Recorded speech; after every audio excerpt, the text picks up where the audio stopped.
All right, we are back to continue our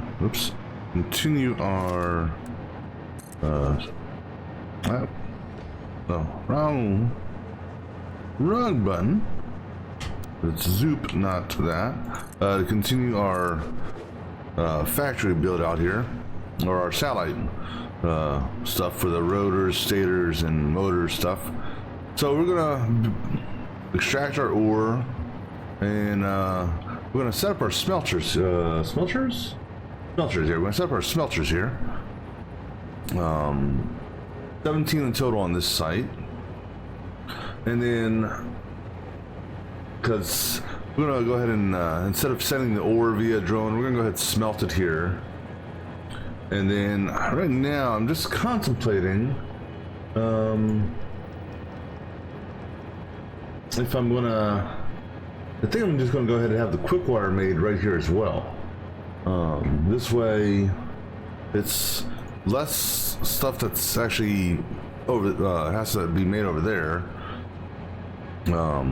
We'll just have the quick wire made over here as well, and then we'll just have the quick wire flown over via drone versus sending the ingots over and then having the ingots turned into that over there. So first things first, gotta put down our smelters. And so I'm gonna basically I'm gonna start the smelter line here, center lined on not the miner but the hole in the floor. And we'll go off. We gotta take into consideration the splitting for this, so I'm gonna put it right there in the middle. We can expand this foundation out here. So 17. We're gonna do 8 on either side. So 1, 2. Gotta move that pole. Gotta move these poles real quick so I can do our line. Actually, have these be a little bit closer to one another so I don't fall.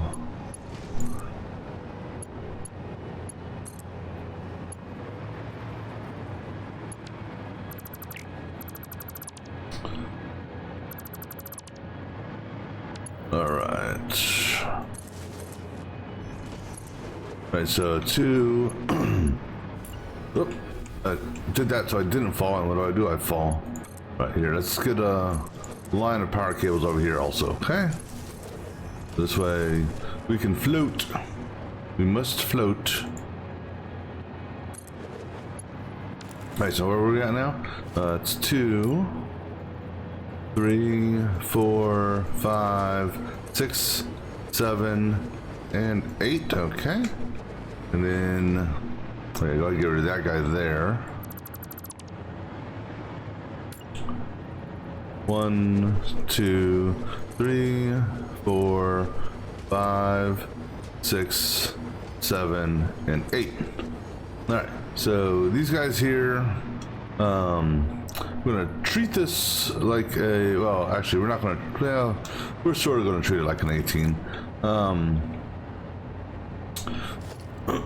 We're gonna split on the 3s. So put there. 2, so actually 3. 1, 2, 3. Go over here real quick.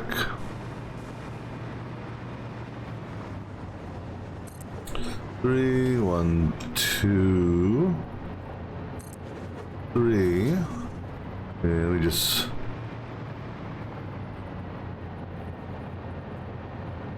one, 2, 3.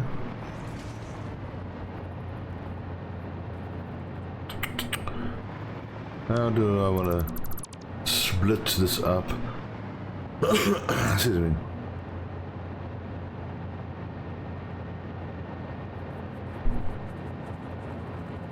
One, 2, 3.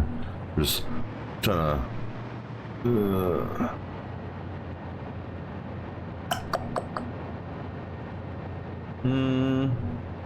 Alright, we'll do it here.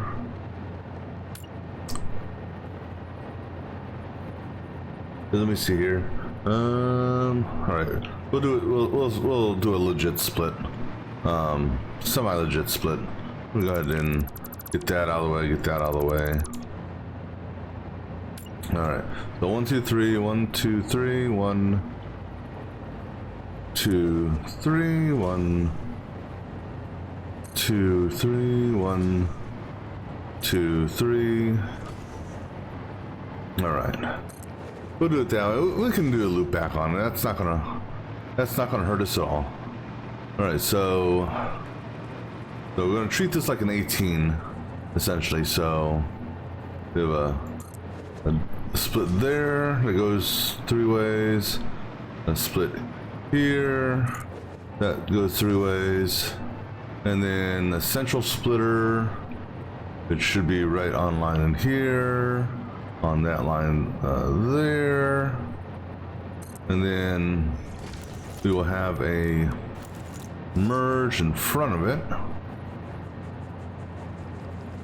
All right. And then this belt here will actually tie into that as such. All right.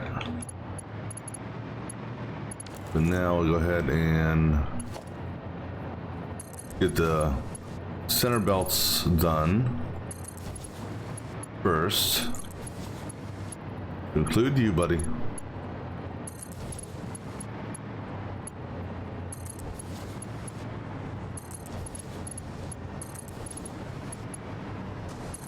Alright, so now that guy comes there. We're just gonna do, I'm just gonna let it do these type of turns here. I'm not gonna worry about doing perfect 90s on this. Even though in most cases I would, but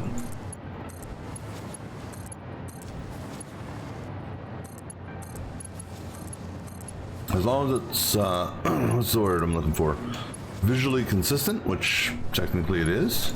Then I'll be happy. All right, then this guy comes to that. This guy comes to that. This guy comes to that. And then we got to do our loop back. Excuse me. Just in order to keep the belts or the ore balanced initially. Because these belts here will flood over time. All right, so now so we go ahead and get these guys set up here for what they're doing. So cat ingot. So the reason why we're not sending the ore over is, as of right now, cat ore is only used to make cat ingots. There's 2 recipes for cat ingots. One is, there's only 2 recipes that use cat ore, except both are cat ingots. One is this one here, and then the other one is mixed with water in the refinery. So I'm not gonna, there's no real point in sending the ore over just to do this over there when I can knock it out right here. Now, let's see here, the output of these, we're doing 15, so 15 by 17 here, is going to give us a total of 255. All right, so that's within our belt limitations. So with that being said, we will basically do the not an inline merger. I'll do another, I'll call it pyramid merger. So we'll go ahead and do our mergers, pretty much just the opposite of what we have there. So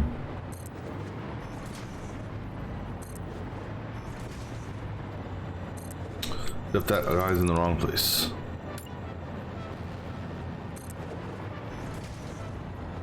And then have a merger here, and then a merger here,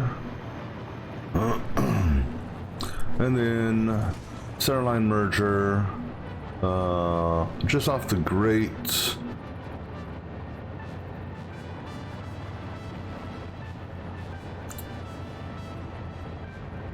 Okay, just off the grade there.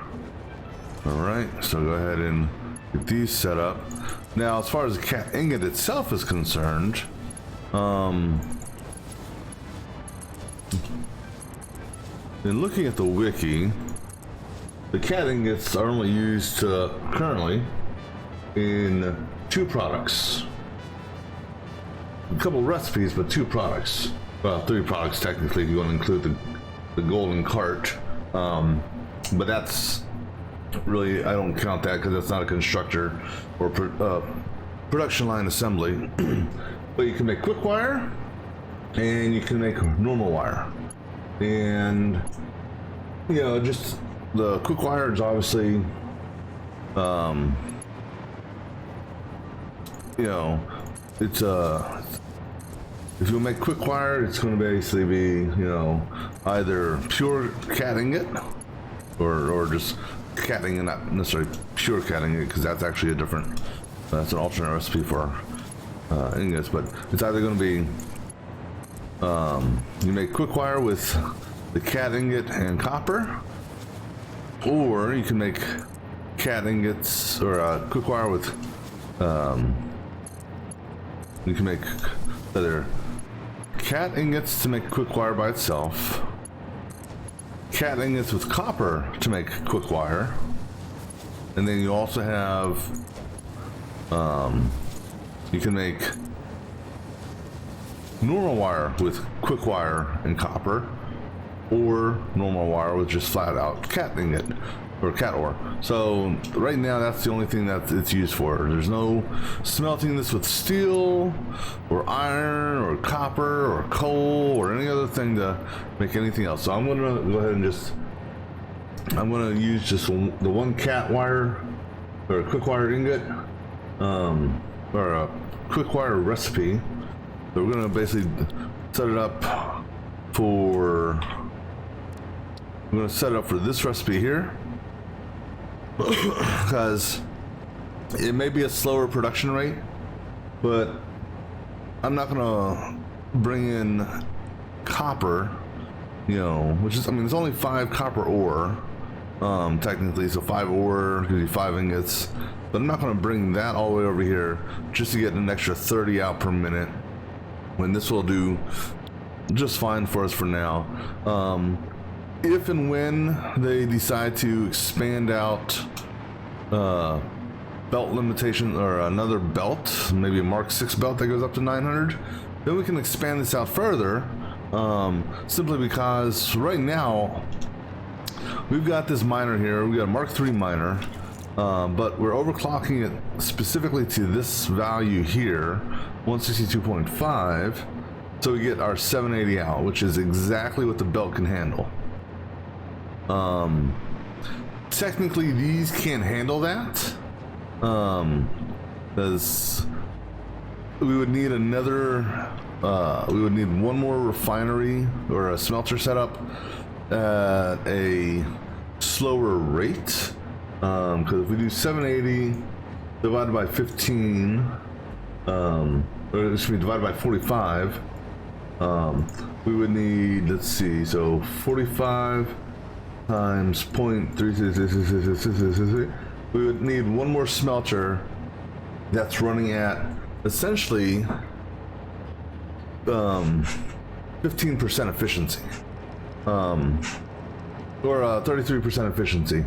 And I'm not gonna have an extra smelter out here just to use up all the ore, because the problem with that is there's no point in it to me. Alright, so what we're going to do now is we're going to build a second floor. So this little line here is going to give us 15 by 17, 255 ingots, and it takes 12 ingots to make quick wire, so 255 divided by 12, that gives us 21.25. So essentially we're going to do 21 constructors on the next floor above. So the next floor above will be just slightly wider than this floor. because the constructor footprint is, you know, it takes up a full foundation square versus a partial, so we'll do that. But I need, let's see, so we're gonna do 21 constructors here. I don't think I've got the material I need. Oh, no I don't. So we're gonna go find our dune buggy. Go get our dune buggy real quick and go pick up some what you call it, reinforced iron plates.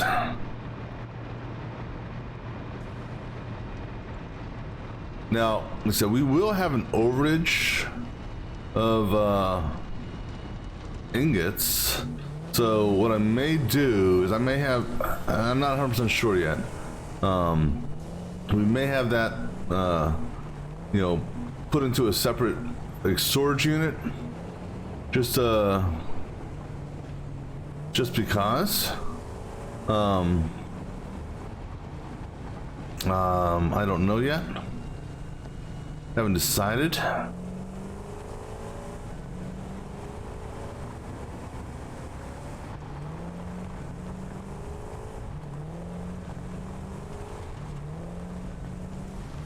Yep, watch out for the poison. Don't drive by the poison.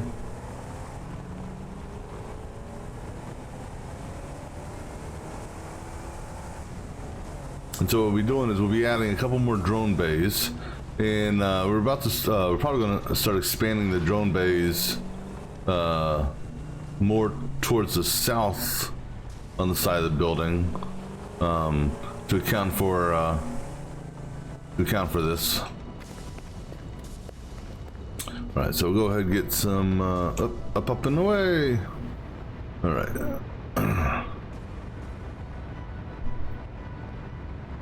So actually, let's go ahead and grab.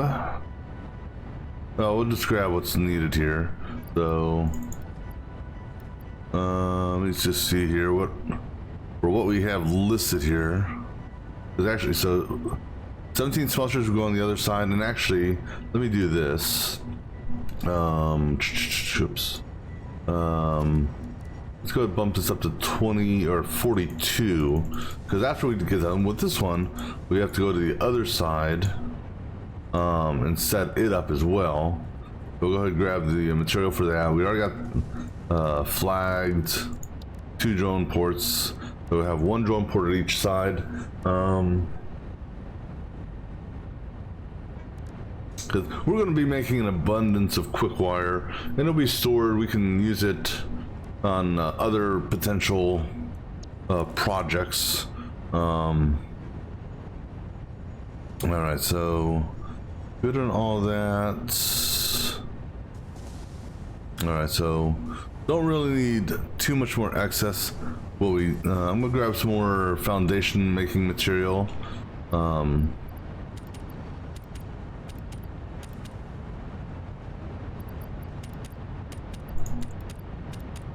And yeah, good. We're good on cable, good on those, good on that, good on quick wire.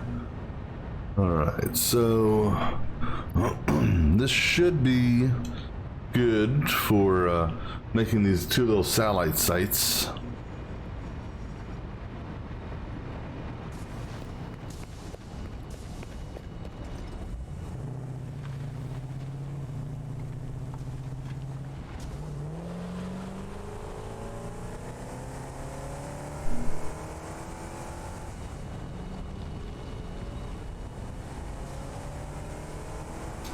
So doing this will reduce some of the footprint of this factory, and basically allow us just to really focus on, you know, I don't know, because this here will remove, well, about half the constructors that we were going to have to build in the factory. But I mean, there's still a lot of stuff that's going to be in the factory, because we're still looking at 73 assemblers, and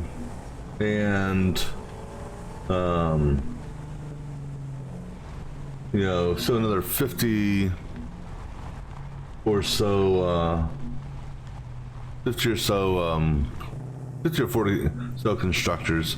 I don't know if I can get enough power down here to juice me up there. Let me see here if I park right here, see if it will or not.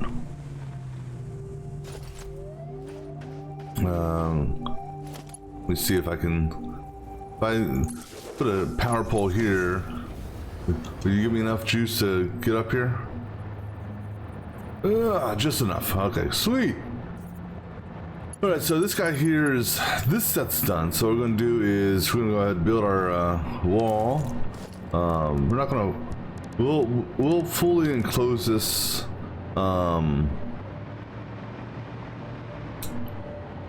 afterwards. So we're going to go do a, let me see, 2 or 3. We'll do a 3. Well, let me see if it's. Let me see how much a 2 covers it. Because normally, so we'll do a 3. I'm not going to do a 1 segment just because I just don't want to do a 1 segment. It's easier. All right, so now for 21, what we're going to do is, this is our center line here. Each constructor will take up exactly 1 foundation square wide. We're going to do 11 on each side. So 10. This will be, you know, so 10 will, so 10 plus that center plus that 10. This is where our foundation is going to go, and then this last square here is mainly a, you know, just a walkway for me to walk around.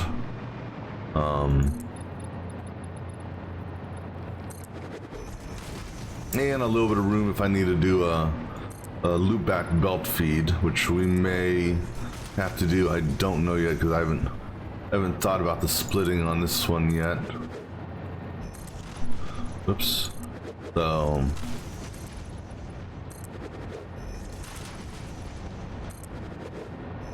and so this is pretty much how we're going to mimic, or I should say the other, because we're going to build another place just like this, and it's pretty much going to be identical in nature. So there'll be 23 on the top floor, and I'm going to have to count the bottom floor just to see. But this is going to be a 23 by, was that 23 by 7? And then on the bottom floor, let me see how much we're, so 3 foundations, so for 23, let me put this on my note here. Smelter site is 23 by 7 top floor, and then bottom floor is oops, bottom floor is going to be so 23 minus 6, 17 by 7 on the bottom floor. Okay.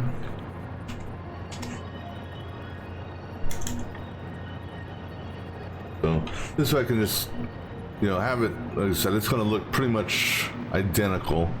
Now we're going to have the output. Ooh, careful. Whoa, watch out for that power. All right, we're going to bring this power upstairs for starters. And go ahead and give ourselves a line of power. We'll run the constructors on the middle row.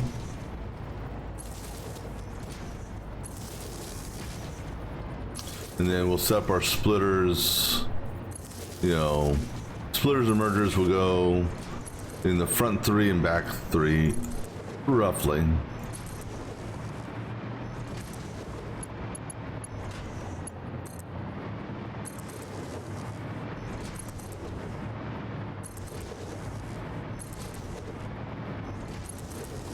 And just we'll finish the grid there. Okay, so that'll cover me for floating.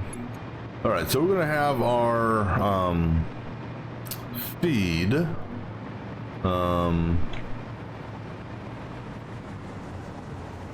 And actually, I'm curious, why did I do it that way?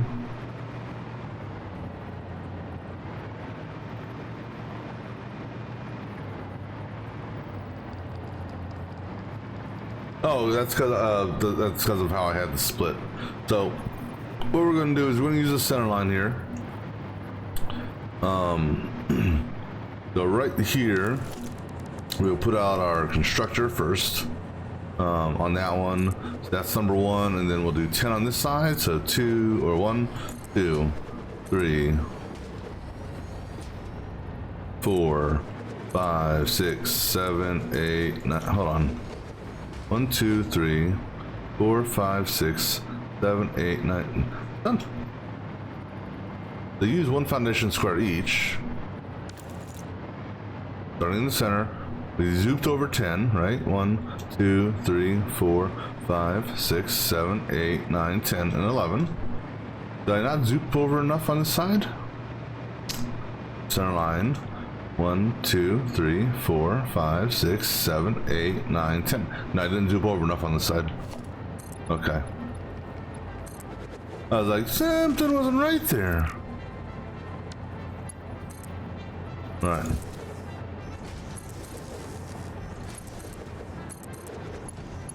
Alright, let me go ahead and you know what else?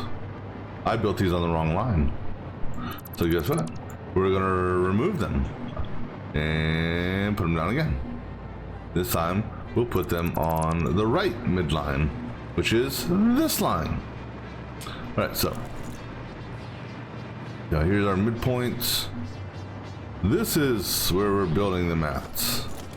All right, let's try this again. So midline, center, then over for 10. So 1, 2, 3, 4, 5, 6, 7, 8, 9, 10. Good. Now we'll go over to this side. Let autosave do its thing.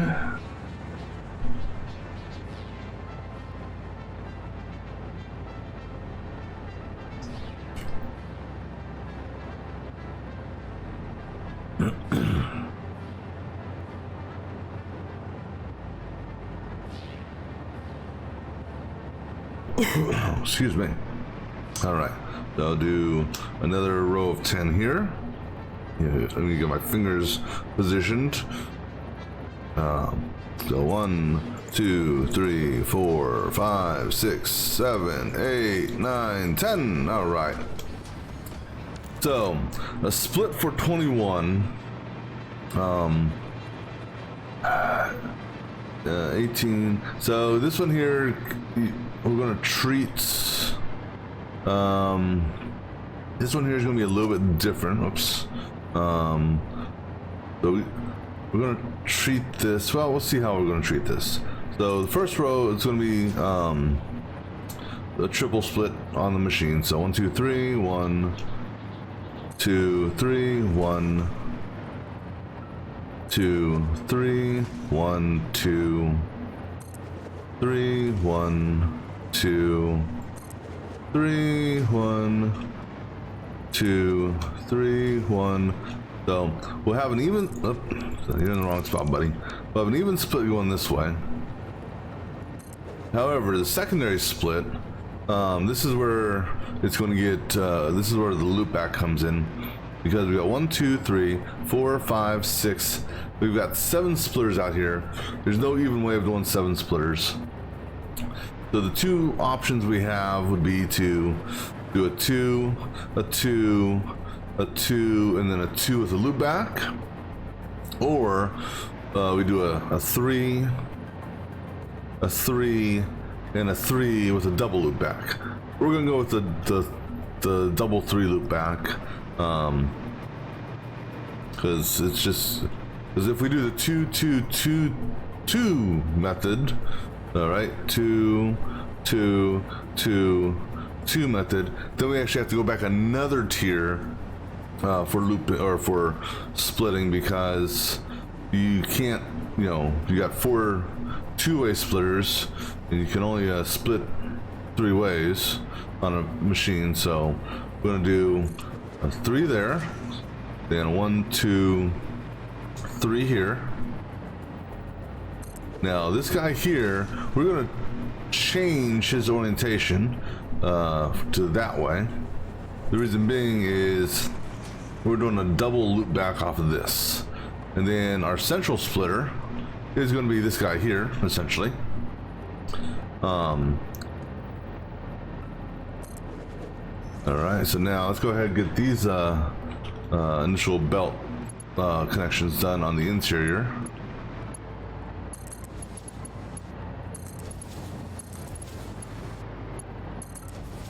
Oh, I also need to put a merge up. Oh no, what are you doing? Where the hell is that come from? Actually, let me, before I continue doing all these belts, let me go ahead and put my merger up here. And then we'll need a merger. This merger here will be in line with this guy here, just to make it easy and semi-clean. Belt there, belt there, belt there, and if you were in line with this machine, we would have a belt there as well. All right, and belt there, and belt here, and belt there. All right, now do our machine belts.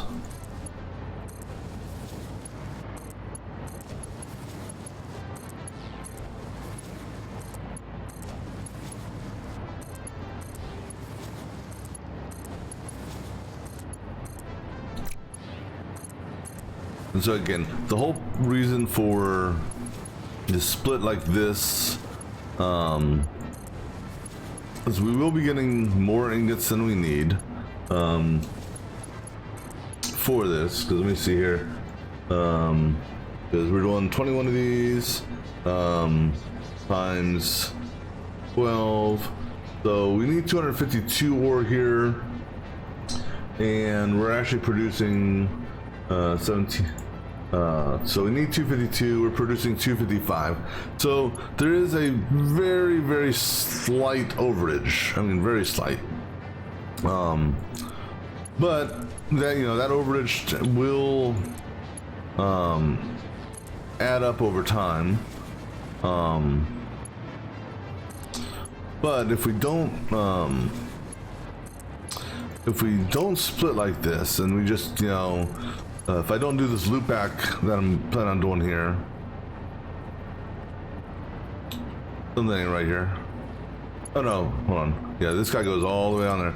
If we don't do this type of splitting mechanic, what happens is one or more machines, depending on how the split is done, would get overloaded and delay. It would delay the other machines from getting efficient, getting their 100% efficiency, until you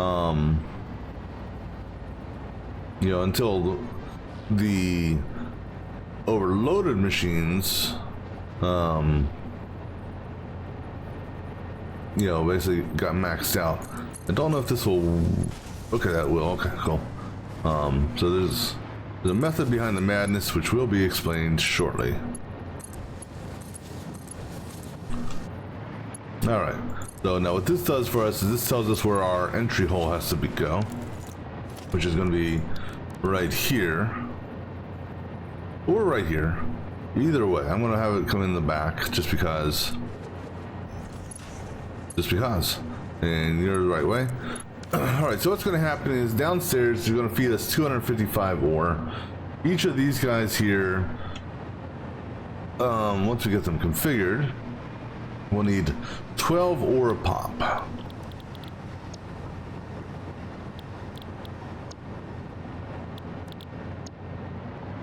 So if you took 255 and divided it by,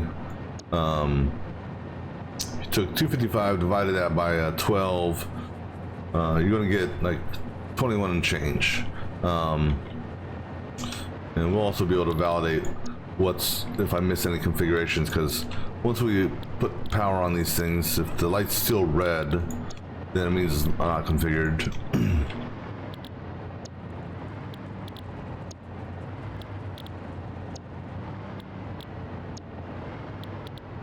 Now this is where I kind of wish they had a, you know, there are mods out there that I think you can use to kind of blueprint stuff, but I'm not using any mods. So how this works is, yeah, so again, 255 is what we're sending upstairs. If we divide that by 12, it's 21 and a quarter. Well, I'm not going to have another machine out here just to do a quarter speed. So we're doing a 21, but we're splitting it as if we were doing 27.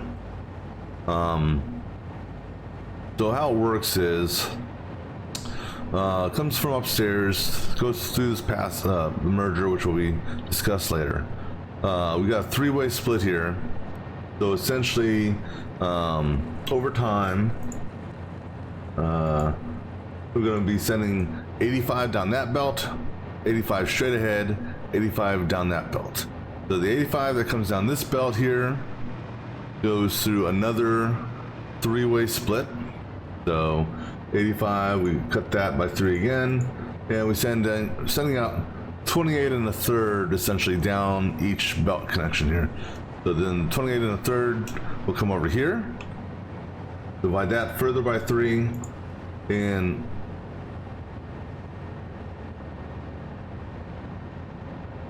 now see this, and so this is where this is the base amount. So the base amount is going to have 9.4 going to all these machines coming off the four-way splits. Okay, so we're shy, you know, 3 ore on all of these three-way splits because they're all going to mimic each other. But now when we get to this guy here, okay, so just a you know, count here. So we've got 1 2 3 4 5 6 7 8 9 10 11 12 13 14 15 16 17 18 19 20 21. Okay, so 21 of them are going to get 9.14. okay, so but coming off of this split here, because I said 85 each line, what's going to happen here is on the 85 split, when we split this in 3, you know, we get 28.333. So, you know, that 28.3 is going here, and then we have a double feedback loop here.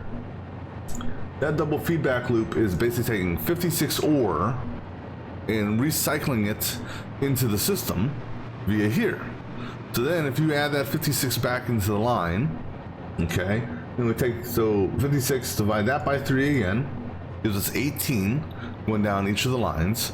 So if we send 18 down this way, and it hits a three-way split, so 18 divided by 3, it gives us 6. 6 divided by 3 gives us 2, so we're adding 2 and some change down that. Okay, so rinse and repeat.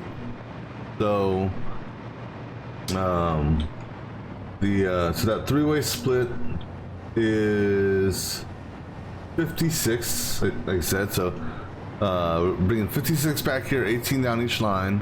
So then when we get here, we're sending again 6 this way.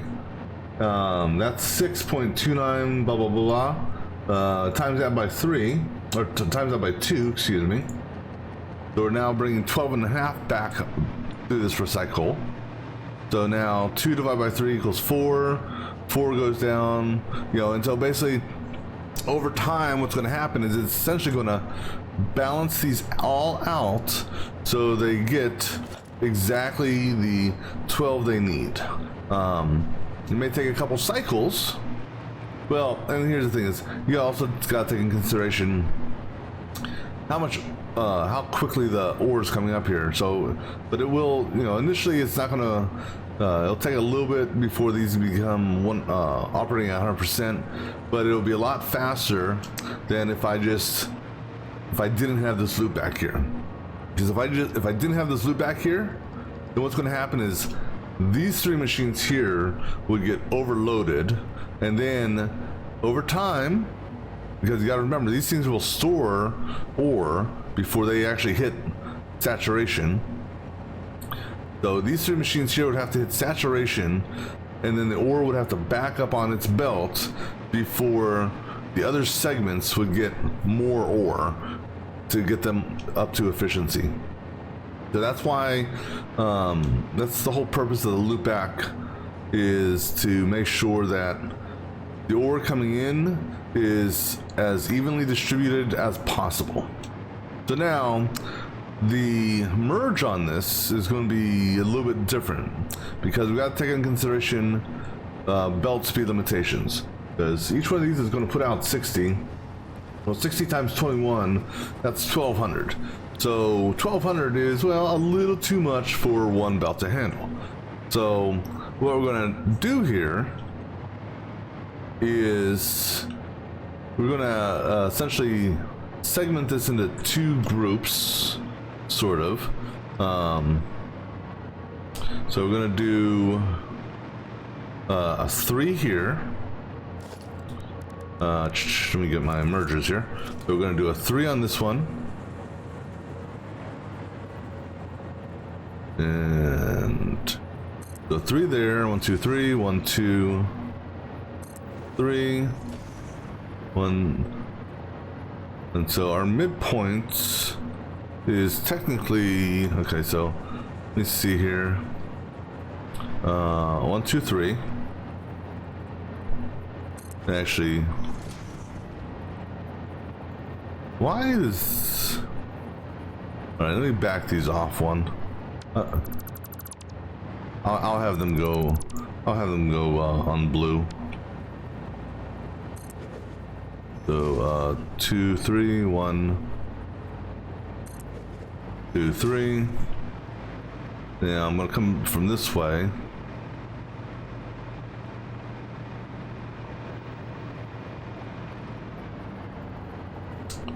So 2, 3, 1, 2, 3, 1, 2, 3. All right, so then we're going to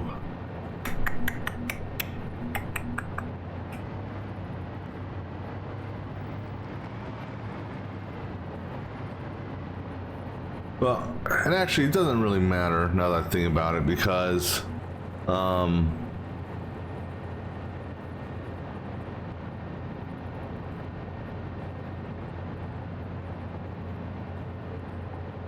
just thinking here.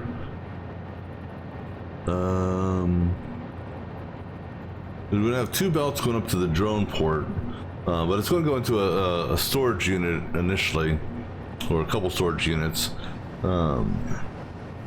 because let me see.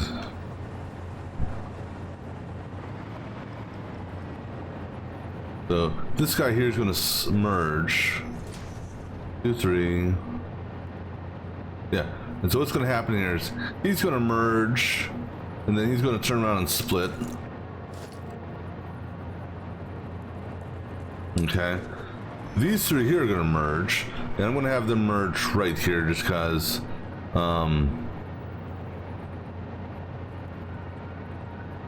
just because. And then, actually, no, I'm not. I'll have them merge where I would normally have them merge at, which is right here. And then this guy here is going to merge right here. And then I'm going to have this guy here do another merge. But now, the thing is where do I want to put my drone bays at?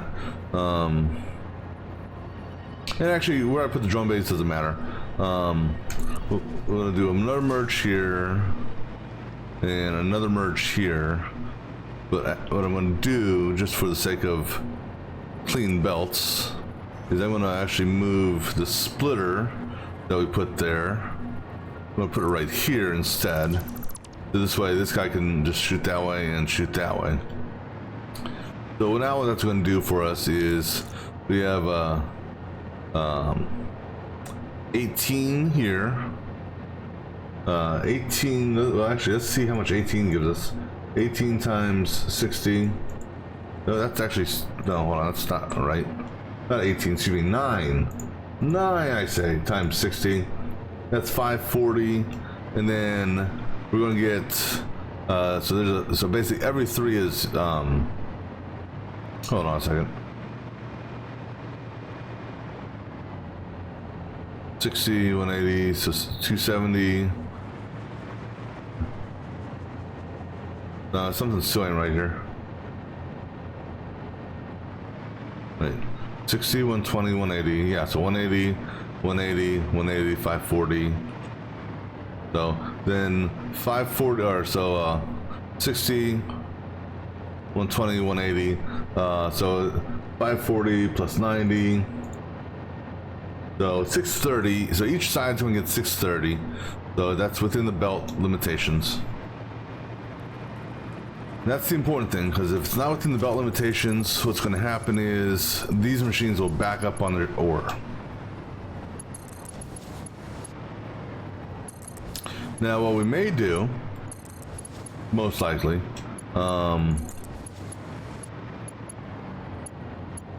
is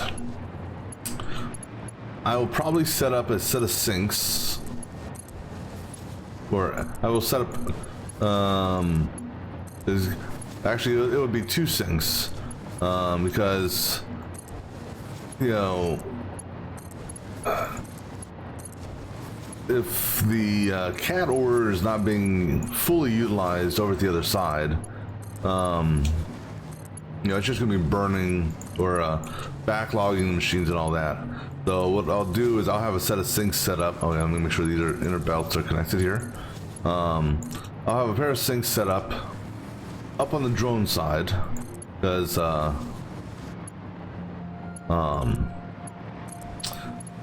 not gonna, it's too small for sinks down here on this floor, because this is gonna be a small floor as it is. So this guy here is going upstairs, so we're gonna get our split from that one and split from that one once I can get it connected. All right, so again, what we've got here is we got a triple set here, so that's 540 plus half of half of a single triple set. Each triple set does 180, so 3 180s there gives us 540, and then half of a triple set, which is 90, so 90 and 540 would be putting 630 onto this merge here, and then same thing over there. That then is going to go upstairs to the drone bay. So we go ahead and get a wall built here, so I can figure out how tall we want to go. So 2, actually here, let's do it on this side. Actually it doesn't matter because the damn constructors are in the middle. 2 might be enough for this. I don't know. Let me see. Will the lights clip? Okay, lights are clipping, so we're going up to a 3rd floor. All right. So our drone bay is going to be built on this level. All right. So this is our midpoint. Now I said we're going to have a set of sinks here. Just a. Basically, I mean, hell, we might as well get something for the cat ore. Well, no, I'm sorry, not for the cat ore, for the quick wire. If the cat ore backs up, which it will, it'll back up the smelters, which will back up the miner. That's fine. But here's the deal: is with us constantly producing, yeah, it may backlog a little bit, but we're gonna go ahead and burn. We're gonna burn the output of these, just to, you know, get some extra coupons for it, because, well, who knows what Update 6 will bring in the coupon shop, right? So I'm gonna have the 2 drone bays. I gotta figure out where I want to put my the 2 drone bays. So, like we normally do, the drone bays are gonna essentially be sticking out over the edge. And what I'll probably end up doing, so the drone bays will be hanging off of or attached to that. I'm just looking at from a conveyor hole perspective. Actually, what we may do, I may actually do, just for the sake of the conveyor hole, let me think here, because what I may do for the drone ports, if this is our, well, you know, because this will go to the ceiling and then we'll belt run from there. So this is purely on me where I want to put this. So drone ports take up 3. What we can do is we can do our drone ports right here. No, here's the center. So centered on this, just because, or just offset, one of the two. Let me see, do I want it centered or do I want it, when I say offset, I mean offset by 1 foundation cell. It's either gonna go there or we can bump these up together. So do we do that or do we do center line and have them bumped together?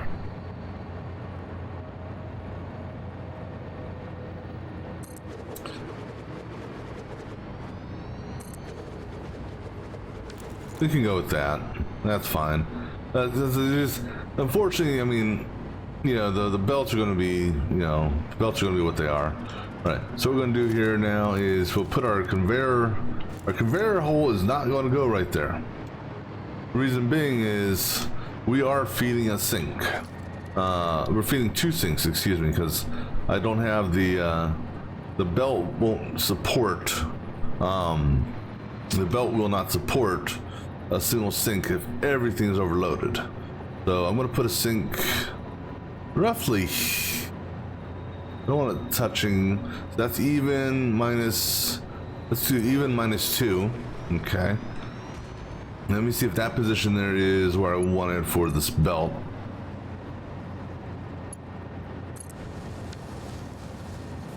Sorry, that doesn't connect to the sink, excuse me. We're gonna have a splitter, smart splitter, and did I bring enough? Did I bring stuff for a smart splitter? Damn it, no. Okay, well, for the moment, just for the moment, we'll just do a normal splitter. Just so I can at least get test out positionality. All right, so that'll be good there. All right, so essentially, I don't remember what I said. I thought I said 2 clicks, but the 1, 2, there's like 1 foundation pole in between. So basically, from where it is, which is half foundation, build out 2 more foundations past this.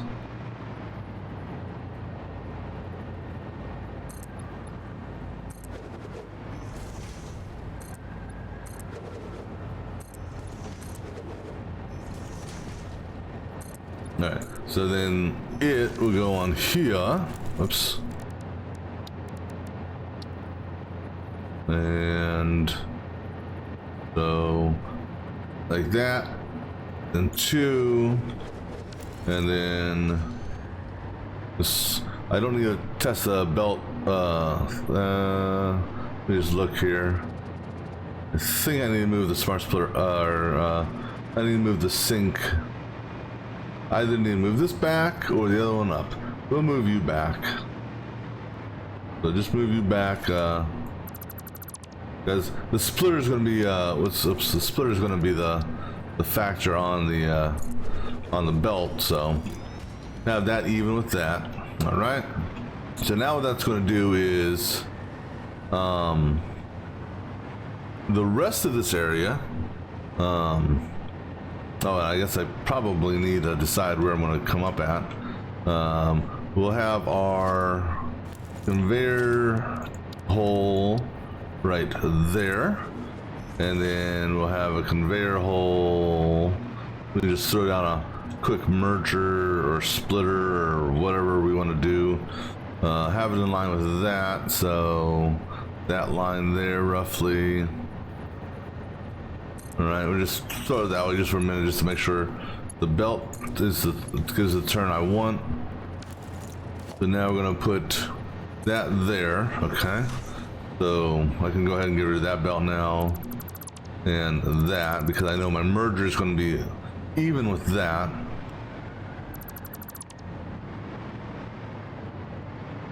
All right, so the rest of this is going to be roof. Normal, old-fashioned, or new-fashioned roof. So let's go down to the Explorer and go get some stuff for some smart splitters.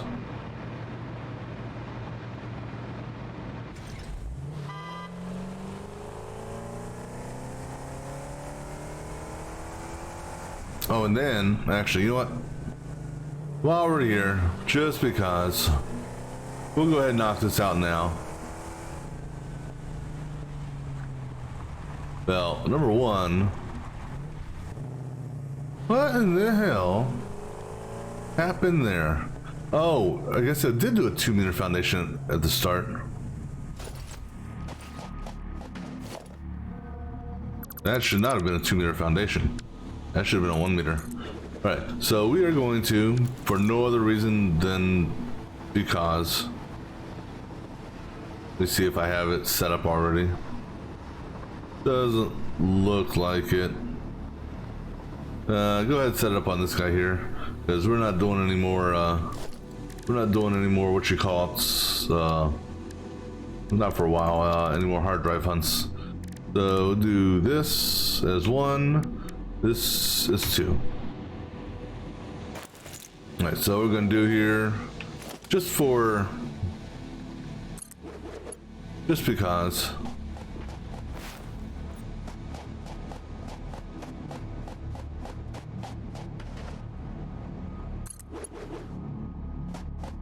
Okay, autosave. Do your thing.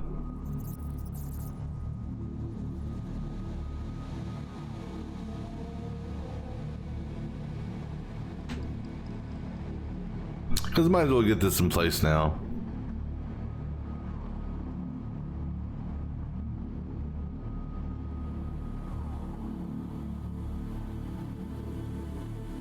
All right. Put one there. And we'll also be putting one there, if I can see my spot. So I think right there. Right, now for this guy here, I need you to be in zoop mode as well, buddy. Zoop mode, zoop for the rescue. Okay, so we take it down to right there, because that there will have won't have the foundation fully in the ground. Yeah, actually it may. This one just may. Let me see. Okay, that works.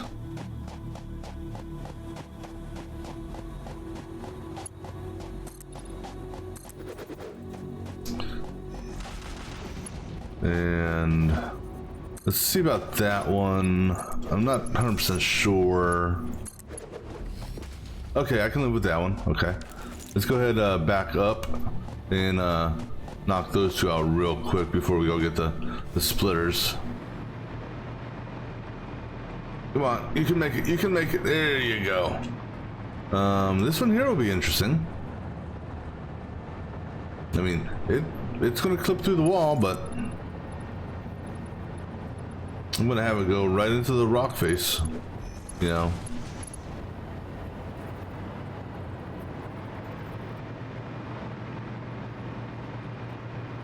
So these pillars are the exception to my clipping rule.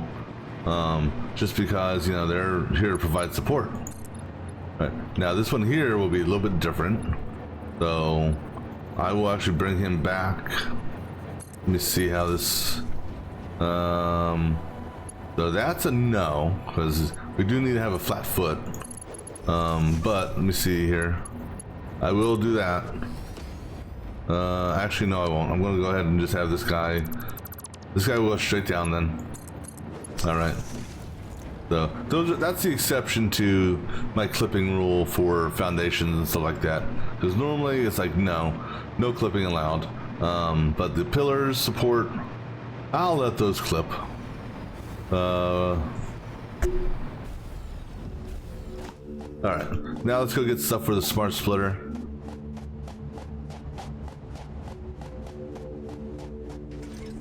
All right, material for the smart splitter, I should say, excuse me.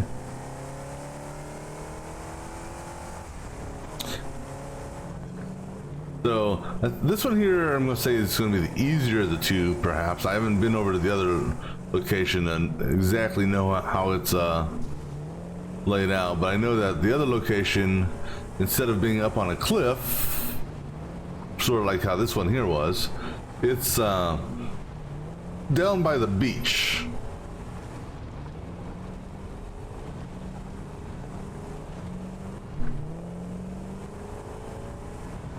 So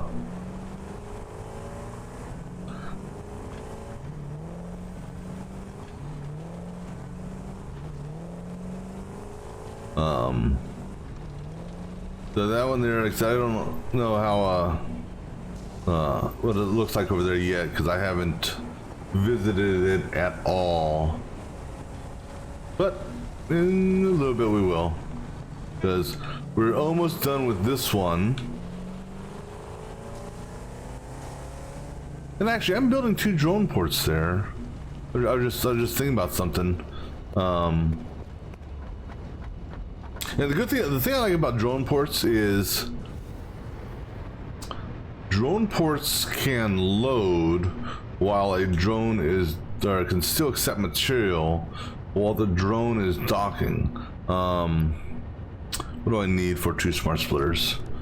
Actually, might as well go ahead and get stuff for 4 smart splitters.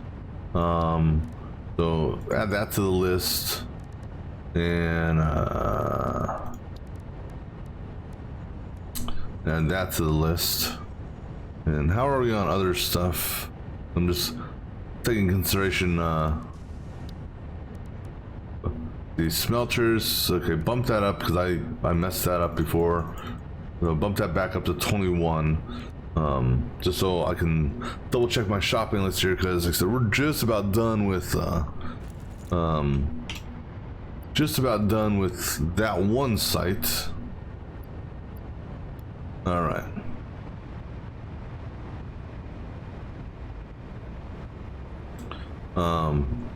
Yeah, but so we're doing.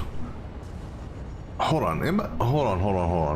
I guess, well, we now are doing 2 drone ports per site. So how many drone ports did I plan for? 6 drone ports to begin with?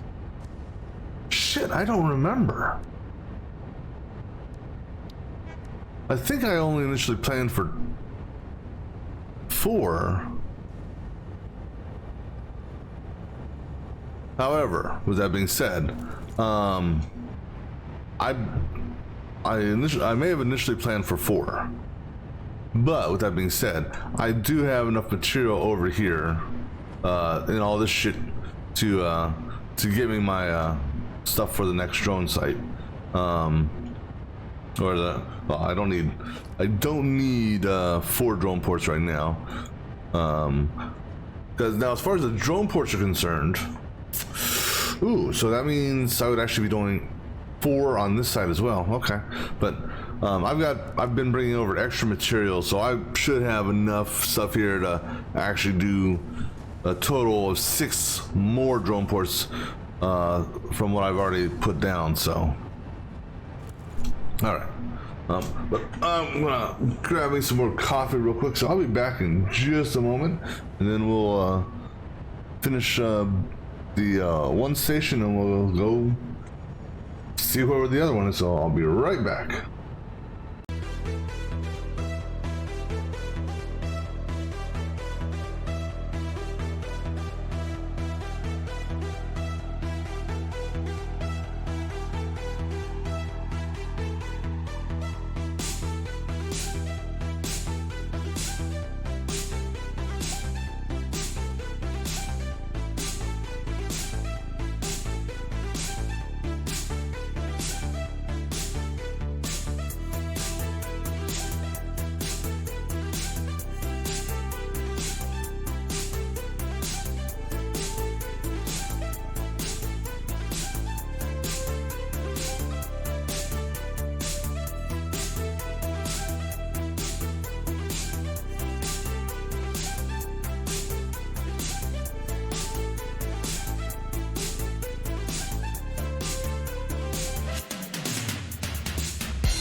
All right, something else I was actually just thinking of. What does it take to make? Let me see here. Go that route, or do we want to do the catwalk?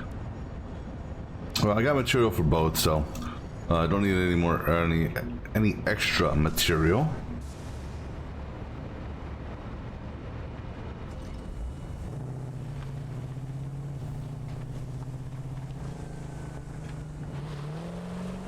All right, so let's go ahead and finish up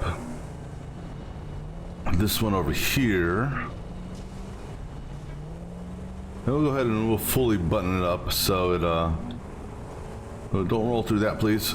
Ooh. We'll fully button it up so we'll be done with it.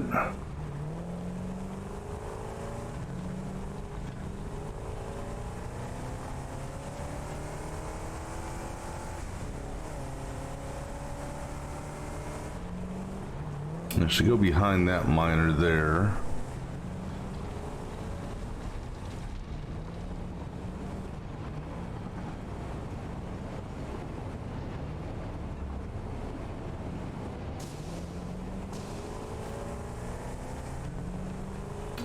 All right, so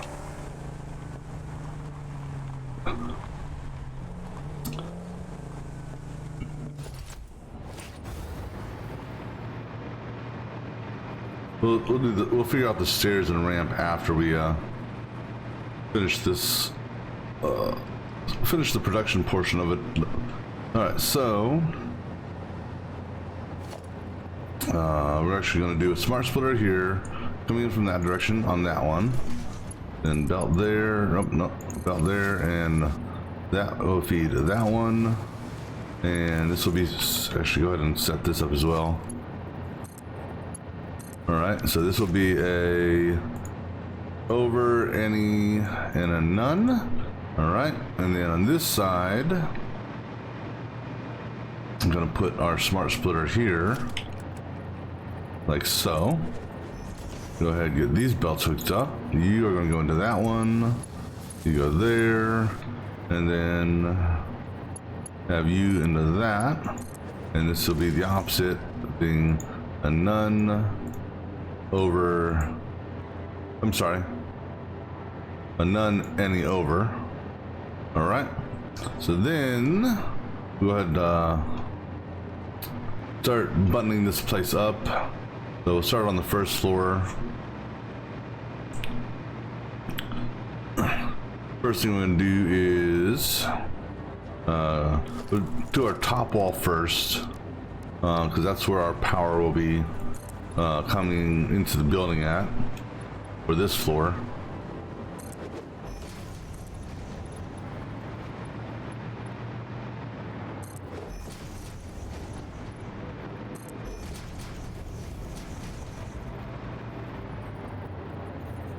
Come on, give me that spot. There you go. All right, so right there, and then back this way. All right, and then close it up. Oh, before I forget, let me go ahead and get this thing here done. Now normally I would do just a nice clean, well, let's see. Yeah, what the hell, we'll go ahead and do it that way. So our belt is looks like that's center lined on that. Okay, the center line on this, and the center line with that one, and then you're on the grate there. So I'm just trying to center line there on the grate. So that is our center line for that. If we back you off too, problem is I can't get up that high. So what we're gonna do is we're gonna just temporarily throw down another foundation here, just real quick. And actually, I want this rotated like that, so I got the proper center line. All right, so now take a pole, back it off 2, go up to that level. What that should do for us is provide us not long or too long. All right, cool. Now go ahead and break that off and break that off. All right, now we'll go ahead and do the power for in here. And just checking here. Not clipping, so that's good. All right, so what side is our power connector on? Power connector is on this side. And we're dealing with 17 here. So I'm gonna basically do a power. We'll do a power every 5. And I'm gonna do a power pole, and then I'll just do exterior power.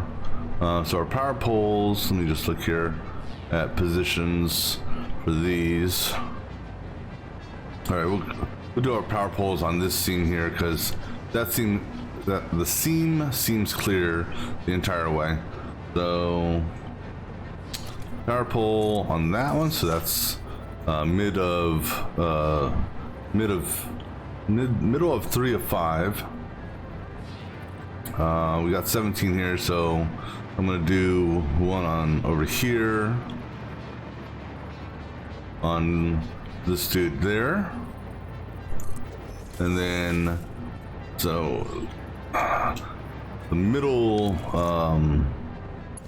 set's gonna be done a little bit differently. So we're gonna do a 5 on this, and then I'm gonna do a 5 on this.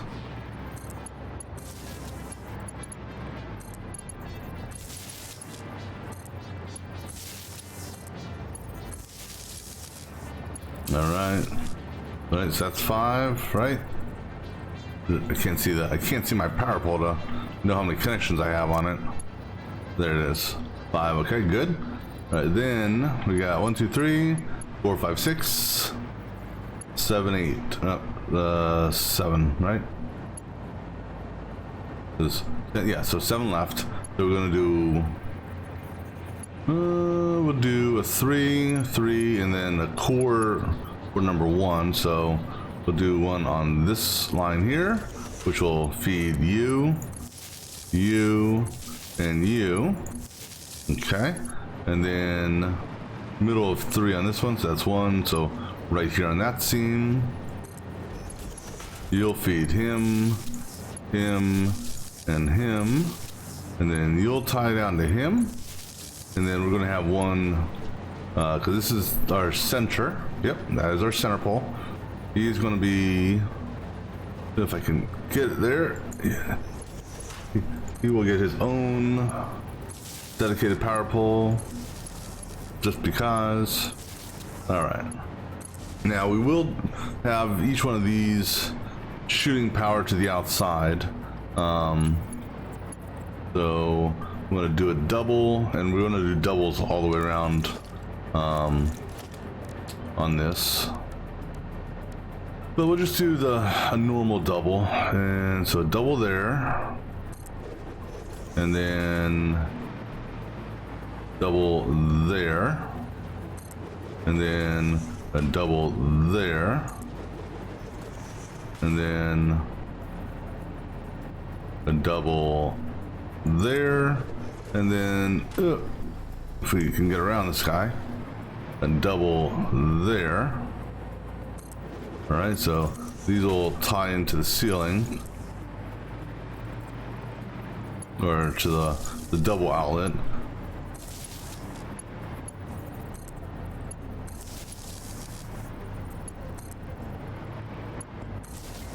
And then, like I said, each one of these connectors will tie into that.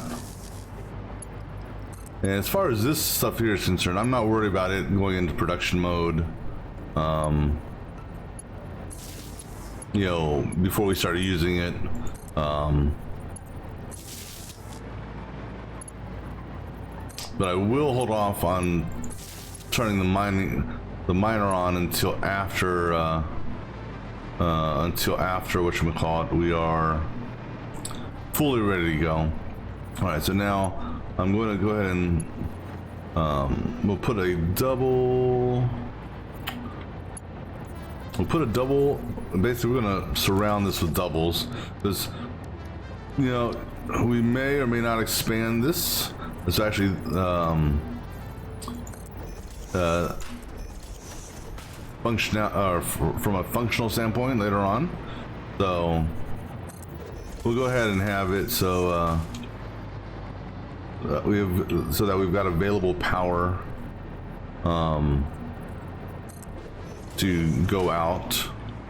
So I'll go ahead and I thought that one was off.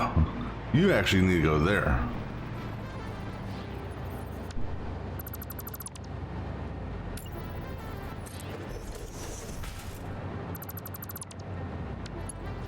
It's like, it just seems, I don't know why, that one just seems too close. And that's the reason why. It was, because I was getting confused with my floating power and the real power poles. Alright, so we're lining up on that seam now. And then our center line, which is midpoint of this. And then that seam there, and then that seam there, and then our corner connectors, and then corner connectors,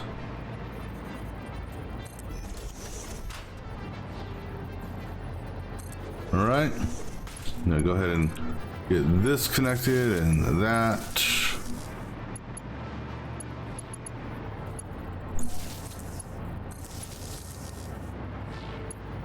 And we'll go ahead and get this guy powered on.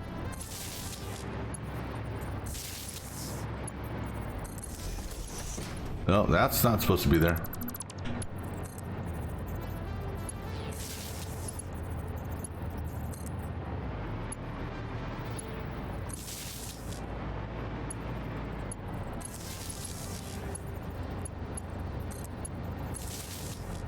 All right, so we're gonna have a couple more wire connections.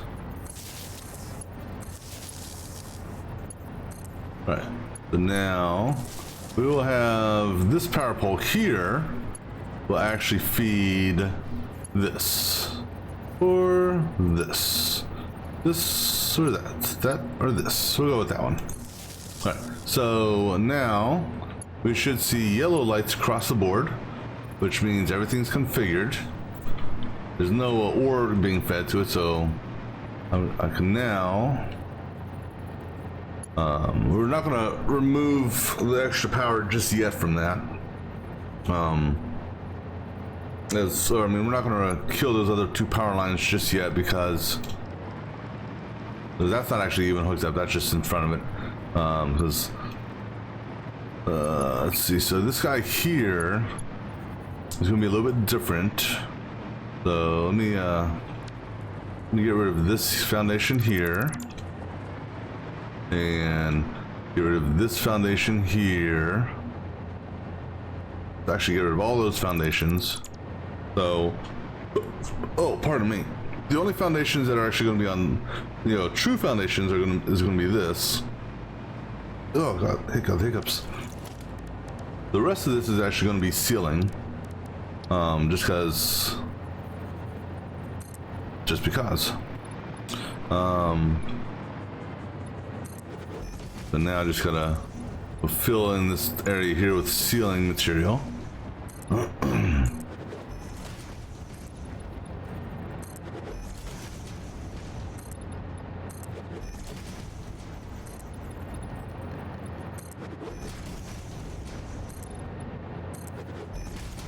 Because, I mean, I don't plan on expanding this any further as far as this factory is concerned. The only way this factory here will get expanded is if, down the road, if they give us a Mark 6 belt that can handle, 900 ore or faster, because I theoretically, let me see something here. Let me pull up my little cheater sheeter. Let me see. So on a pure, theoretically, because a pure node on a Mark III, you'll get 480 at your base speed. So there's room for expansion if they boost the belt speed, because the highest you can draw technically off of a pure node with a Mark III triple overclock is 1200. There's no point in doing that because your belt speed limits you to 780. So there would be no point in actually doing that ever. And actually, we will have something coming up here. And I'm not going to put you in the ceiling, but we will, just because we will do some industrial railing, or maybe not, because industrial railing, autosave. Industrial railing, I don't want it to go through the building like that, but I think the other railing actually goes in half foundations. We'll see here in just a moment. So let me look at the other railing. I think the modern railing, yeah, so this is 8-meter segments. This one here, yeah, you can do 4 meters. That's a good thing about that. So when you have a foundation or something that takes up half a foundation. Now what I haven't decided yet is, is where, and it's probably going to be in this area here somehow, because, you know, I'm not a fan of that.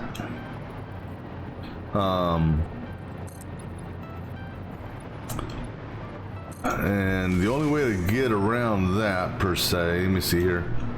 Yeah, damn it, we gotta, all this ceiling that we just put in, well, say goodbye to it. We gotta turn it around.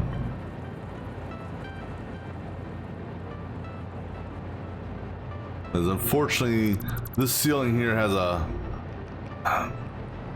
I like the, to a certain extent, I like the look of this ceiling, but at the same time, the ceiling, its design is, there's an issue to me with this design. You got that black, the black, well, there's one side that has that black or gray offset there, and that makes things look uneven depending on how the things are being built. Right. I need to take a look at something one quick, so just one moment.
Sorry, I'm just trying to look at something outside, make sure something's okay.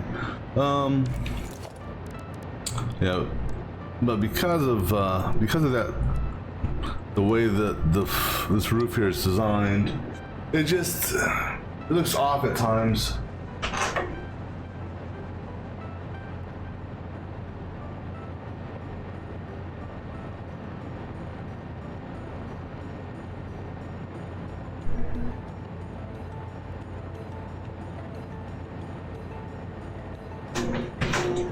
Alright, okay.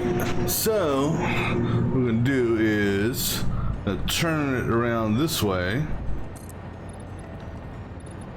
So that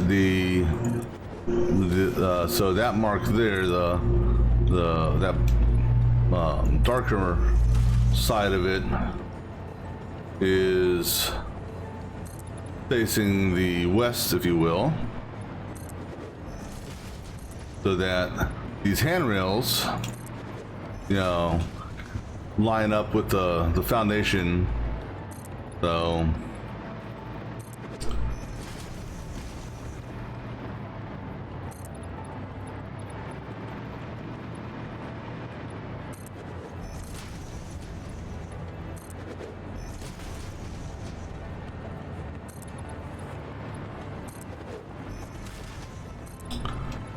alright, good on that. Now we'll go ahead and finish up the roof. Then we can do our top line wall for power.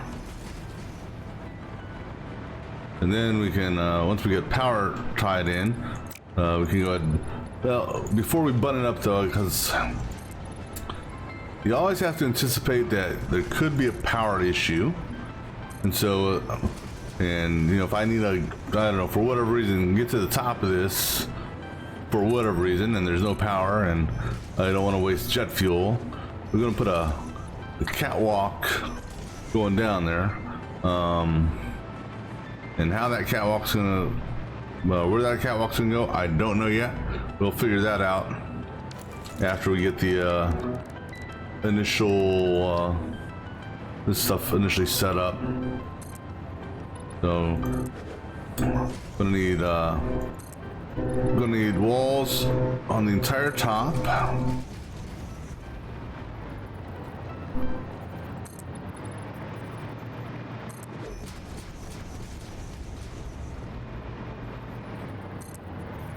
Alright, good on that one. And then do a wall there up just because it's easier. Try to get it connected over. Then we also gotta, oops, nope, wrong side. We have to do, figure out how we want to do power for the drone ports there.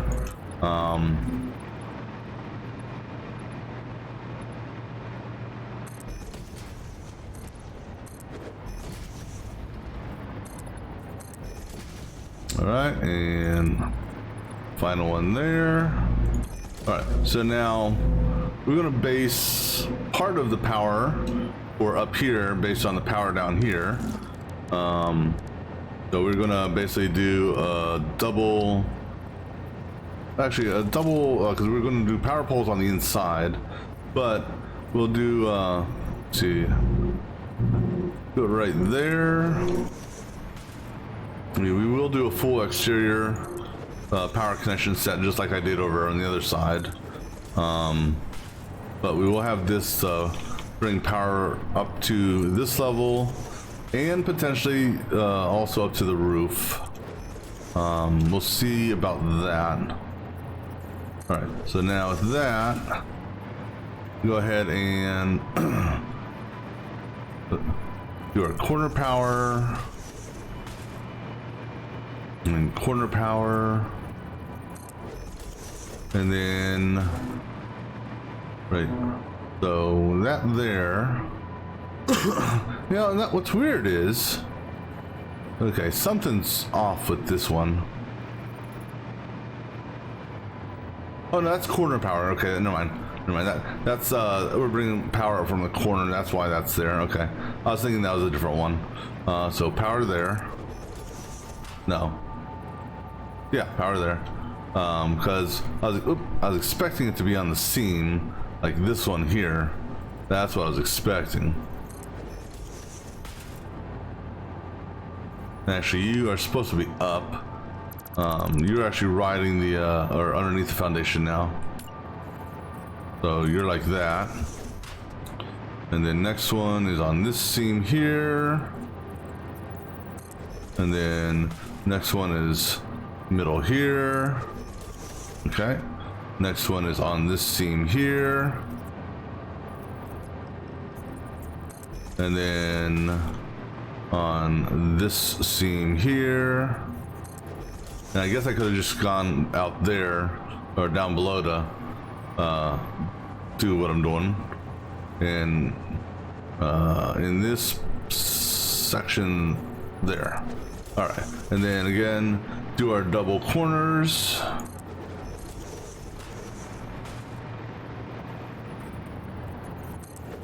All right, now let's go ahead and get this. We'll just go ahead and get the perimeter wired up.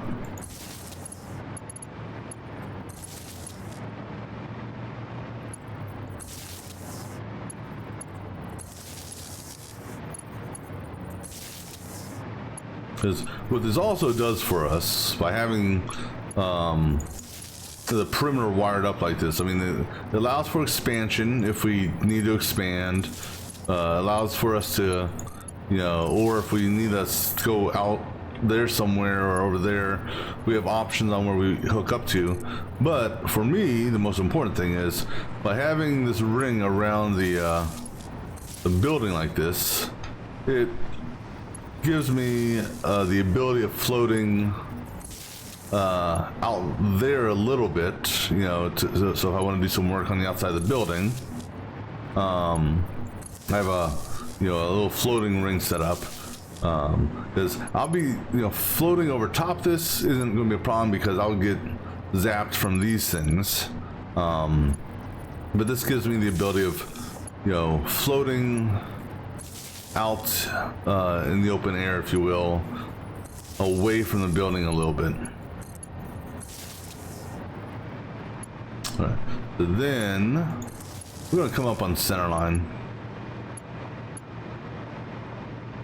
So this guy here will be our tier or level to level power connection. All right. So now what I can technically do is I'm going to, and which I will do actually. There's no technically about it.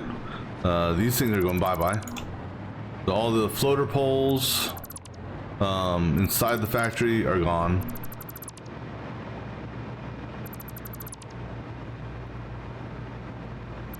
Now just be careful on this side and make sure you destroy the floater poles and not our production power.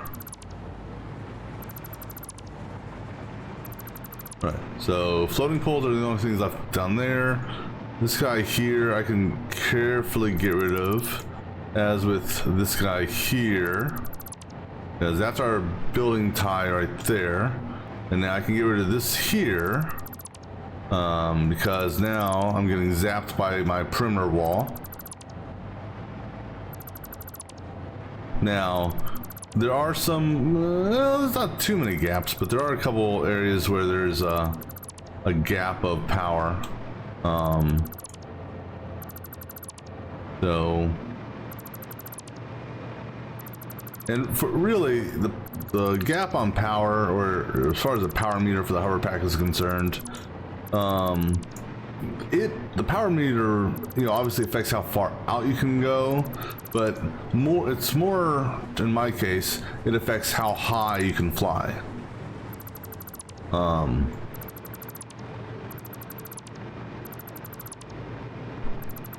Okay, so now we're going to lay down a fresh power pole set in here to tie all these in. All right, so we're dealing with 21 of these. So what I may do, just for the sake of having things sort of even, I may just do it in segments of 3. But what I got to do is I got to find, so if we do, so we would have a power pole. This seam here looks clean all the way down, except right here, because that would be this would be where one of them would go. If I run it back just a little bit, the issue we'll run into is going to be right here. So I could have it just offset a little bit to the right or to the left of center, and it should. So basically, if I had it in line with the actual power connector there itself, that would take care of the issue going all the way down. So that's what we'll do. So we'll do a power pole roughly there. I mean, actually, is there another one that actually gets straighter? Let me put those side by side. Okay. Now the good news is each one of these constructors is literally one foundation square. So based on that, I know that center of that plus one, but basically grid over one. So that's 3, 1, 2. So here, grid, and I'm running on the seam. So right there, 3, 1, 2. So right there, 3, 1, 2. 3, 1, 2. That one's gonna be like, yeah, no, it's not technically. That's good. 3, 1, 2. 3, 1, 2. Yeah, all right. So now, go ahead and say we're just doing a 3 to 1 on this. I mean, no reason that we gotta have every, I don't need to do a Mark III power pole and do like 10 connections and stuff like that. This will be sufficient for what we're doing here. Now, we're not going to add any special wall connectors for this, so they will go to the nearest wall connector that's behind me, but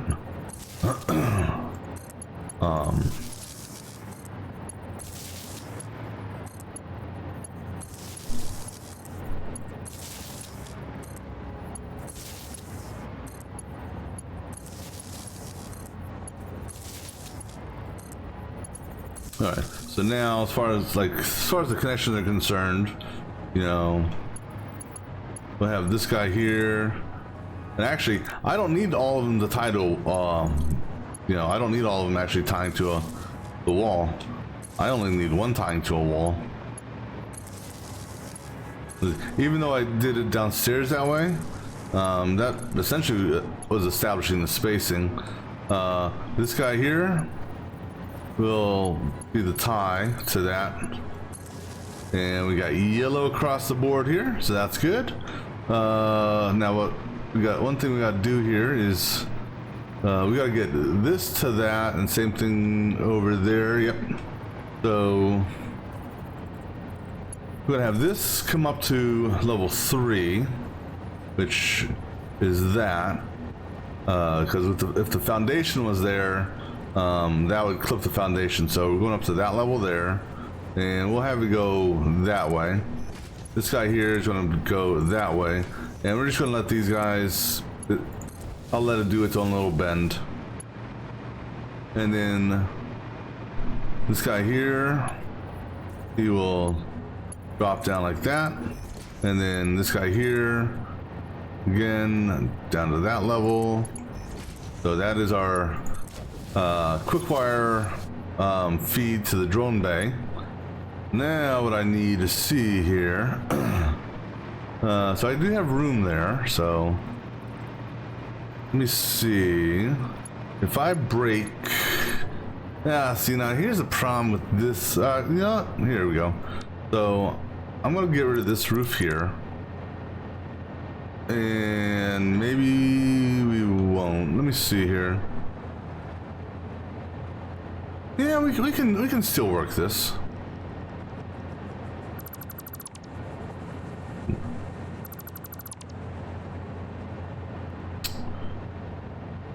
All right, so this is the one part I'm not a fan of, quite honestly. So I'm gonna do this, okay? And so let's say I do something like that. The industrial railing you know, I can't snap to the edge there. So in order to prevent the accidental falling from here down, what I actually need to do is 2 sets of stairs, because they don't have because of the snapping of the railing. But now I'm gonna do a catwalk. See, I don't like that. I don't want clipping through that, so we're not doing the catwalk here then. But then, you know what? I'll tell you where we're going to do the catwalk then. Let me go ahead and close this up.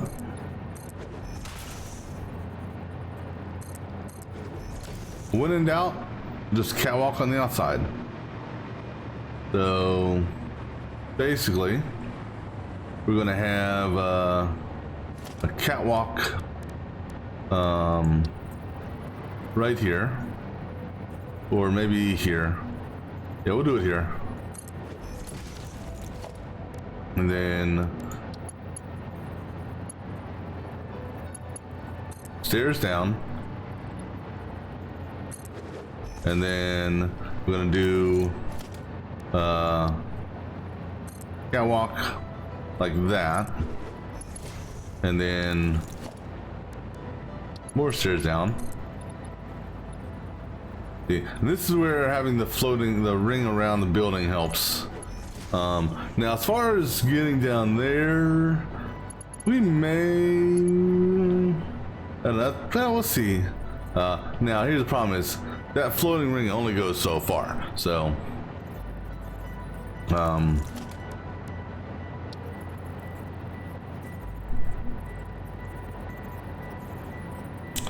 me think about this for a second before I go. Let me just see what I'm just looking to see how one would get up here under normal circumstances. Okay, so there's a little path there. Well, is this path walkable? So if okay, so that is a usable path. Okay. So I just wanted to see that, you know.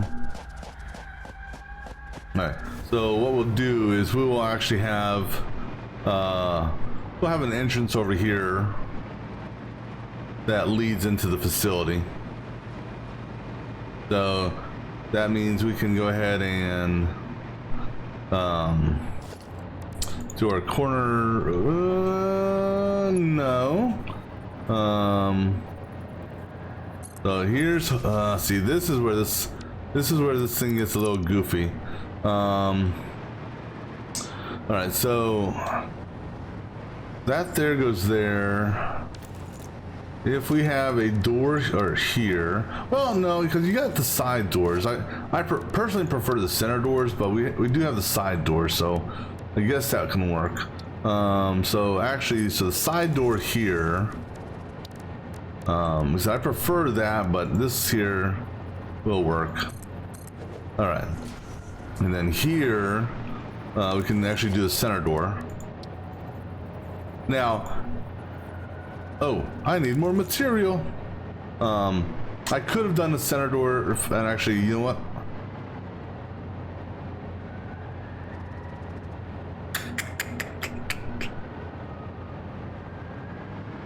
No, that's fine. Let me go get more building material because I'm gonna need more to button this thing up. Because I ran out of materials.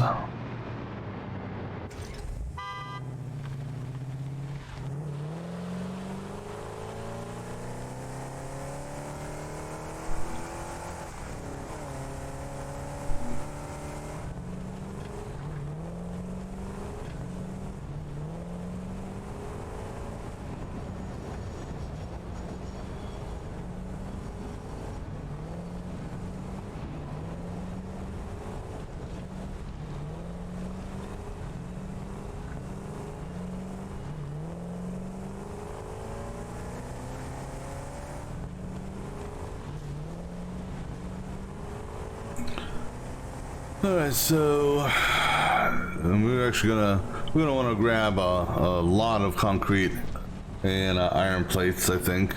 Well, not a lot, but enough to cover a building like this on the other side. For our next. Oh, watch out for that turn.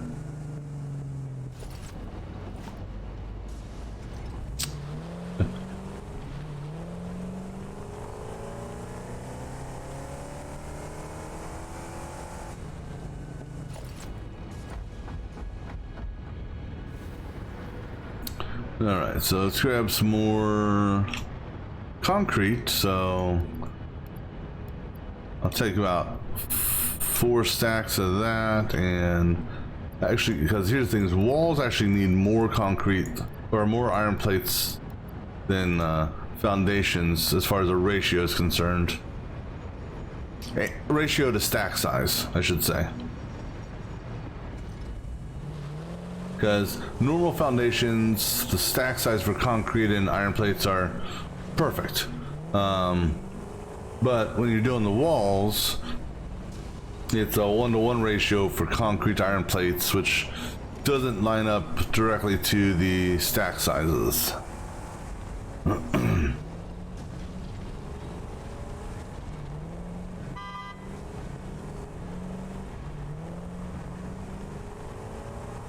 Alright, so almost done with that building.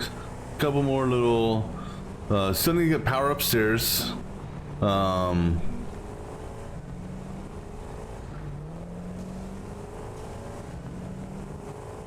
Jesus, who taught me how to drive?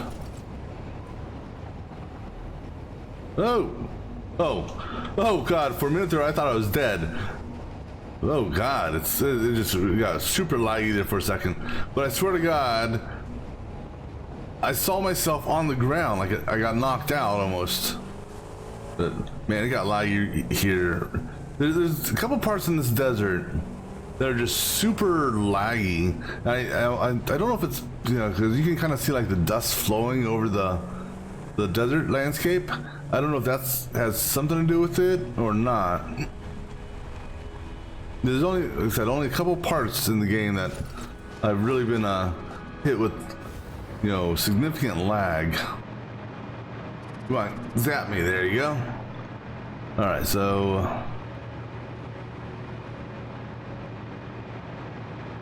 before I button up the rest of the facility, I gotta figure out power.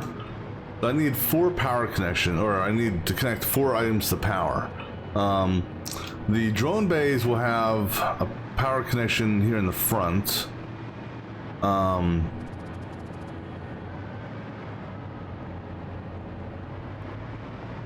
then actually, I think what I'll do, I'm just looking here.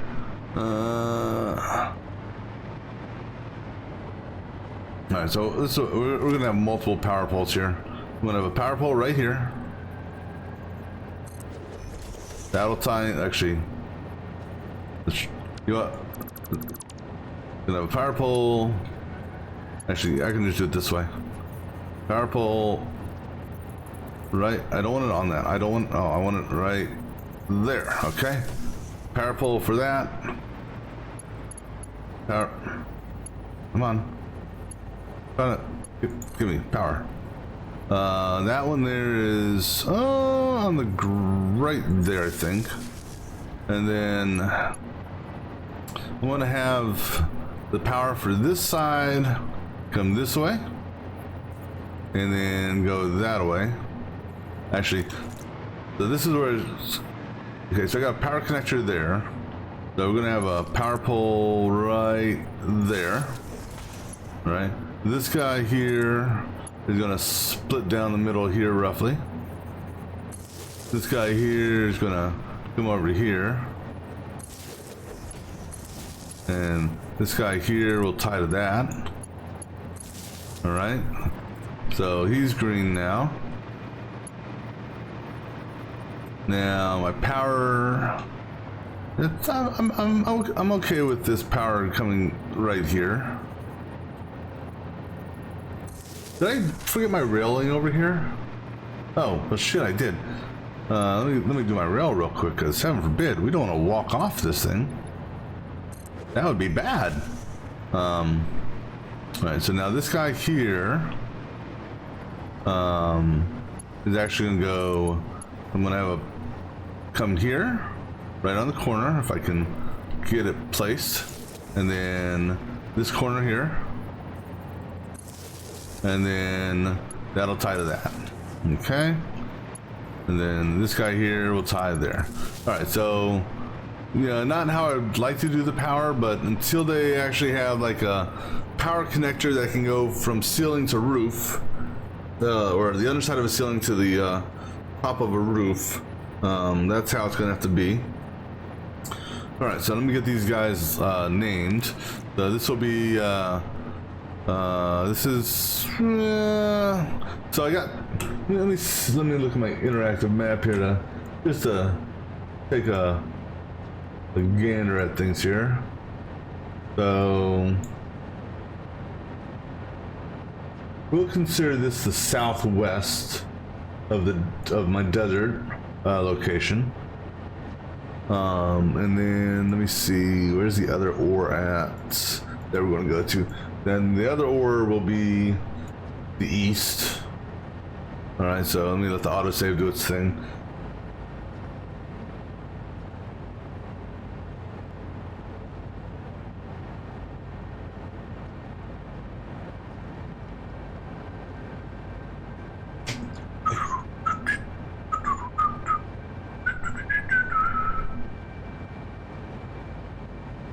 Alright, so this guy here is going to be TGC quick wire, or southwest quick wire feed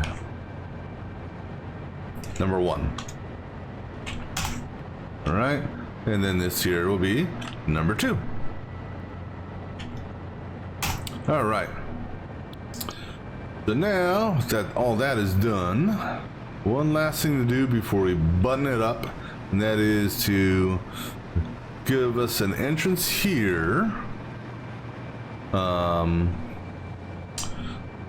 we're gonna do a not that, definitely not doing that. Do a set of catwalk stairs straight down, and you know, if you clip into the desert, that's fine, because that's just for me to walk up anyhow. So hopefully hopefully we don't have any critters that, I don't know, decide that they want to go exploring this. Right, so now we just basically button it up with the basic walls all the way around, and then actually, well, we're not gonna fully button up just yet. I'm gonna put down most of the wall. I'll leave a couple segments so I can go in and out real quick, because we need to power the miner on as well. So I'll get, like I said, the bulk of this buttoned up. I'll leave like a small segment on the front and a small segment on the back, just so I could go from level to level, just to check things out.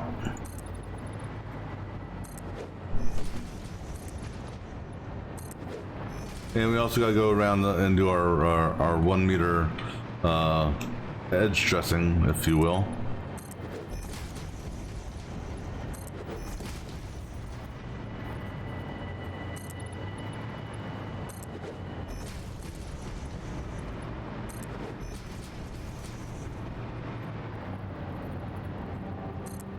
Okay. So I'll keep this segment here open for the moment. And I'll keep this area here open for the moment.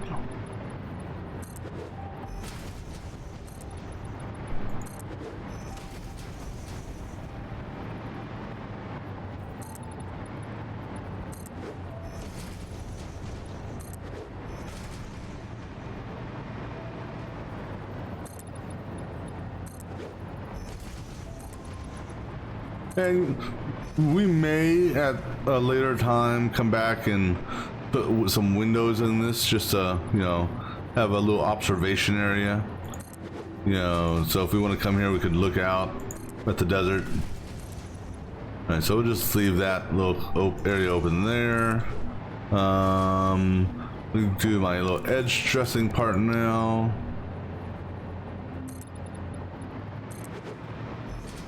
Oops.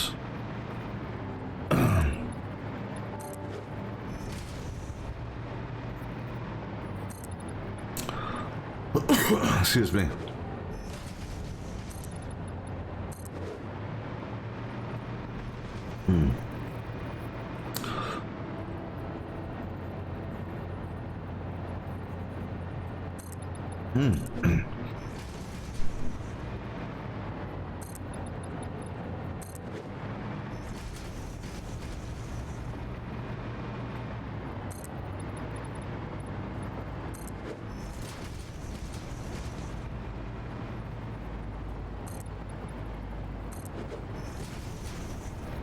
Now, technically, I didn't need to do the doubles for the outside, you know, in order to get zapped, because the zapping will happen through walls. It's just, again, if I want to expand it, having the doubles in place, it's just makes it easier.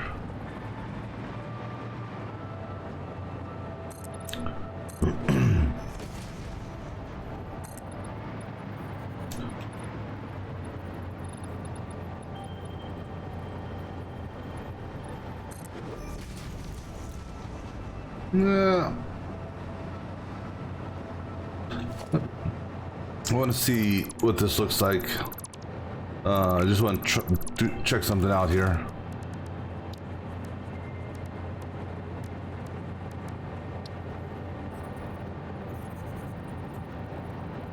All right, so that lower wall is just going to look the same, so it doesn't matter. All right, so got that set up. Now let's go ahead and hook this guy up, because we've got him already set to what we want.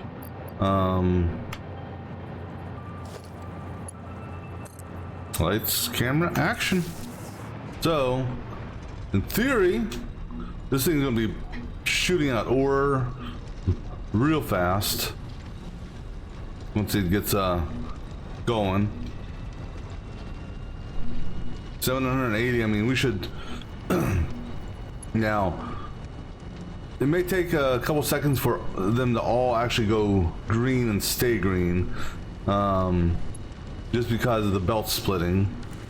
So it'll take just a little bit for them to, for the ore to, you know, start feeding and getting recycled. That's the key thing, is this recycling here. Actually, no, the recycling here is the single recycling. So these guys should be good to go now. Now, it's the recycling upstairs. That may take a couple cycles for everything to turn green, because we're actually double recycling on one of our lines. But once the stuff is flowing, it should basically, it should stay at a virtual 1-to-1. Because we are generating one, so the downstairs, we've got 17 manufacturers downstairs that make 15 ingot a minute. So that's 255 ingot.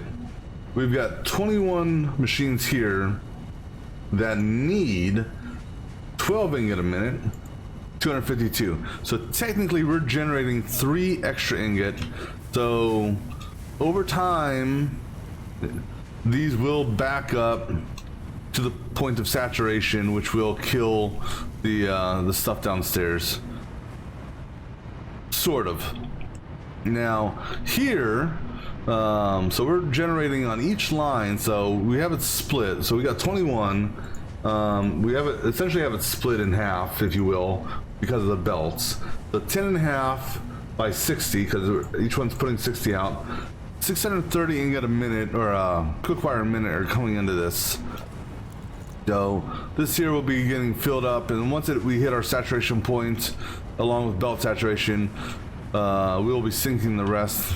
Let me just make sure these guys are powered on, because if they weren't, yeah, it wouldn't be good.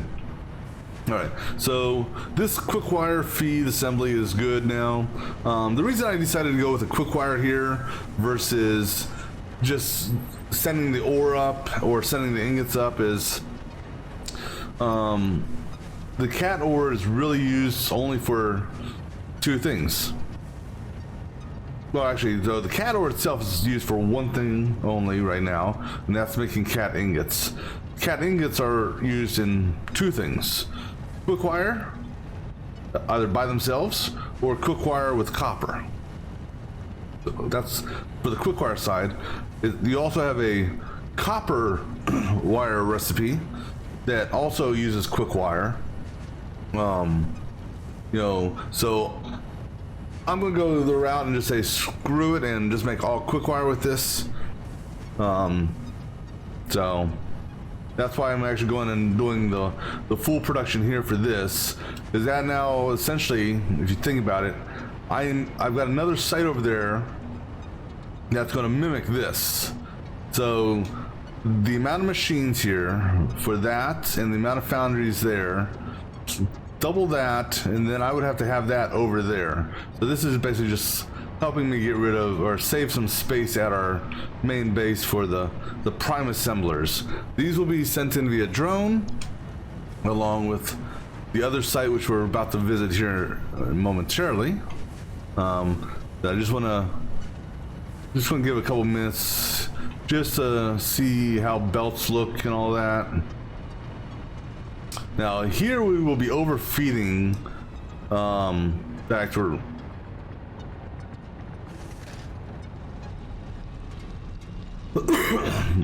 excuse me. So we've got this tuned for 780. Now what's happening is with the recycling, it's we have a backup slightly on that, and that's okay because it's not going to affect these, because what's going to happen is again, we've got 17 smelters here. 17 smelters times 45 is, this needs 765 ore. So I could technically tune that down if I wanted to, but I might as well take it up to the belt limit. I'm not going to get that much of a power save. Let me see what my power save would be if I tune this down to 765, because power, and this is something that you mentioned in for the update 6 as well, power is not going to be the overclocking power portion of it is not going to be changed. So it's while the overclocking rate of products is linear, power is non-linear. So if we are running a 480, because this is a pure, and we are running at 780, so we're running at what, 162.5. So and is this my power?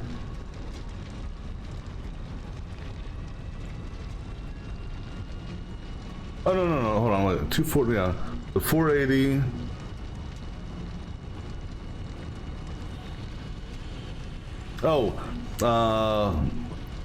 Okay, so hold on, I gotta see what the base power is.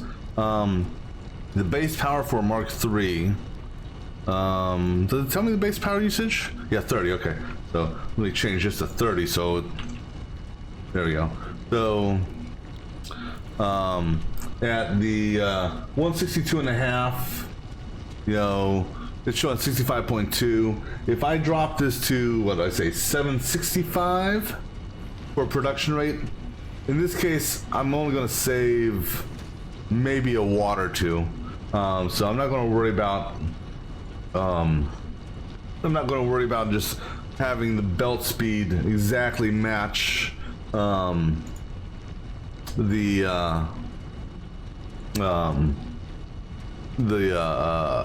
not going to have the belt speed or the overclock speed match the income requirement. Not because 2 watts, not really. You know, if I'm hard up for 2 watts, then we're in trouble.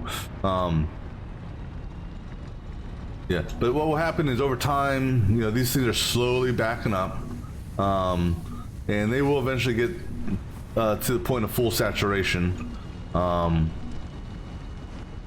But everything's looking good here, because we should,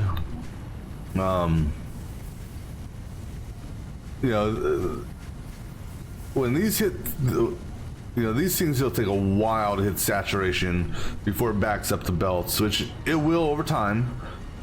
Plus, I mean, but it won't hit, it won't stop producing.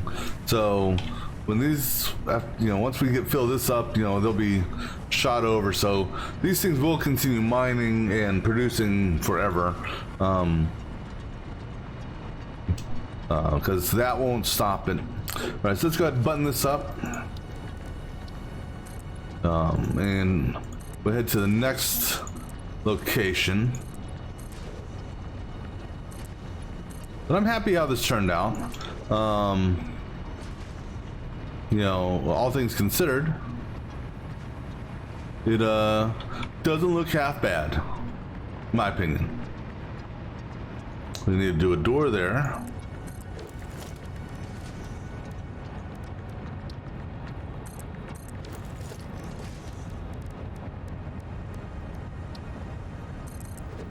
Okay. So, and I already buttoned up all the sides. And I went ahead and put my pillar supports in just for cosmetic reasons, because normally I would just let this damn thing float in the air, but I'm trying some new stuff. So if we have a problem with this thing, you know, let's say we have no... Oh, that's right, I did kill a whatchamacallit there, but you know what, I'll leave his organs there. So if we have a power issue and we can't float to get in here, you know, we'll be driving up or running up this ramp or that little sand hill. We got our entrance here that we can come in. We can look around here for whatever we need to look around for. And then we have our door here. So we may put windows here later on. Then here we got our catwalk that can either go to this floor if we want, or we got our catwalk that will take us up. Oh, you know, I need to get rid of that handrail. Got our catwalk that'll take us up to the drone level. So if we, you know, needed to come up here for whatever reason, we don't need to worry about battery feeds here, because this is the remote port, so the drones will be the drone port there is going to be getting expanded, and we're actually going to expand it, I guess, let's see, south on the building for the feed. All right, let's go ahead and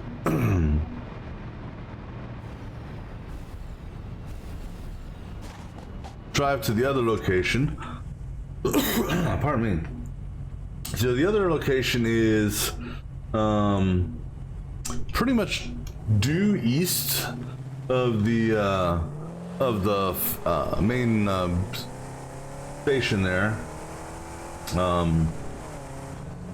but it's down by the beach on the lower level there. So that one there, I'm looking at pulling power from, oh, don't hit the train. I'm looking to pull power for that one from, I believe it's Station 5. Oh. So basically we're gonna follow the train stations back, sort of, if we can squeeze through here. Oh, oh, God, oh, get out, get, oh.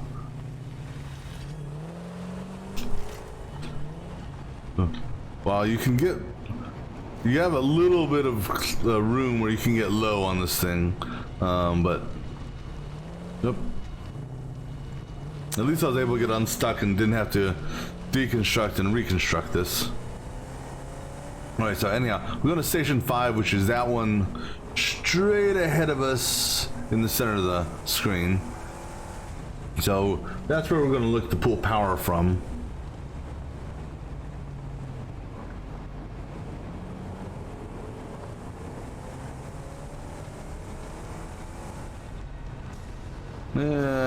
Go this way.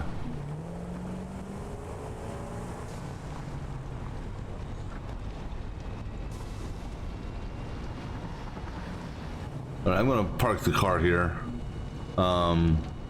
Just because. I should be close enough for floating power. All right, so we said our location is down on the beach. I'm going to take from this dude here, and I'm gonna throw a power pole here. And I'm gonna throw a power pole here. That's gonna be our run cable, and then essentially from here it's northeast. So roughly that direction is where we're going. But I'm gonna grab me something more to drink here real quick, and I'll be back in just a few moments.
All right, so for power, we're gonna basically do what we did before and basically run power. Said almost do that way. Let me just watch the train. I just want to make sure. I mean, I know we're high enough, so it's not gonna clip it. We got to be a little bit careful over here, though.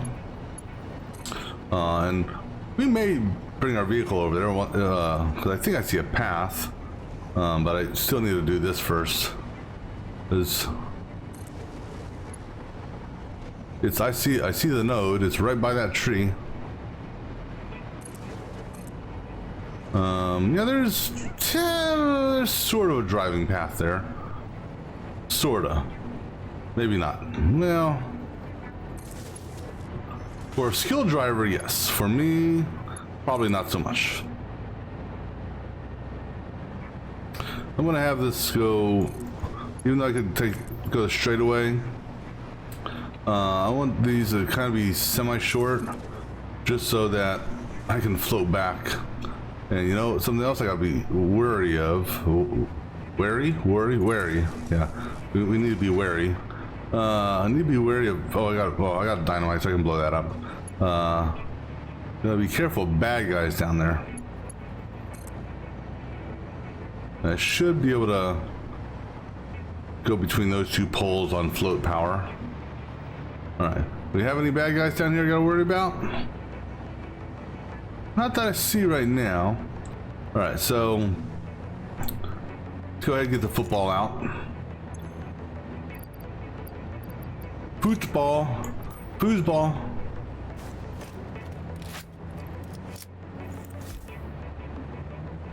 Let's see.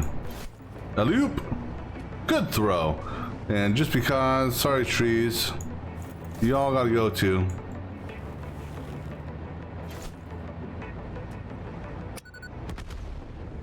All right, so that's where our miner is gonna be.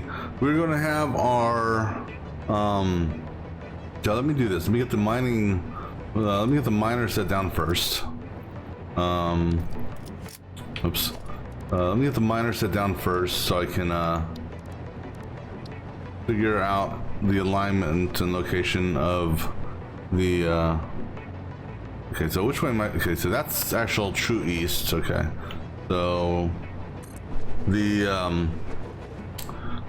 now, okay, let's put the football away because I don't need that popping up every single time I do that.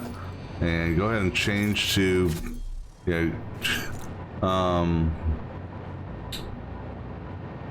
put down a see if we can see what the foundation looks like, which is actually good. It's facing the right direction, which is east, and that looks almost, well, looks pretty centered on that. So back that off just a bit. All right, we're actually gonna go vertical. I'm gonna come off the ground a little bit, and I gotta take in consideration the building length or width. So we're actually gonna come up actually pretty high now that I think about it. So our building will be, for the moment, let me see how this is. So I need to have it so I can do 7 foundations, including this one. So from there, oops, nope, change modes, please. From there, back 6. Nope, we gotta go up another couple, take it up a couple more foundations. All right. Now, we need at least 6 this way. All right. Then, for the base floor is, let me pull my notepad here. Base floor is 17, so I need to do 8 across this way. Nope, we're gonna go up higher because we're clipping into that wall. All right, so let's go ahead and take it up another 2 foundation segments then. 2 4-meter foundation segments. Well, I did not mean to do that zoop on that. All right. So now Come up 6 from that. And then, nope, geez, man. Up one more foundation, I guess.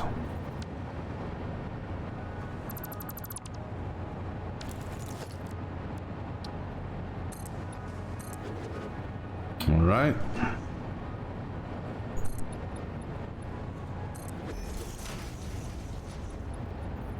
So 8 that way, and 8 that way. All right, so that is the, and then, you know, obviously this will be squared off, but that will be the foundation for the smelter level, and then we'll, the other foundations, let the autosave go off. The other foundations will be, won't clip it all into the rock face because we're not building out any further to the west. We're just expanding to the south and north, and so there's nothing that will clip into. So now with that being said, we're bringing power up here so I can float as we get things laid out.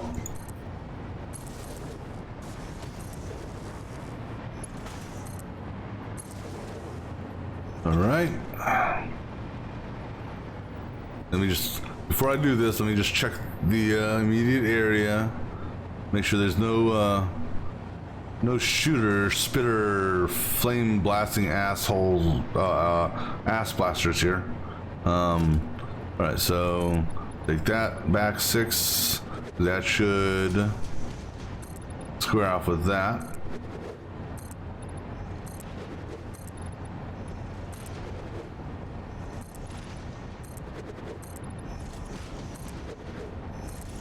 All right, so that's that side, and then now the good news is that when I get here, our entrance is probably going to be, I'll probably have our entrance tie in over here somehow. Now we will have a catwalk structure of some sort of stairs going down to the mining level. Just because, you know, no, just because. And speaking of the mining level, pardon me. Let me go ahead and we got a power pole down here. Let me go ahead and just for the moment, let me bring a power pole over here so I can just float. And I'm gonna get this thing configured. Let me just double check, make sure no bad guys are around. Yeah, because this thing here is going to essentially shoot a, it'll be interesting to see how this one works, but, okay, so this is going to be at 162.5. No, not comma 5, I don't think that works. Okay, that'll give us our 780, so he's configured. So now, I don't have the, let me get some more power run on this.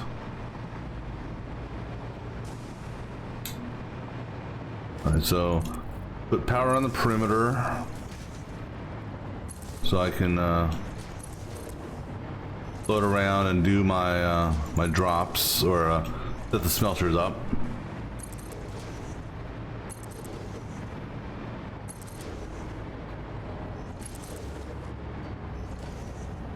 Alright, that should be enough power. That should cover my floating in this area here. Alright, so now this guy here is roughly the center line for us. So this, we're going to just do the initial conveyor wall there. And now this is going to be the fun part. I don't know how tall this is going to go. Not quite tall enough. So he's going to come up this way to that point there, as high as he can go. Then we're going to have another conveyor that basically brings him up relatively close to the same level as this, just so the belt is somewhat level. I mean, that's the best we're going to get on it, but we're going to do a double conveyor like that to get the material up here, and then from there we'll you know, it'll do its little split segments. So we're gonna start our smelter set in the middle here. So on this section here, we're gonna do one dead center. Oops. One dead center. Make sure orange is, yeah. So one on the center on that, and then we'll do 8 on each, 8 on the sides, either side. So 1, 2, 3, 4, 5, 6, 7, and 8, and then 1, 2, 3, 4, 5, 6, 7, 8, and something just seems off with this foundation. Excuse me a second.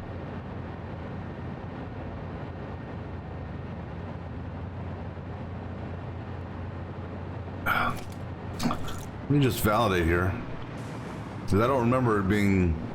Maybe it was. I just don't remember. 1, 2, 3, 4, 5, 6, 7, 8, 9, 10, 11, 12, 13, 14, 15, 16, 17. No, that's exactly the same length. Okay. It just... I don't...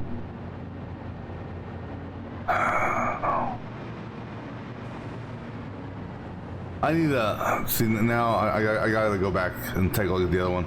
I don't remember it being that extra wide.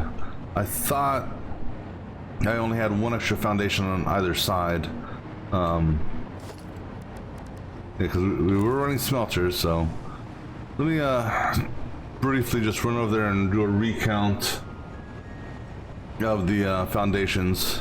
Because I wrote down a note, but it just, I don't know, visually looks... Actually, you know what? I don't need to go over there. The reason I don't need to go over there is... Let me just pull up my my last autosave. Let me pull that up into the what you call it. Actually, so my first autosave, I added one more foundation link to it.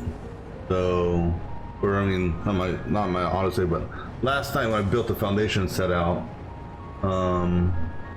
There's 1, 2, 3, 4, 5, 6, 7, 8, 9, 10, 11, 12, 13, 14. You know what, let me just go ahead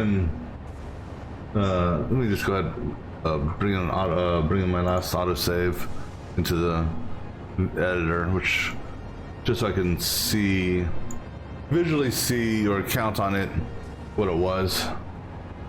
I don't know, for some reason I said 17, but I think maybe it was only supposed to be 15, because maybe I was looking at 17 from the perspective of excuse me, the machines that are in there, because I think I'm guessing maybe a 17 or a 15 on the bottom, 23 on the top. I think is because the top I have 23 listed. So let me just double check this real quick. Right, so let's lower the elevation.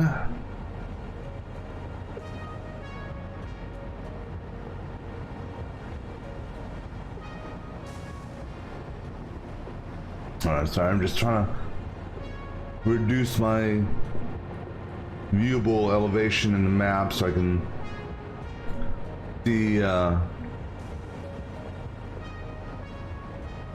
see just that foundation segment.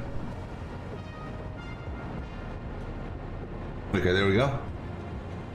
So let's see, measure from there to, yeah, okay, so 15 foundations. Okay.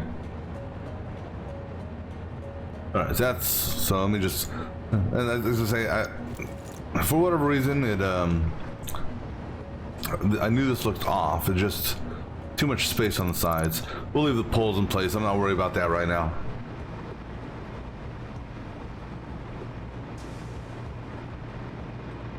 Because these floating poles, again, will be getting deleted, so if the floating poles are floating themselves, That's, well, that's fine. All right, so now we're gonna set this up. So 17 is gonna get set up as an 18, so a single loop back on this. So we're gonna have splitters on the yellow, with orange at the bottom. So 3, 1, 2, 3, 1, 2, 3, 1, 2, 3, 1, 2, 3, 1, and 2. All right, then come back here. We got a merge on this, or a split there, I should say. That's 3, and then we have another split here. All right, and then center line, which is actually offset on this line here and on the seam. So right there and there should be it. We have a split there, and then we have a merge in front of it for the loop back. Now we'll go ahead and get our interior poles done, or interior conveyors done for the small spaces, just so I can make sure that they are done first, so I don't accidentally miss them.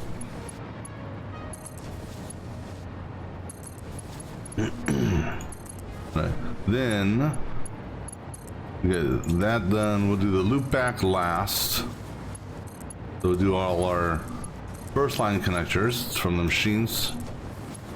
Then we'll step back to the next portion of the splitter pyramid. All right, so this guy goes to here, that guy goes to there, this guy comes into here, and then you go into that, you come into that, and then you come into that, and then this guy here we're gonna have come down and let's see, you are on that seam there, so up 2, nice clean turn for that.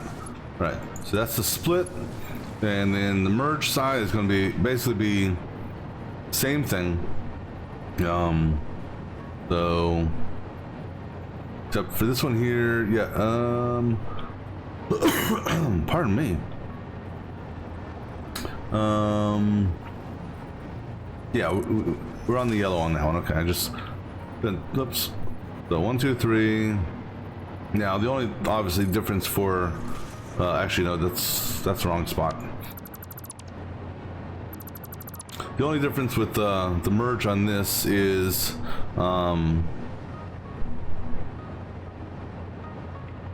what do you call it?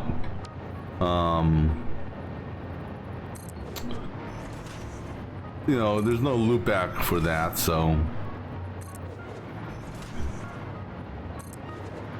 And obviously you don't need a loop back when you're bringing stuff together.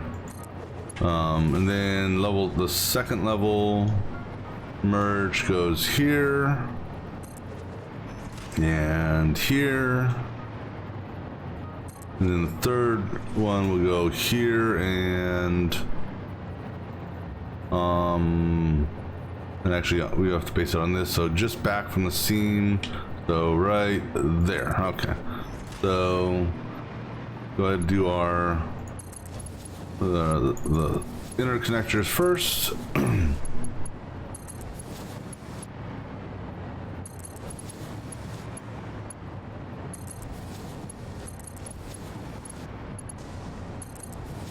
All right. Wait, you're in the wrong spot. Hold on. No, never mind. This is a reverse of what we just did, so that's, you know, I thought we were on the other side. So do our machine connectors first.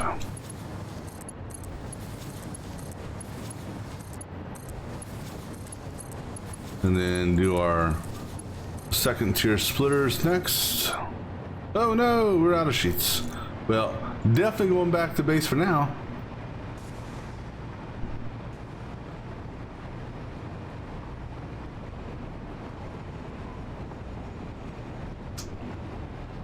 And then I'll see if I can find a drivable road, maybe through there.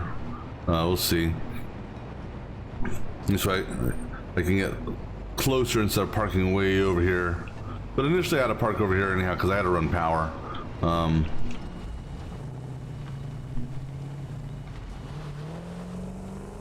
Okay. Watch out, doggy. Oops, sorry.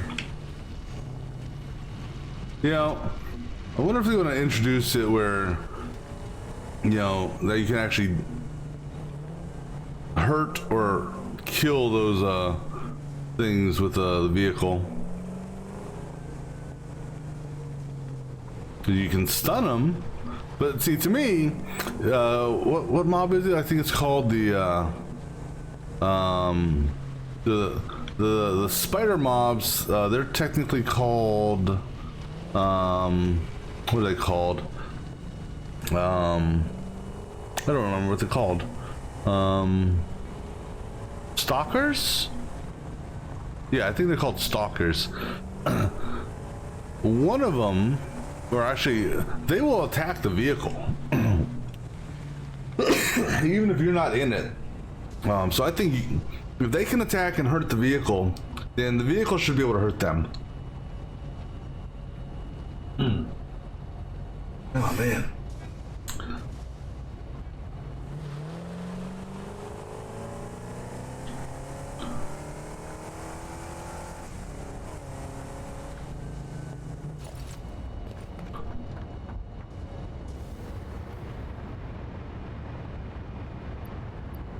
All right, let's go ahead and take, I don't know, a couple thousand of these. What else are we low on? We're good on concrete. Looks like we're low on iron plates. We're gonna grab some more stacks of these because we're gonna need it for the building of the wall. Iron rods, let's go and grab some more of those.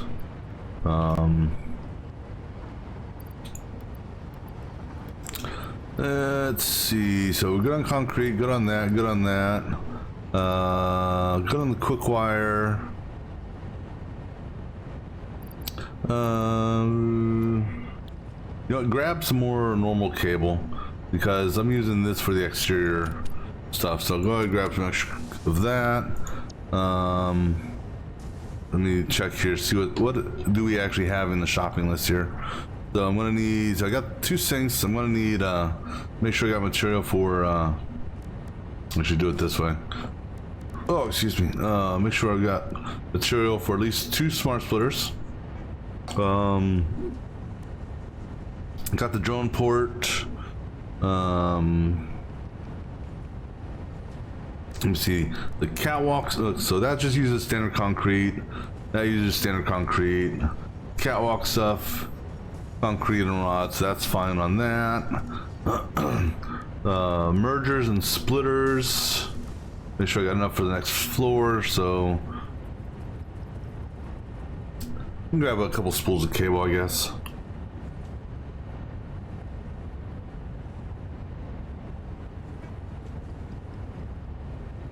All right. We'll grab a couple more, just because.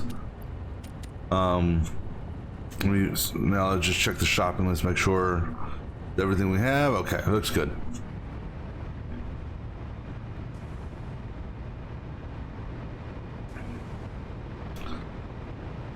Because realistically, this is the easy part here. It's when we go to do the, well,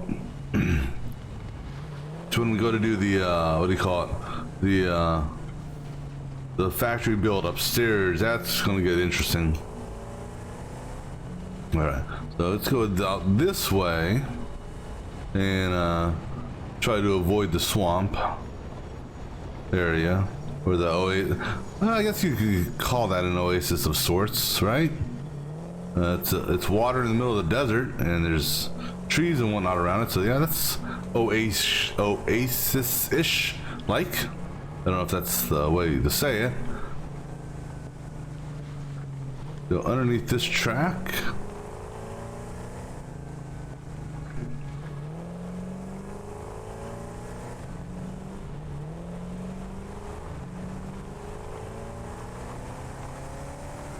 Okay. Nope. Whoa, oops. Wrong button. I have a bad habit of hitting the wrong button to get, or to, you know, and I bailed out of my vehicle quite a few times by mistake. Alright, this will work. Alright, cool. Make sure nothing's following me. Because you gotta remember, at nighttime you may have those little stalker critter things come out.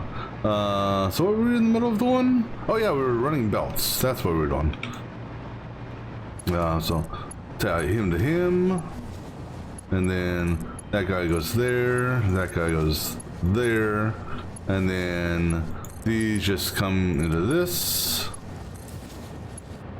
and then that will go upstairs. All right, so now what we're going to do is get our next floor, the next foundation that, and actually what I may do on this, before we do that, maybe we'll do the power ring now, just to, you know, get it out of the way, because then that will technically give me my floating power for the next level. And then I don't have to take power poles up with me.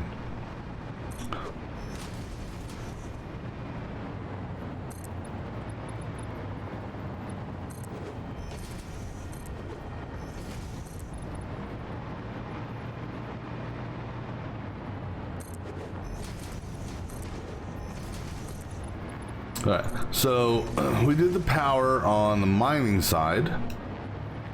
And so we did it, I think I did it every 3? No, every 3 was on the top. This one here, I believe I did it on the 5s on this one, because I did a 5. Because we got 17 here. Man, I cannot remember how I did this. I know that I had one here, dead center, on this. And that fed this guy here. And then I remember I had one on this seam here, 3. Man, for the life of me, I cannot remember how I did the power over there, and it's going to bug the crap out of me. Actually, you know what? I got my interactive map, and let's go ahead and just look at my power connections. Right, what level? Okay, we back that down to 85, 84, 85. How about 84.5? Okay, it doesn't like points. So 85. Alright, it's trying to think here. Alright, so okay, so I did a 5, a 3, 1. Okay, so that's what I needed to see. So we did a 5. So here on that guy right there. Then so 4, 5. Then we did 1, 2 on this guy here. Nope, not there. You're 3. Then we did 1.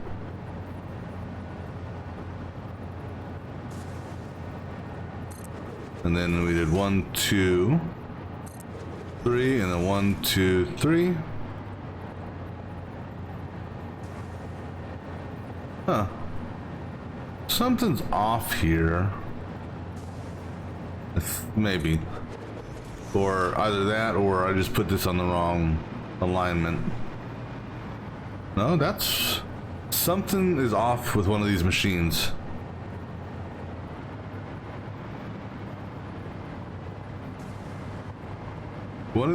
There's a machine, and I think something's off here. Because this is built the same as the other side. There's no. Is that the problem? No.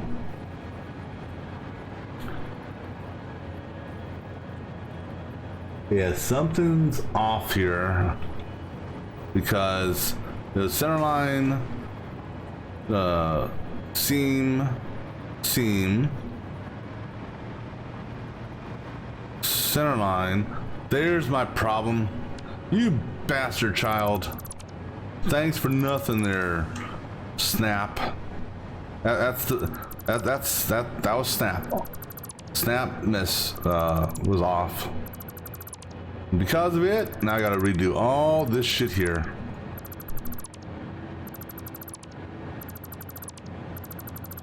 Oops.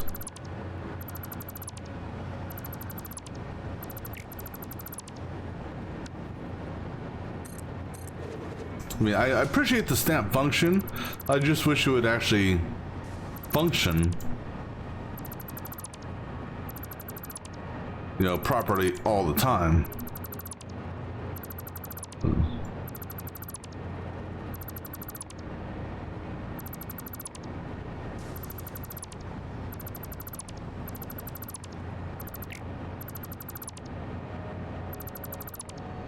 All right, gotta get rid of this one too.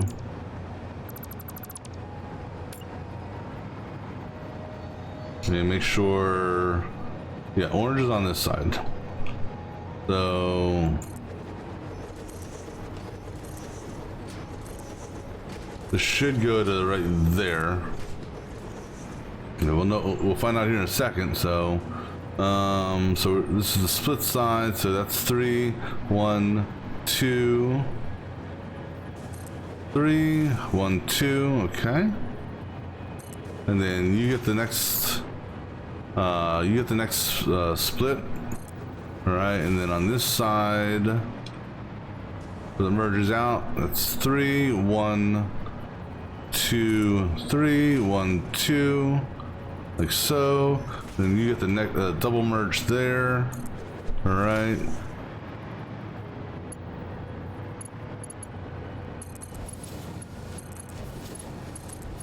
So I didn't have to do anything with you.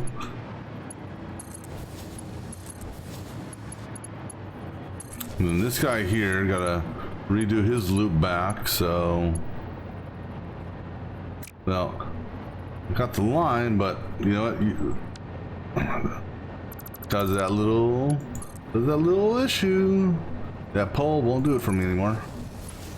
All right, so let's go ahead and get the interconnectors first.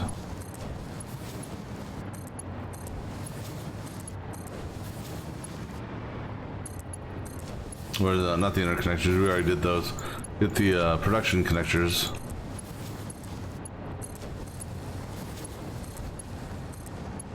All right.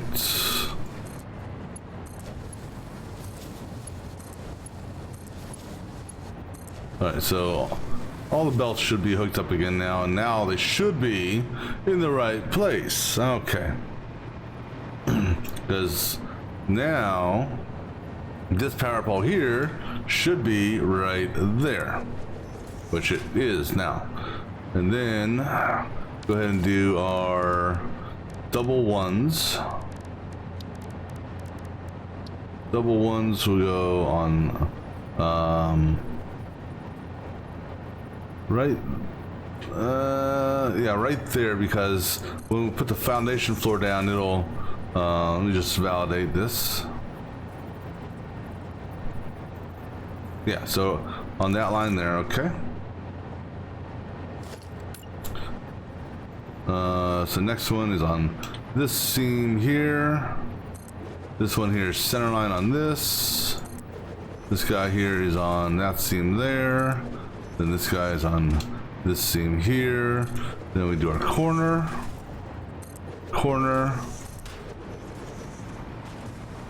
and corner.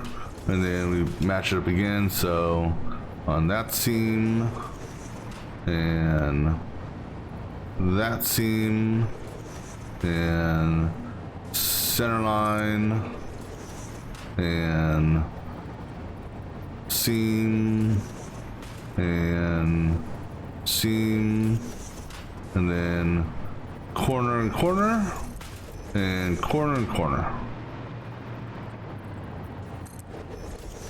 Right. Now let me go ahead and get these machines hooked up to their poles. So it's a 5. Then we did a 3. Then we did a 1. Then a 3. Then a 5.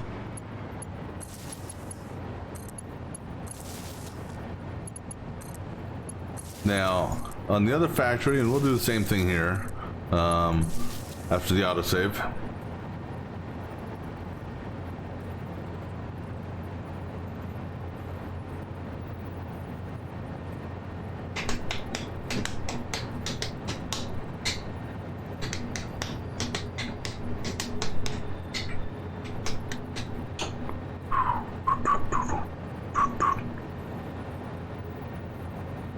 Alright, so we're gonna mimic this just like the other factory. So instead, you know, I could technically have all these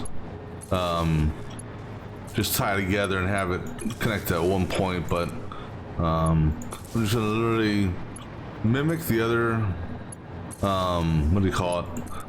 The other satellite quick wire facility. All right. Now let's go ahead and run our ring.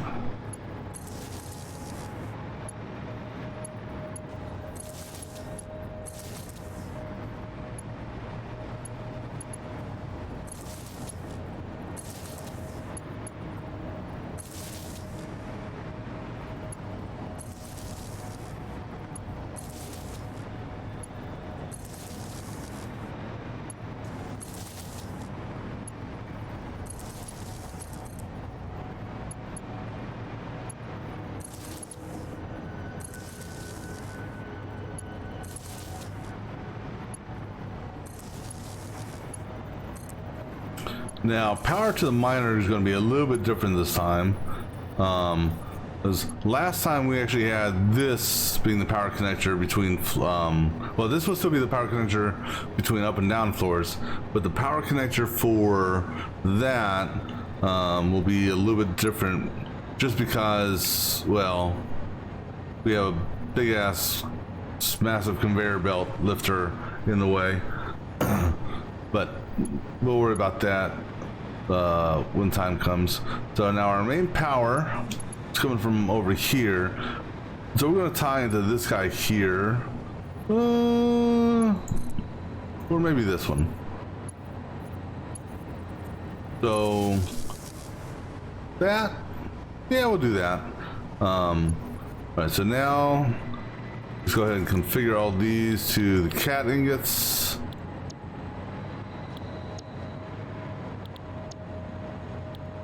So what I should see after I go back this way, or go back, or I should see when I turn around after I finish all this, is yellow lights across the board on this level.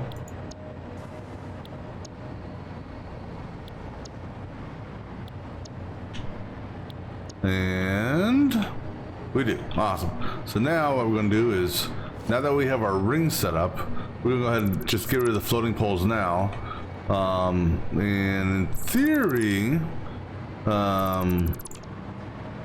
we won't need to actually put out any more floating poles for this build because, you know, when we get the next level finished, we will, you know, do the power ring, which will then allow us to freely float for the top level. Now, before I go too far, we go ahead and carefully wipe that out, and that one out, and that guy out, and that guy out. All right, and yeah, we'll go ahead. We'll do it that way. All right. So now let's go ahead and finish clearing the floaters.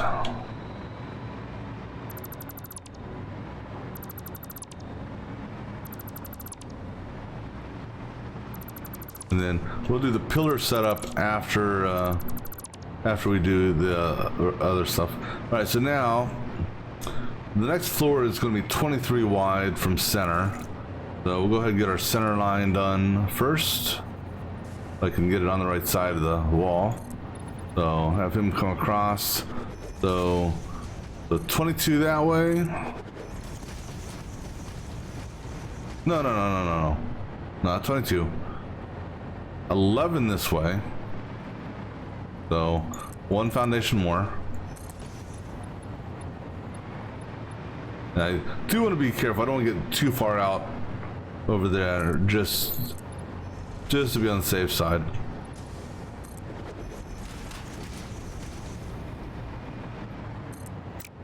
So out,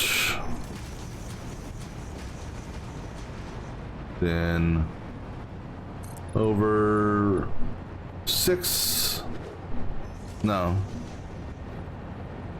one more.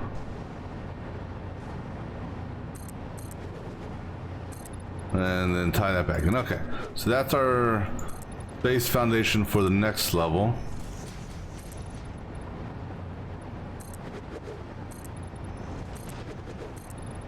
Which is hey,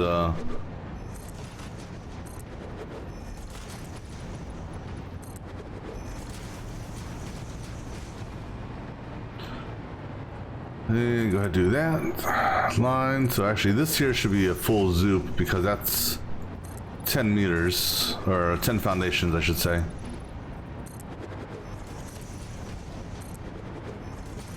Alright, so now, we're going to do the same layout. So, the miner is on this side, so our constructors will be center lined, center lined on this guy here, facing that way. So orange, okay, good. So one down there, and then 10 across both directions.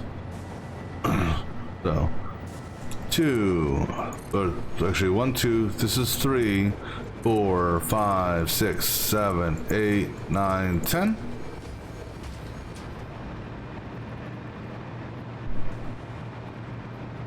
And then 1, 2, 3, 4, 5, 6, 7, 8, 9, 10. All right.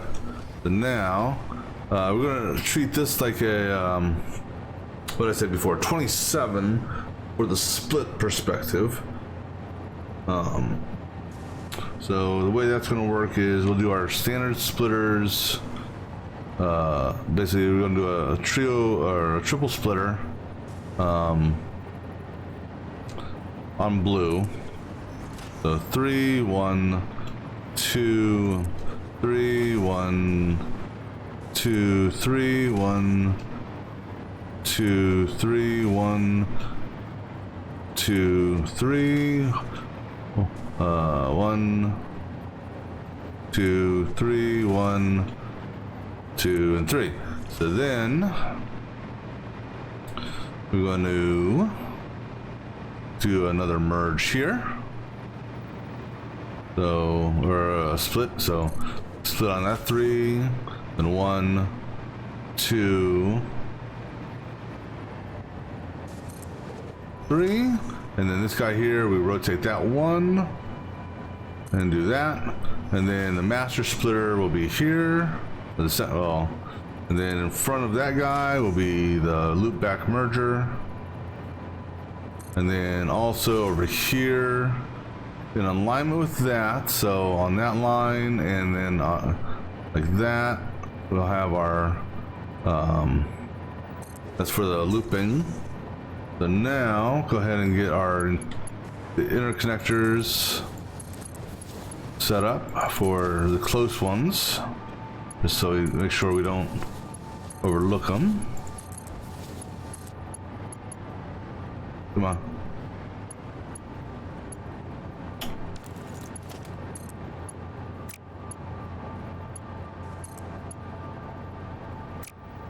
Oh, damn it. I had that. That was turned around the wrong way. My bad. Where's my blue at? Okay, like that. Okay. Like, why wasn't the belt working?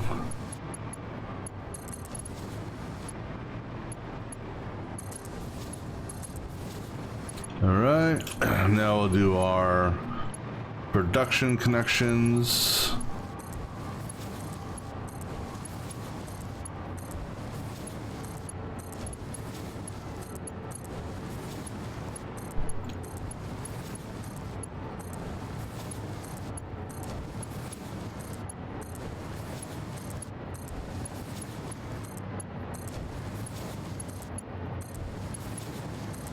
All right, now we'll do our next level connections. So this guy here, okay, so he's actually, so this guy here goes to him, this guy here goes to him, this guy here, we have to basically break the belt on, so we'll just take him up to here, and then he goes to that one there, he feeds him, and he feeds him. Now going this way. Now under normal circumstances, this guy here would actually be out further. You know, if we actually had you know, that many whatchamacallits. So what we're doing is we bring him over here to about there, and then we'll have him turn and go into that, just to have a nice cleanish bend, and then merge there, that comes into that. Okay, so that is our distribution, and then we will go ahead and put our hole there. Now on the merge side of this, this is done a little bit differently. So we still, so we still are merging on the 3s. On blue. 3, 1, 2, 3, 1, 2, 3, 1, 2, 3, 1, 2, 3, 1, 2, 3, 1, 2, and 3. Now the different on this one here is we're going to do another merge here, because that's going to take from those two, and we're going to do a merge here. And you know what? I just realized I've expletive all these up. I don't know what I was thinking, because the arrows are facing the wrong way. I just now noticed it when I was putting that one down. So I needed blue to face out, not blue to face in. So let me rerun this again. 3, 1, oops, 3, 1, 2. Nope, not there. 3, 1, 2. 3, 1, 2. 3, 1, 2. 3, 1, 2. All right, so then we have a central merger on this guy here, and then we have one more merger in front of them here, and another merger in front of this guy here, and then in front of, and then we so 3 in front of this guy here, but out in line with this guy. So in theory that should be the line. We have a split, and this is because of the belt limitations of what's being put out. So we're going to go ahead and get our interconnectors done first.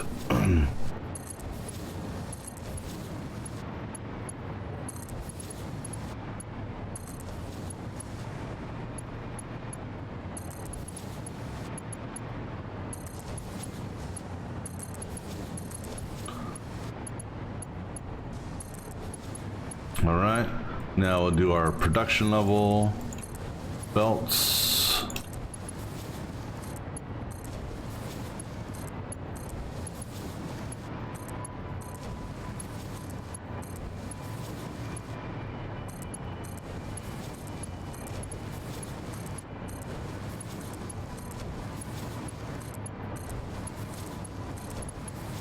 All right, now bring up the next tier in the splits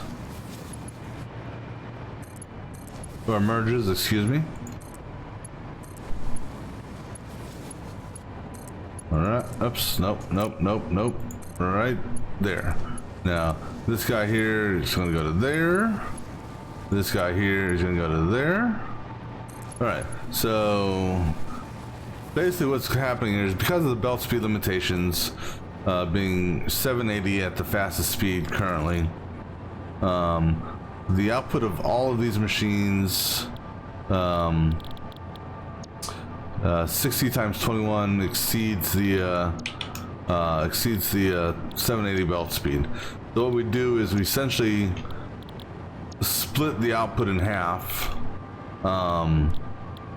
for dual outputs or dual drone speeds,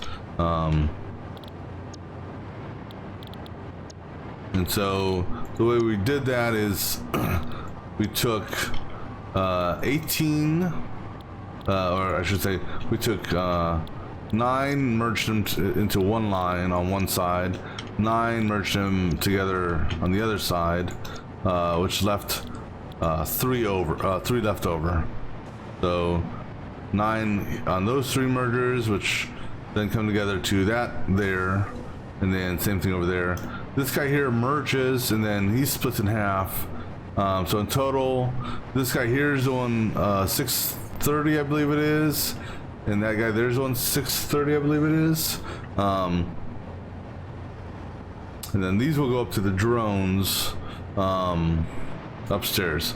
Now I believe what I did on this is I did it on the 3 on this seam here, but I did it just to the right of just to the right or in line with this thing here specifically. So I was one off the grate when I look at it. So 3 1 2 3 1 2 3 1 2 3 1 2 3 1 2 3 1 2. Alright, and then these guys all tied in, and they chained, you know, they all basically chained just like the last set. The difference with this set is only the center one tied to the perimeter power, as opposed to all of them going to the wall. Why I did it like that on the second floor and not on the first floor, I don't know. I could have, but nah.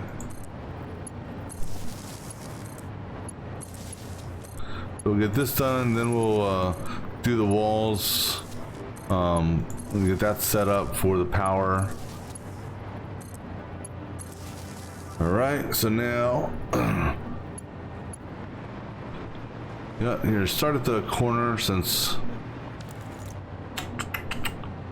So go ahead and up 3, and let's go ahead and just start building over. Now I'm gonna, this is where I'm gonna have to be careful about my power, because technically my power from down below stops right there, so that's why I want to get this configured first.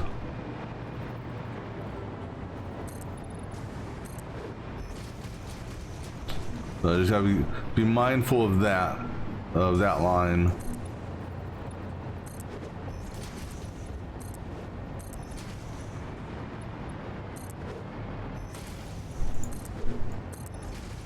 All right.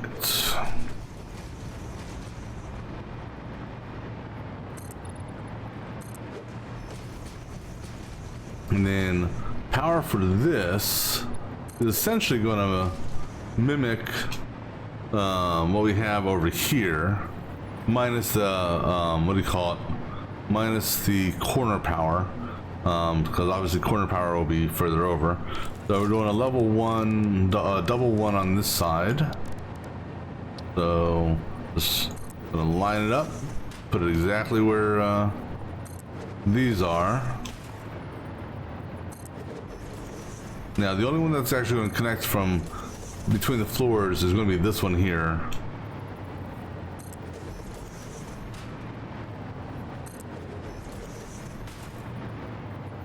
And then I'm just gonna go fly over here, do the same connections. Just it's easier to glance like this versus let me go turn around, see what line I'm on and all that other stuff.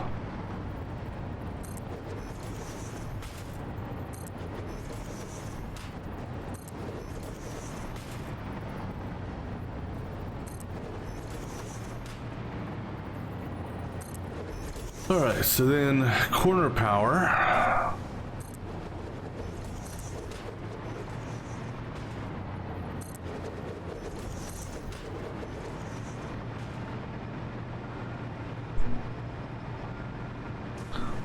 And then we'll, after corner power, we'll go ahead and wire up the ring.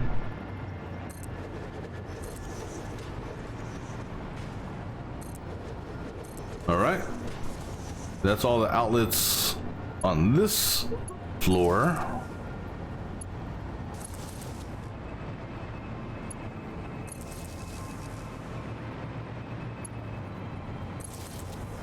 So this one here is a lot quicker to build. Normally that's how it works when once you get a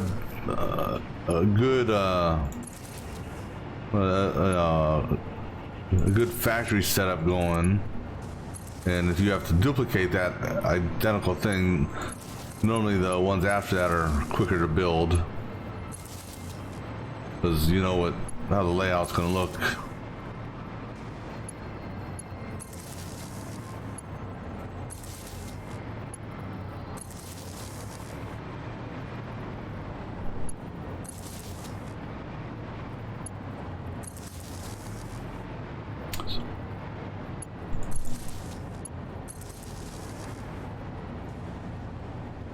Alright, so now I said we'll chain these together. Ooh, sorry, I just saw something that I kind of like, and I'm gonna have to look at something here in a minute.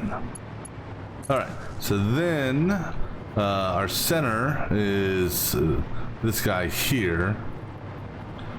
He's going to be the one that's going to be connecting. It's not perfectly. It was slightly off on the other one, so it will be slightly off here.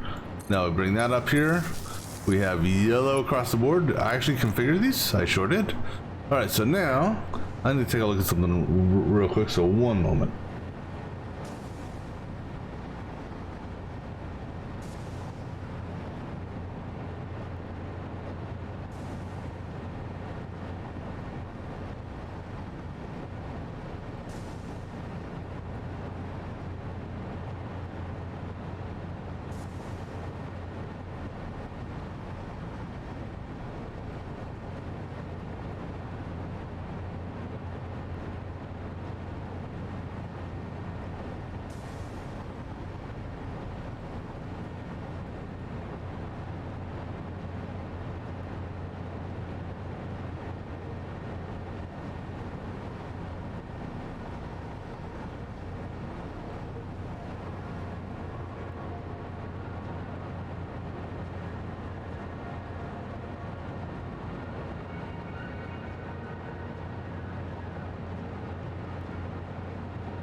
Alright, sorry, I just had to look at something real quick. Alright, so now that that's done, we got our power ring set up. We'll go ahead and get the next thing done. So now this one here is going to be primarily built on this side, as far as foundations are concerned. And so I believe,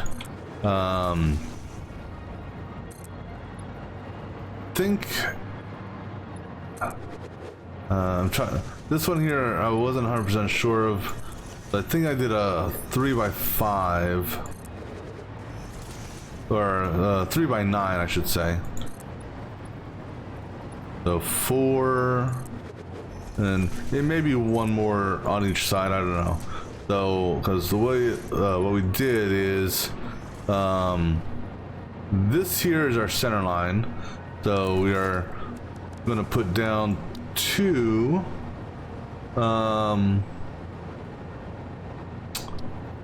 2 ports. If I can see my hand. So one goes there, and then the other one goes there. All right. So actually, we built over one more foundation. Oops, I don't know what I'm doing that for. Okay, one more foundation on that side, and one more foundation on this side. Now, I gotta look at my interactive map here to see, because I don't remember the exact, I don't remember the exact, spacing I did on this.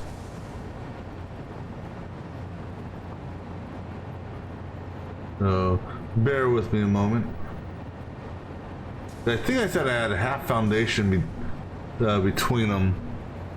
I'm just trying to look here. Unfortunately, the way the map is, I can't rotate the map. Right. So okay. So based on, I'm gonna try to get this as to match. All right. So this here, I want to say was like that. Because actually, I think what I said is I had a conveyor pole distance. I think I need to move that over one more. Yeah, because that's on center line, so I need to move this over one more.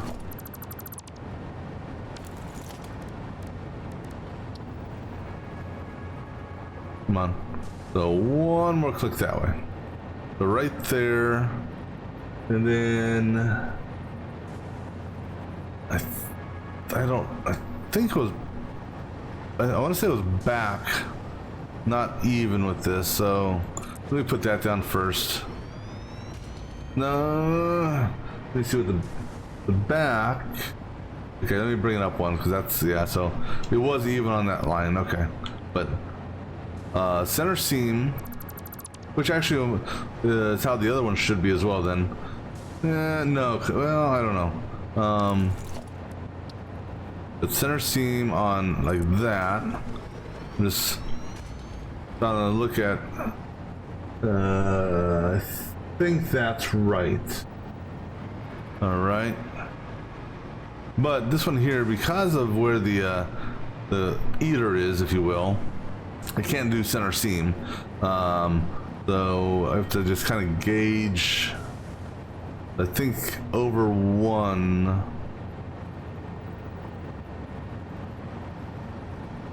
Let me see how that looks. Yeah, there's one more over. We'll put that on the center line. So yeah, that's where those go. Okay. So then I had the smart splitter, and I had it in. Not so it wasn't center line. That's center line.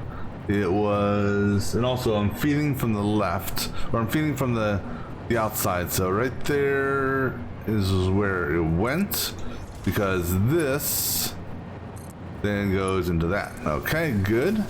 And then over here.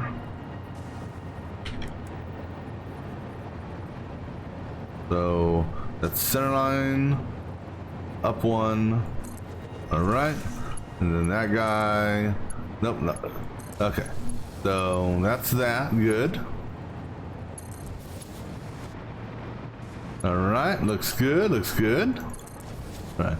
Yeah. Take a look at something here real quick just to see something. I apologize.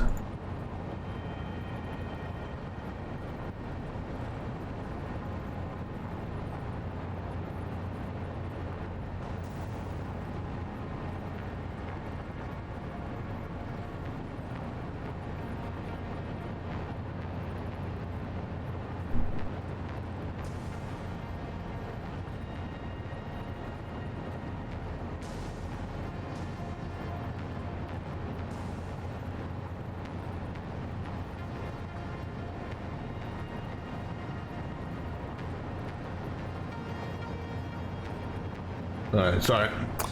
Alright, so let the autosave do its thing.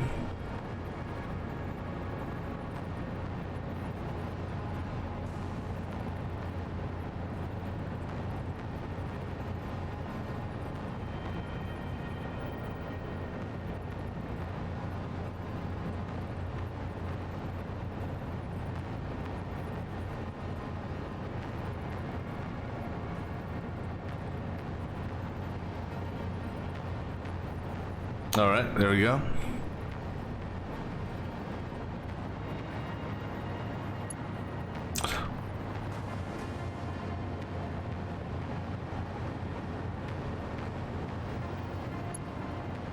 I don't know, that just looks odd for some reason. Again, it must be just a perspective.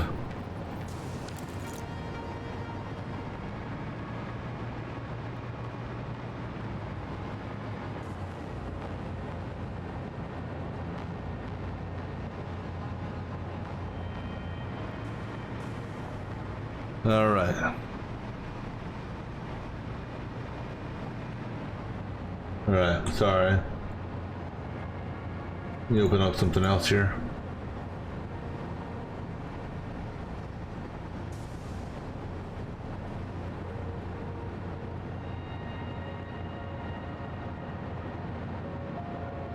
All right, sorry. I'm just watching the Coffee Stain Studio stream of the release and other stuff. Oh, actually, I guess that's it. Never mind. Anyhow, we're not worried about update 6 because we're not going to experimental anytime soon. So we will be preparing sort of some stuff for update 6. But yeah, I'll just bring up another stream here because I'm just kind of wanting to see some other stuff here.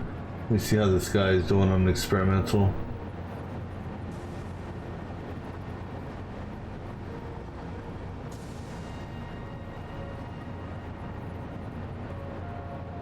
All right.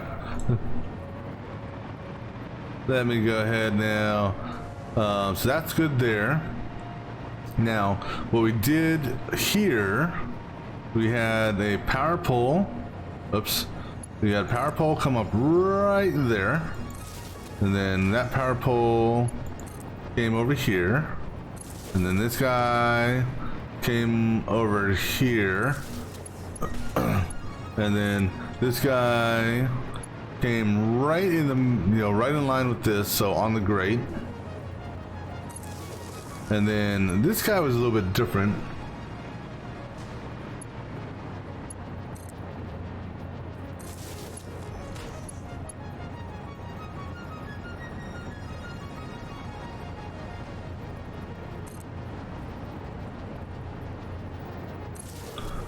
And then this here, then they move that over one more click.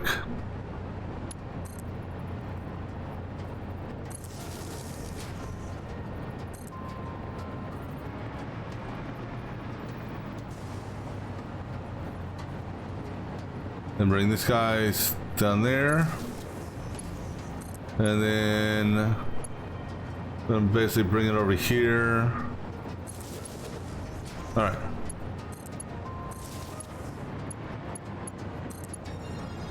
Okay.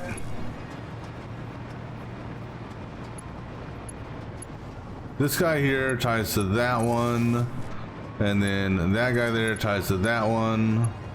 All right. So now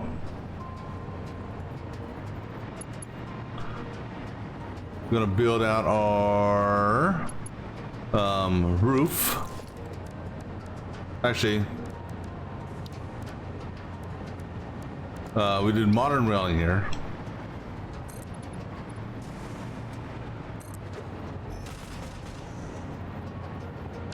Oops.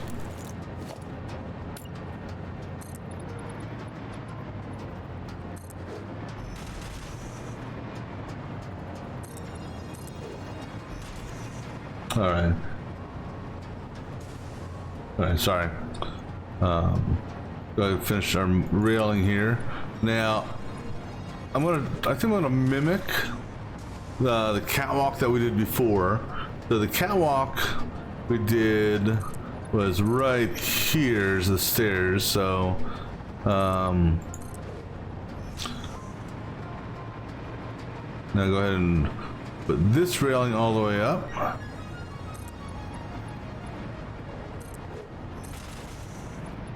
Because we got everything hooked up except the floor-to-floor connectors. Oh, and since we're here, let's go ahead and do this. So from this orientation here, left is none, center is over, and right is any. And then we'll come over here and get this guy connected. And this one here will be left is over, center is any, right will be none. Okay, so now we need to get these guys connected, and so we're coming off this guy here. He is going to go up and to that level, and I believe I had him coming. Let me look at my interactive map to see which one. I want to try to mimic the two floors to a certain extent. Let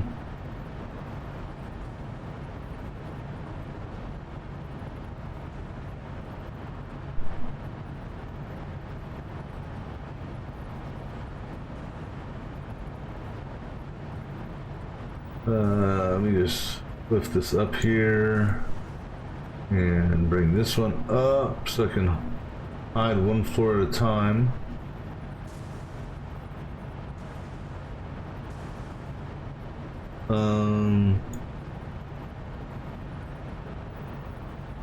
And that's working.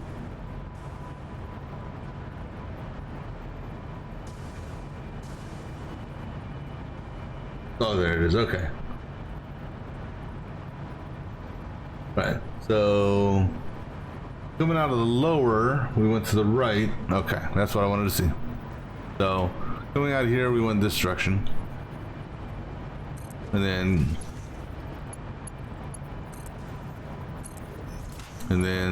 this basically just went straight to that. All right. Yeah. So for these, we didn't do anything special.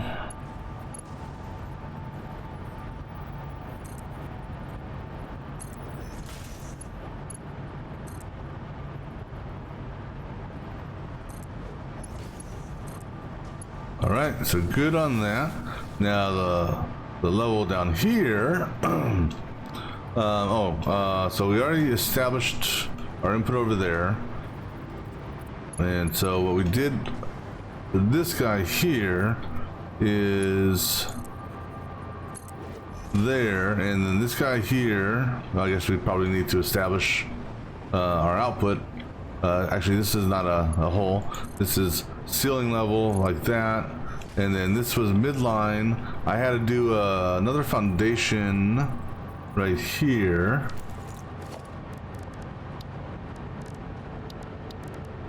Just had to do a foundation here just so I could get a connector set up. So there's our line there. We go back to up 3. So that there allows us to do our connection here. And then that goes straight into... Really, you guys? Really? Or, well, maybe I didn't connect the one upstairs.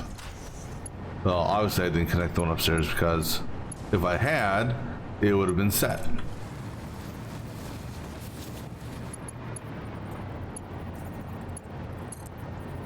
Alright, so now all the belts are in.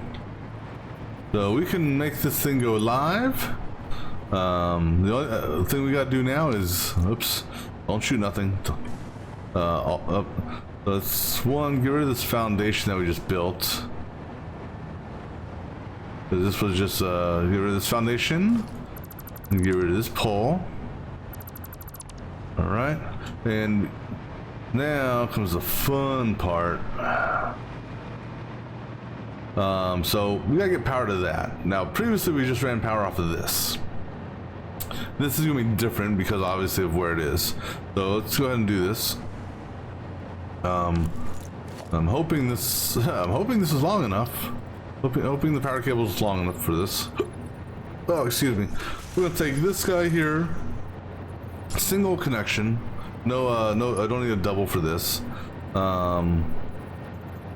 go to there. That's in line. We already. Good. All right. So now everything's configured except for this belt right here. Now it's connected. All right. So we should see here in a second. A whole bunch of ore coming up this belt. There it comes. Look at it go. Look at it go. You know. All right, so it's going to do its little splitting thing or bobber, and we'll see these lights turn green here in a few minutes. They'll all turn and stay green. First couple cycles, they'll be iffy until the loop back and everything is distributed properly. But looking good. And basically just making sure we see stuff coming out of all these, you know, because all these belts should be good. So we got all the interconnectors done. Then come up here, and then it gets fed from back here. Again, it's going to take just a wee bit for these to perhaps get 100% efficient, but maybe not.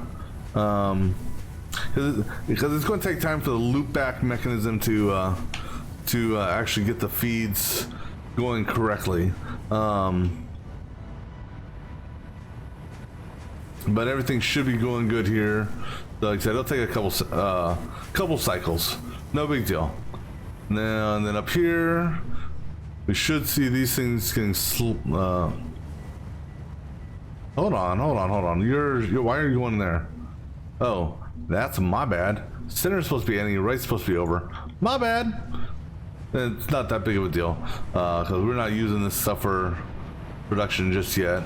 And so, leftover, center ending. Okay, that was minor boo-boo on my part.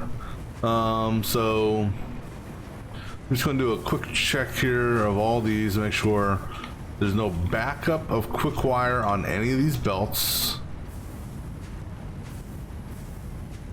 Every single one of these should be constructing something. If I don't see something being constructed, then we know we've got a input problem. And looks like all of these are clear, so no input problems on this level. Now let's just go validate down here. Make sure we have good output on everything. So no backed up ingots. That's the important thing. Or getting backed up will happen over time, just because of the. Now these things are going to go idle mainly because of me and my jetpack apparently. So that's why that idled out there for a second. Supposedly, and I forgot to do it at the start of this game. Let me go ahead and take off my jetpack or hover pack, put it back on. So that supposedly should prevent my hover kit from getting or from zapping the what you would call it. All right. So now what we're going to do, we're going to remove this foundation here, and we're going to replace it with the standard foundation, and we're going to remove this foundation segment here. All right, now we're going to go ahead and put our walls up or down, up around. So on this side, all walls. The other side is the side that has the catwalks. We'll do the edge last, for the lower edge.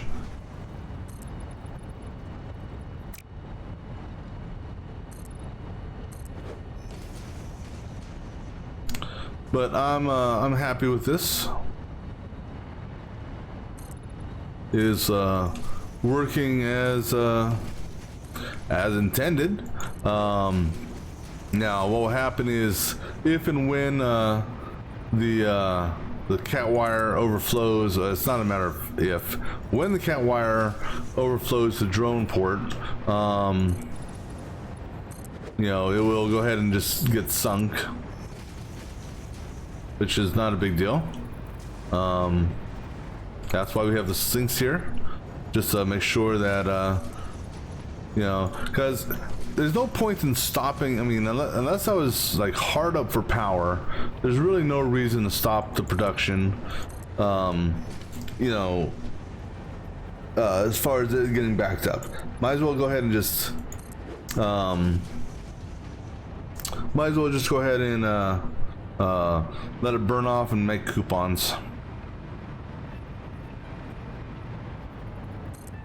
We got all the core stuff for the coupons.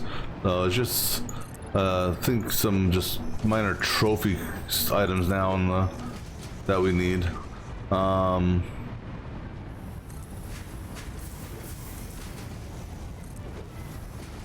right, now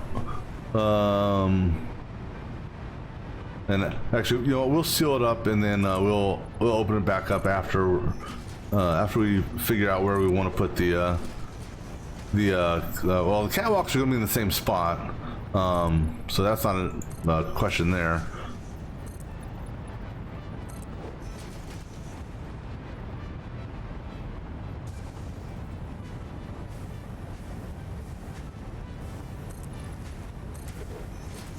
All right, now let's go ahead and put our edge on. And we'll do the pillar last, the ground pillars. Because that one there is, we have to get underneath to do. And we're going to have to go down to the miner for a couple of them. Or at least down to that level. So I'm going to run a secondary power line temporarily. Just because we're going to have to go down pretty low. I mean, we're going to have to go down that far. So I don't know. We may be able to just go from there to there. We'll find out here in a minute.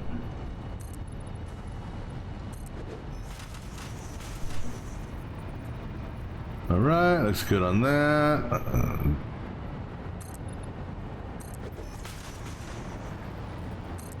Alright, so I think that's all the... Is that all the edge seams? Nope, last set of edge seams here.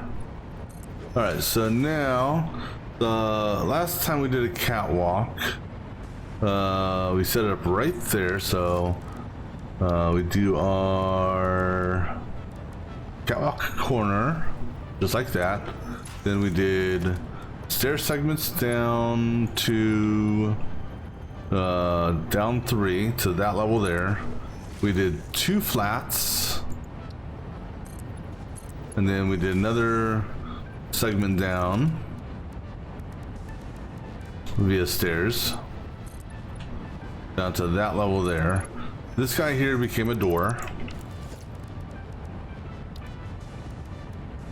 center door. This guy here, we took that one off there. That guy became a side door, like so.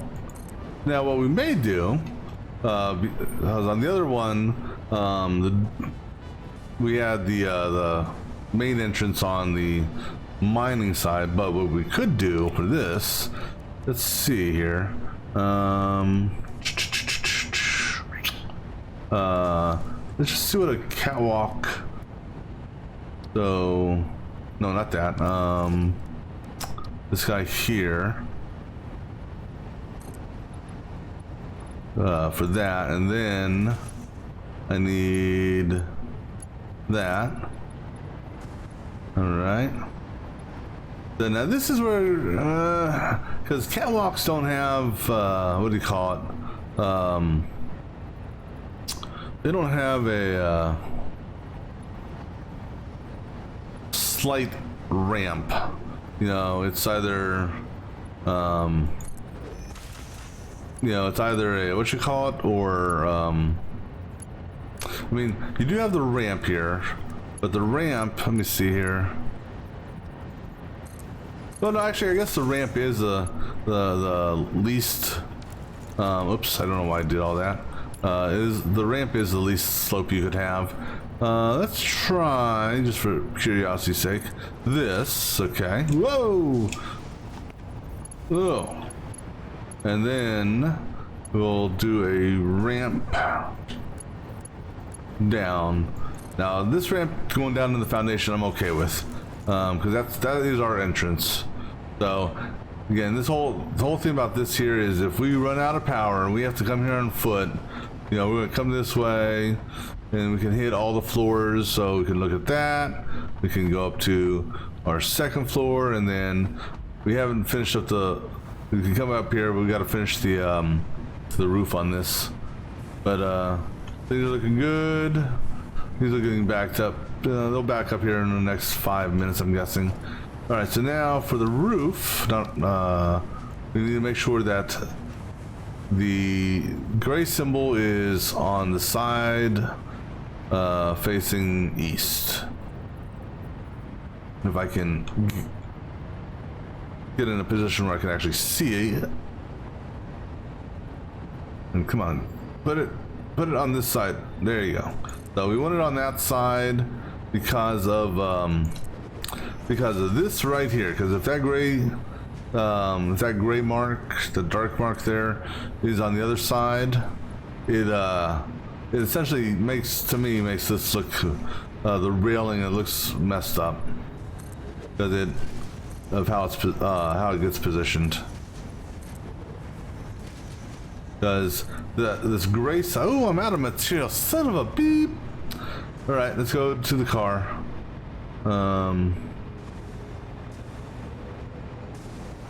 Go get some more concrete.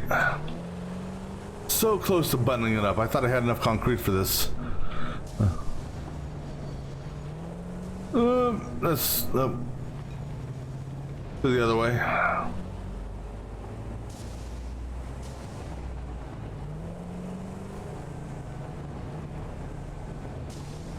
I don't know, for whatever reason, I just have a tough time. But unless there's a ramp, I have a tough time driving over railroad tracks. You know, you'd think with the way the railroad tracks are, how they look, that you'd easily be able to just, you know, with the dune buggy thing here, just easily be able to go and go across them.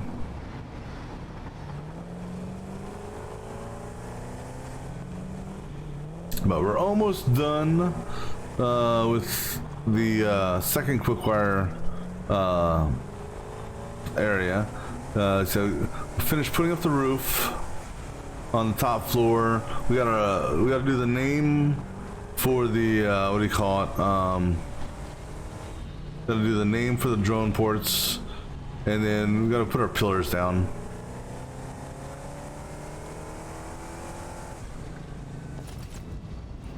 Oh.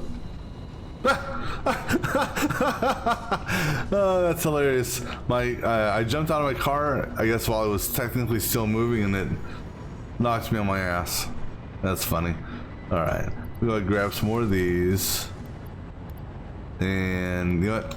We're not gonna need this many, but we're gonna go ahead and grab this many anyhow.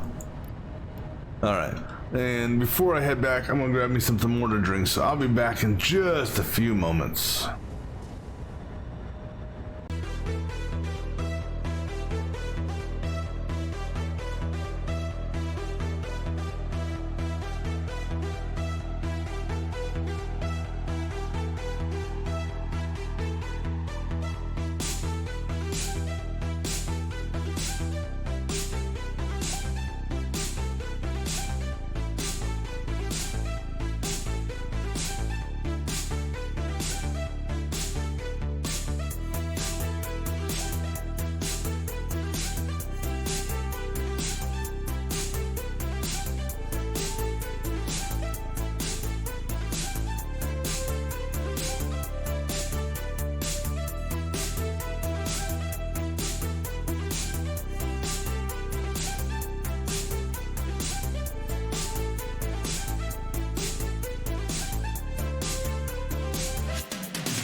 All right, let's go ahead, head on back now to the, what do you call it? The other satellite quickwire facility, and finish buttoning it up.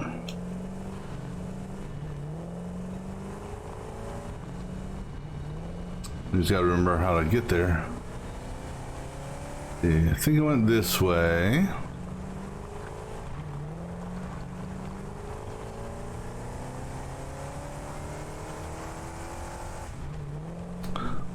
And then go around this way, underneath this area here.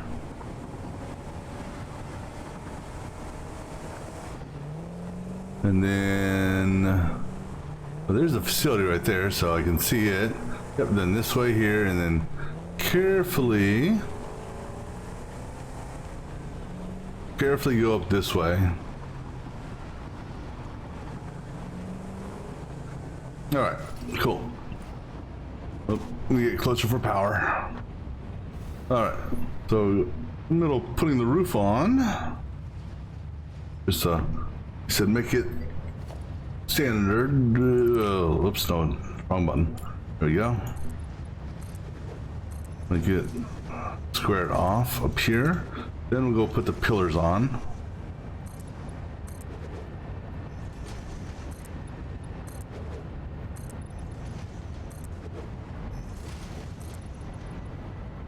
And so we should by now be syncing all of our quick wire, right? Yes, we are. Awesome. That's what I want to see.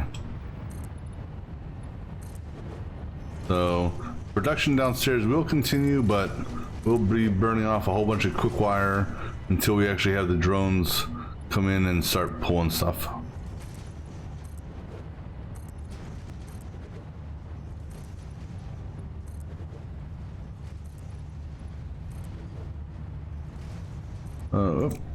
All right, now comes the fun part. We'll see how far down we can get on floating power. Well, we'll wait until the autosave's done, because last thing I want to do is get caught up in the autosave, and next thing I know, as I'm moving down, it just warps me down or something like that.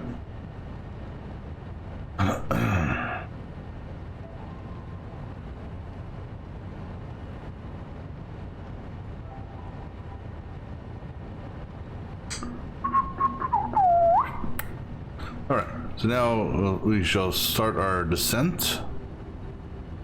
So I'm hoping I'm going to have enough power between this line and that line to keep me hooked up, which looks like we will. All right, cool. So now we're going to do our this guy here, there, and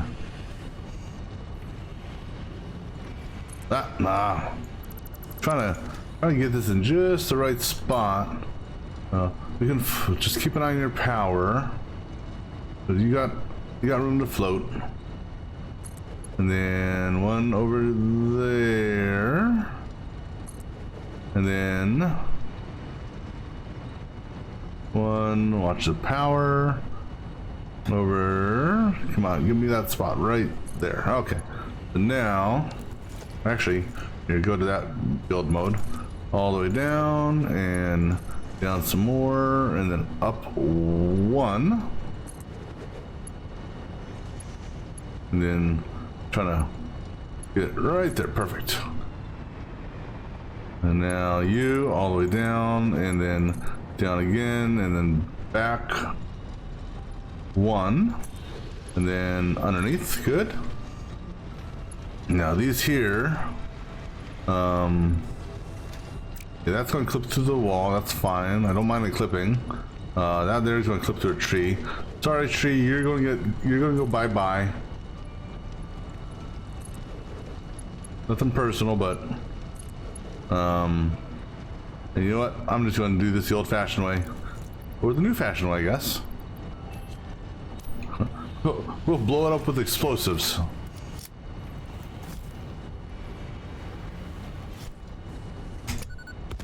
Ah, damn it! I was hoping that I could like air burst it. Oh, well, not if you're that far off on your throw.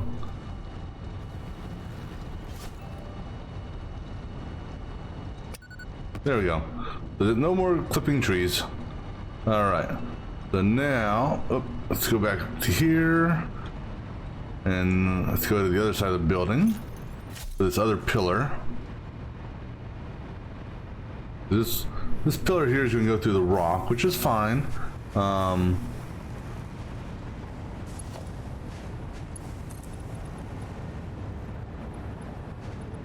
Let me see here, just out of curiosity, what this will look like. Yeah, we'll do that. Yeah, because I don't mind it going through the rock for the pillars. The pillars are like one of the few exceptions for clipping that I will go with. All right, so this factory is good to go. He has been buttoned up. Oh, I gotta, oh, no, we're not done yet. I gotta rename these. So this guy here is the east feed. So east quick-wire feed 1, and then this guy here will be east feed 2. All right, so this guy here is now good to go. Just gotta get the drone base set up on the other side, well, that's it for the quick wire portion.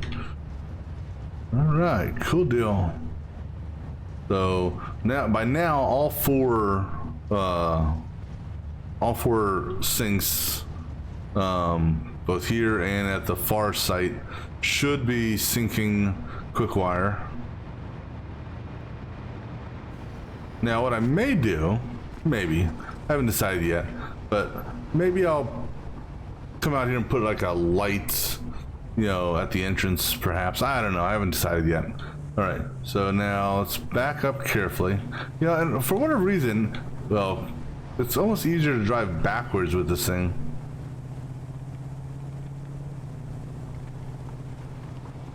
I mean, because you can still drive backwards pretty quickly.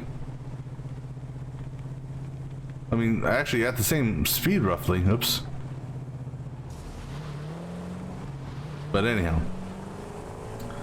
Alright, so, oh, I should just drive through there.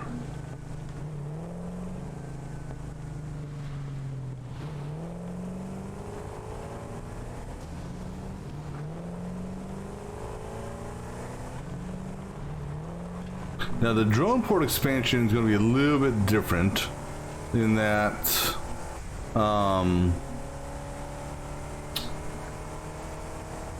well, I gotta look at how I want to do this, because the drone, putting the drone port in itself is fine. It's the battery portion of it that I cannot see.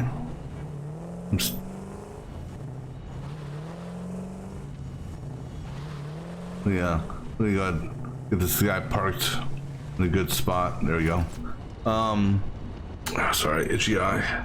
The drone port itself will be easy to do. It's just we have to think of how I want to potentially do the battery feed with some stuff. All right, so let's go ahead and get enough material now for 4 more drone ports. And then obviously 4 more drones. And the only thing I may not have over here, I don't think I do. Yeah, I'm gonna have to go back and get some more miners. So we won't worry about the drones for the moment.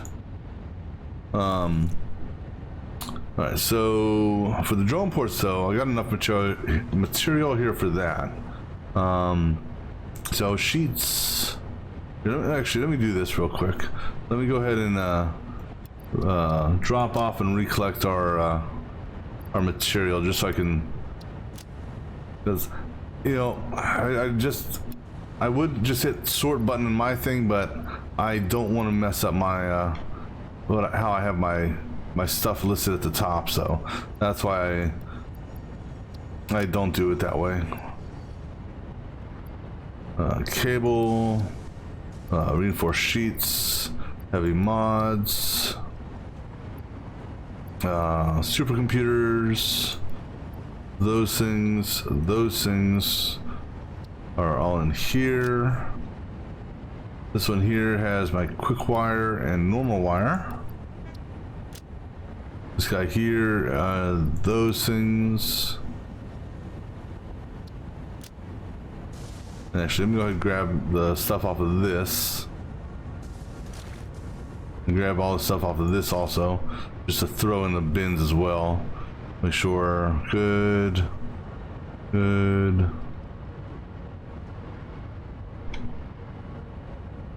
So rotors and motors. And heavy encased, nope, no heavy encased, okay. I don't know if I have any of these over here or not, but we'll go ahead and we'll put these in this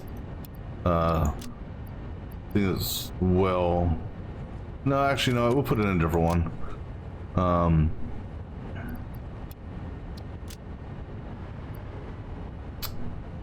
This one goes in here. This guy here, okay. That one there, okay. That one there, good. Okay, you go into this one. All right, we'll put these and this in this one. All right, so now for the drone port, I go back through here again.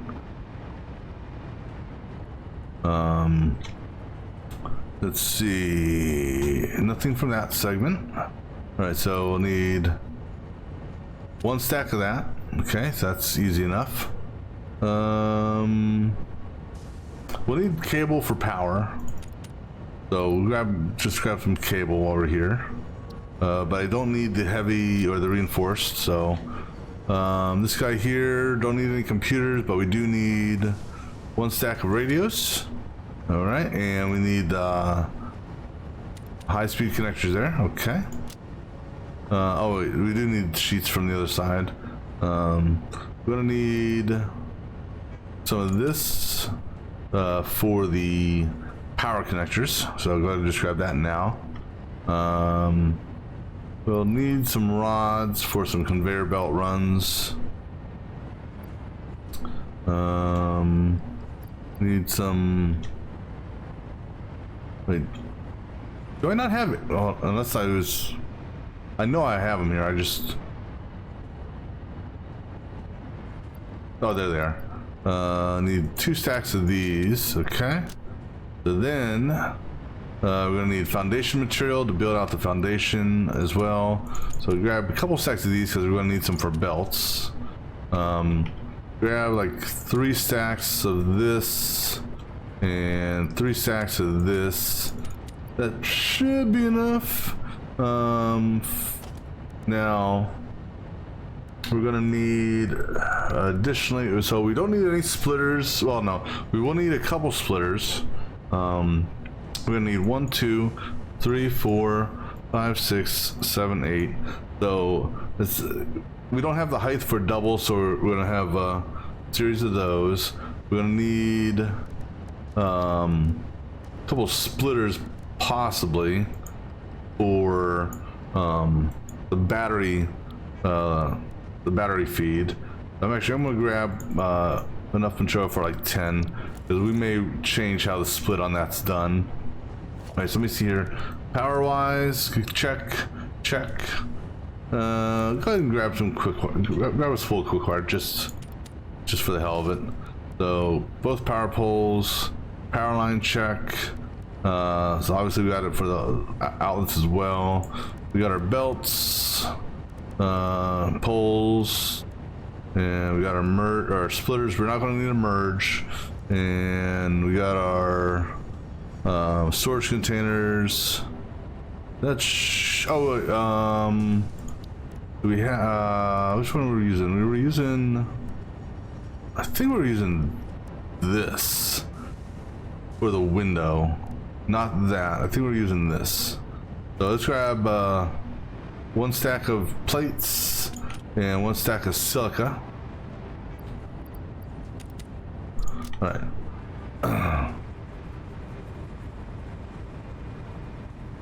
We'll go ahead, like I said, we'll get the drone base set up first, just to get that out of the way, because we will need to run material from it here in the near future. All right, so go ahead and pull this wall off because we're going to expand. Our expansion is going to go that way. Now that is prime power, I believe. No, that is not prime power. What power is that? That is switched power for the water pumps. Yeah, I think that's what that is. It's switched power for the water pumps. So we're gonna have to move that down further. That's all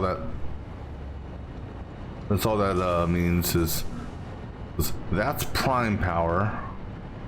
So what we'll do, we'll figure out another route for this, because this area I don't want it going through the floor.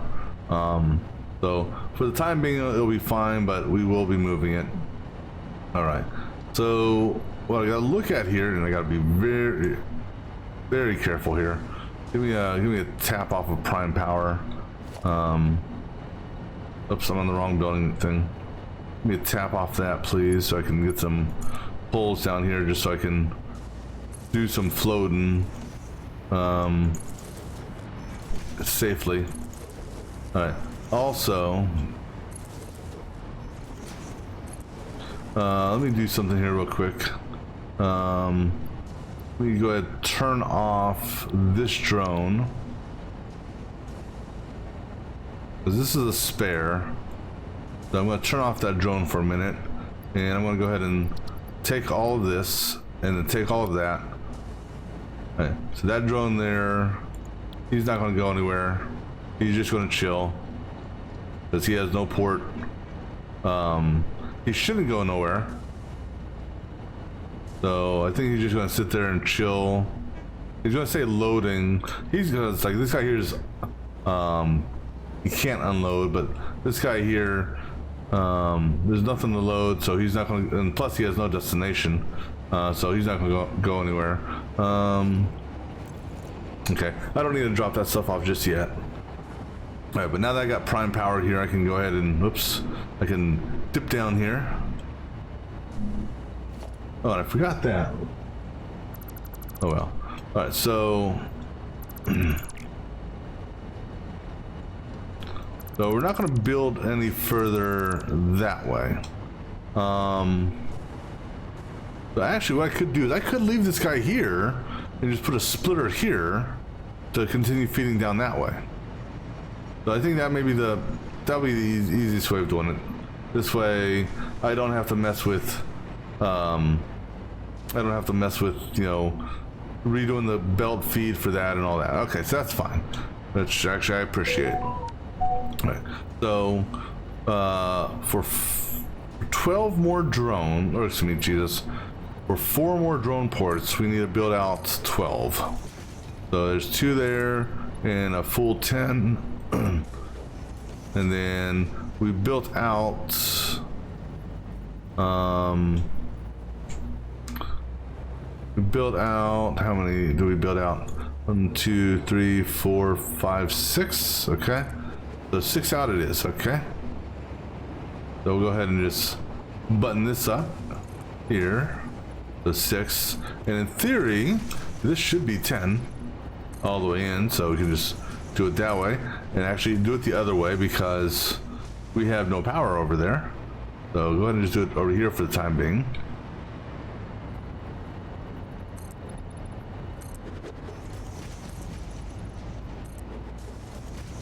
And you know what I may do?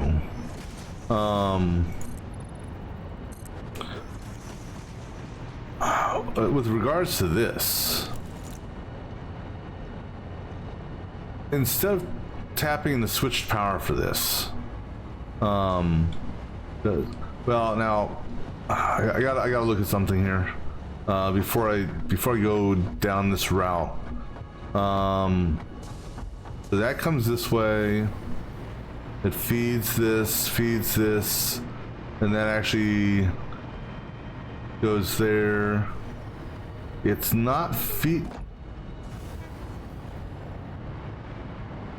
All right, so I think for the water, because I clearly don't see any power lines over here. So for the water pump, where are you getting your power from? Whoa, that was, just be careful there. So that's the feed for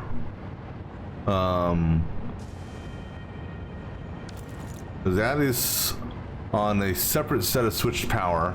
So I've got two switched powers here. So the water, is that a single? That's a single. Okay. So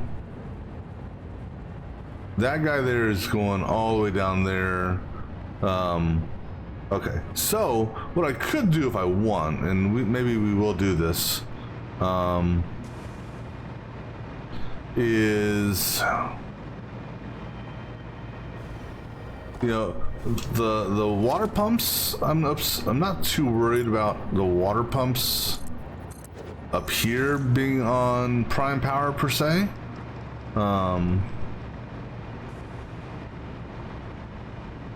Because if, you know, the water pumps aren't going to do shite if the and also, why don't I have a flow here? I mean, these things are still making stuff. Are you not? Something's not right here. What's going on here? Something's not being fed. Now I'm concerned. Oh, and now my arms are all goofy. But oh, and now I can't come in this way. Right. I got a door right here. Why? Come on. Go through the door. Lay in and let me see my arms. What happened here? What is not being fed? Yeah.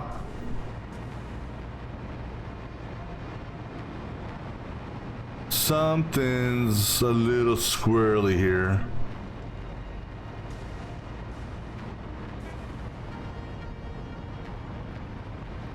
Did these things get back? No, these should not have gotten backed up on silica. You're backed up on water. How the hell do y'all get backed up on water? Oh, that son of a blasted water shit.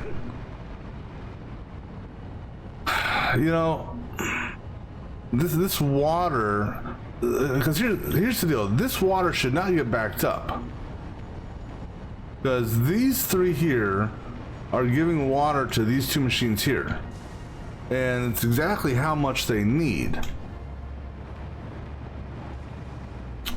That makes no sense on why or even how you guys would get backed up on water. How are things going on over here? Oh no, this is the one that's offline. How's my factory upstairs going?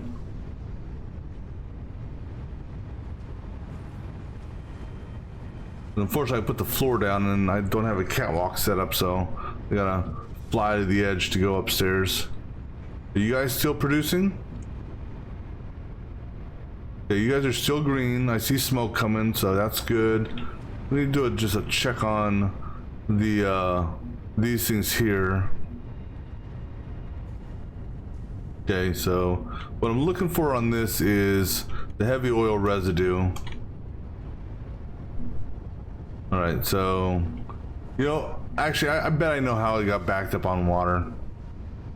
And it's all part of the damn potential hover pack zapping bug, in that when I was flying around building that stuff out there, whatchamacallit, these guys here probably kept on idling out.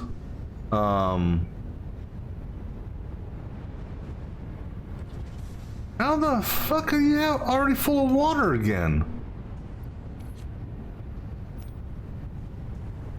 This doesn't make any sense to me. Did I not clear all three of you out? Okay, maybe I didn't.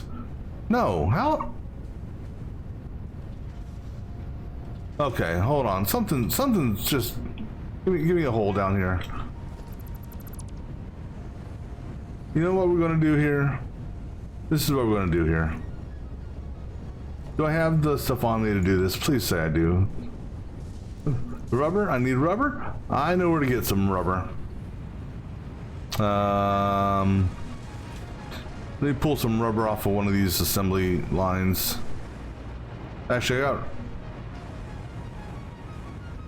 got rubber being used over here because I'm using rubber and circuit cards.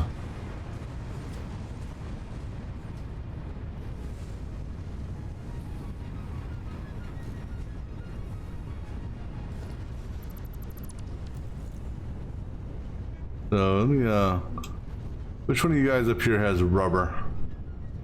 Let me just borrow, like, I don't know, you know, just a couple things of rubber.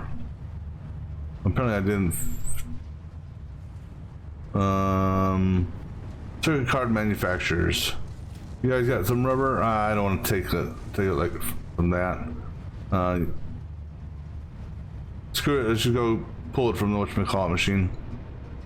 Because I'm gonna put valves on these things so they only have a one-way flow. Because there's no reason this should be that backed up. These are not overclocked. There's zero zippity doodah reason why that should be backed up.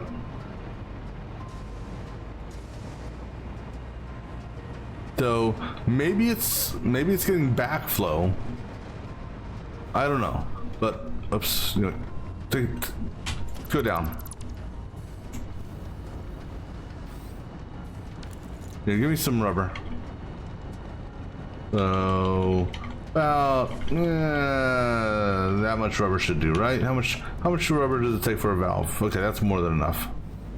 Yeah, this makes, like I said, doesn't make any sense whatsoever on why this stuff is getting backed up. Unless, like I said, and this is the unless part, unless it's getting a backflow. And so actually, so what we're going to do here, because all three of these are tying together. Oh, get off! God bless. But because they can't backflow. Because I do have a valve here already. So how is it that you already have that much damn water? Unless... No, that still doesn't make any sense. You guys are still being fed water. So how is your... This makes zero sense. Flush the lines. This doesn't make any sense as to why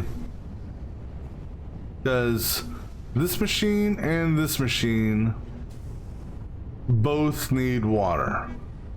Total water needed 360. This says 120. This says 120. And this says 120.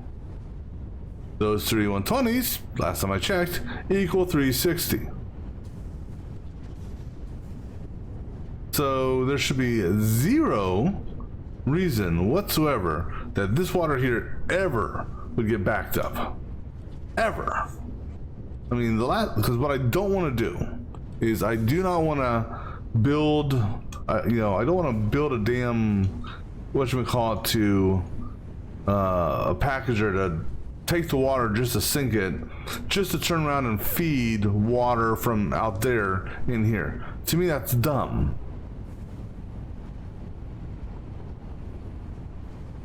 This water here should do it just fine. I mean, the only thing,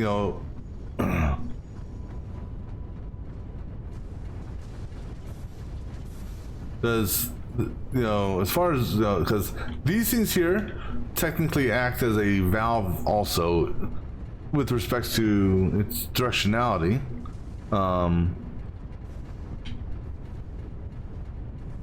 So I just, I don't understand, unless, like I said, unless it's the hover thing that, unless it was the hover thing that kept on zapping these and making these go idle.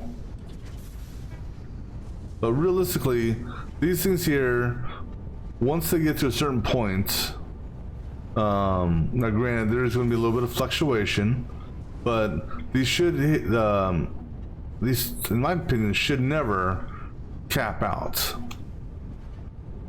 These here I don't care about because they're being fed water directly from the water thing, but these guys here,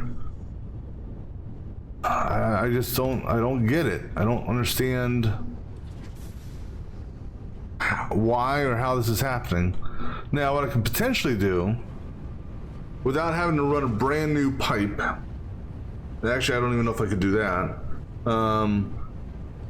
Because, well, no, so so we're pulling 360 off of the 360 there, and we got 360 from there. If I take the 360 and let's just say for the sake of argument I do let's see, 360, so if I do 300 on a valve here and then 60 from these guys, and basically do it that way, similar to how I have the sulfur. So instead of just purely using recycled water, I take I take all the recycled water and merge it, just like I'm doing here, and then, or just like I'm doing, where the hell am I doing it at? But then take this recycled water here, tie it in directly to the main feed, and come on, autosave.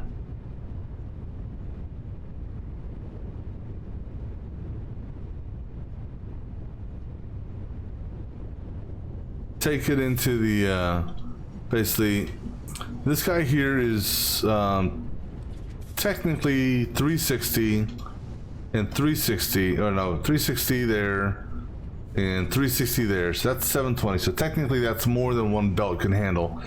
But if and actually no, I wouldn't even want to mess around with that, because if I try to do some goofy crap, yeah, I don't know. It bugs me.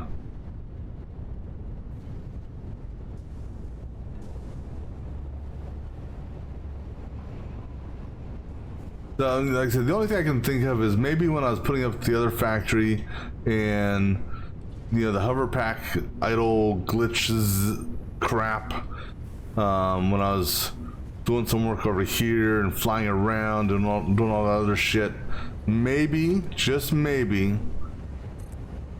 And why the hell did 0 become that? I don't know. 0 is supposed to be this. Yeah, that's the only thing I can think of is, there's a hover pack glitch. And at this point, I'd be willing to call it a glitch.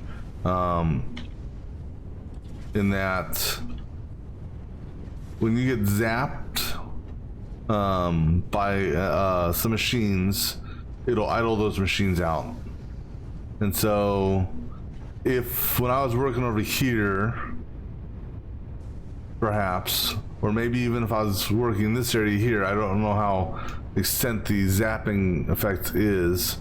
If it idled these machines out here, then the water would have kept on going from these, which would have backed up the pipes. That's the only thing I can think of. All right. Because I was wondering why the water pumps downstairs were not working.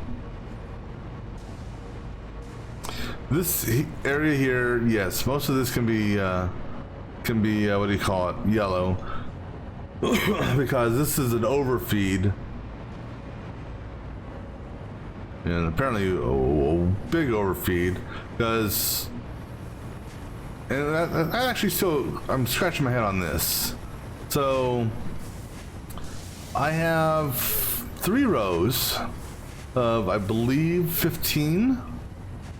I think 1, 2, 3, 4, 5, 6, 7, 8, 9, 10, 11, 12, 13, 14, 15. So I got 450 coming off of this. And each of these, 22.5 times 19. The 22.5 times 19 is 427. So yeah, I mean, I guess it could have backed up over time, but this here is up and running again. So our blenders are going to continue making their stuff now. Alright, so, alright, back to what we were doing before we were so unfortunately rudely interrupted by the damn crap there. Alright, go ahead and put that foundation back on. Alright, so we were talking about this guy here. This here is only feeding the water pumps. So I'm gonna go ahead and put him on prime power. Now I think the way we're gonna do that, and actually the easiest way of doing this, now that I think about it, since we're not going to expand the drone ports any further this way, what I can do is I'm going to take this guy here. I'm going to move, do a quick connection on this line here. This guy here is going to go down to, actually I need to do a double here. So right there. I'm gonna have him come down. Okay. Now I'm just gonna say screw it. I'm gonna go through this hole here, if I can, and I'm gonna take this guy here, send him over here. Because water pumps, no, that you know, I can live with that not being on switched power. Now I can get rid of that. And I can also, now I can't get rid of this per se, because I can. I just gotta do it this way. So okay. So go ahead and get rid of that, and then do this to that. All right, there you go. You guys have power again. All right, now that that's done, let's go ahead and seal this hole over here as well.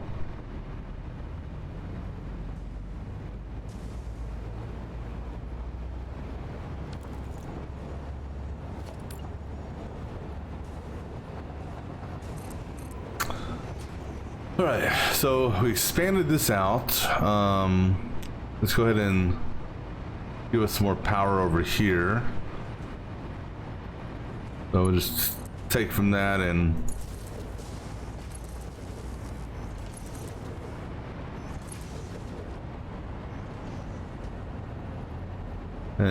we'll get the other drone ports in place first. So go ahead and drop these 4 drone ports there. So 1, 2, 3, and 4. All right. So in total, what we are actually going to need for this production chain that we're working on is going to be 1620 in quick wire. So we're going to need, and we're producing 630, well, we have 630 going to each line. So 3 drones technically will do, should be able to do this, and then the 4th drone, we can have him bring some stuff over just to fill a storage bay up. You know, for something else, or we can hold off for the time being, because we need. So let me see here. 1890, which is what 3 drones would bring over. Divide that, or minus 1620. That gives us an extra 270 for one of the drone bays. And if you figure. All right, so I'm just trying to think here.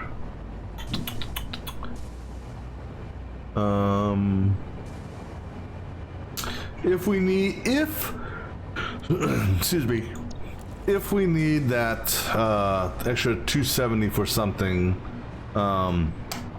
we'll figure out how to do a split mechanic off the drone port at that time. But right now, we're not going to worry about it.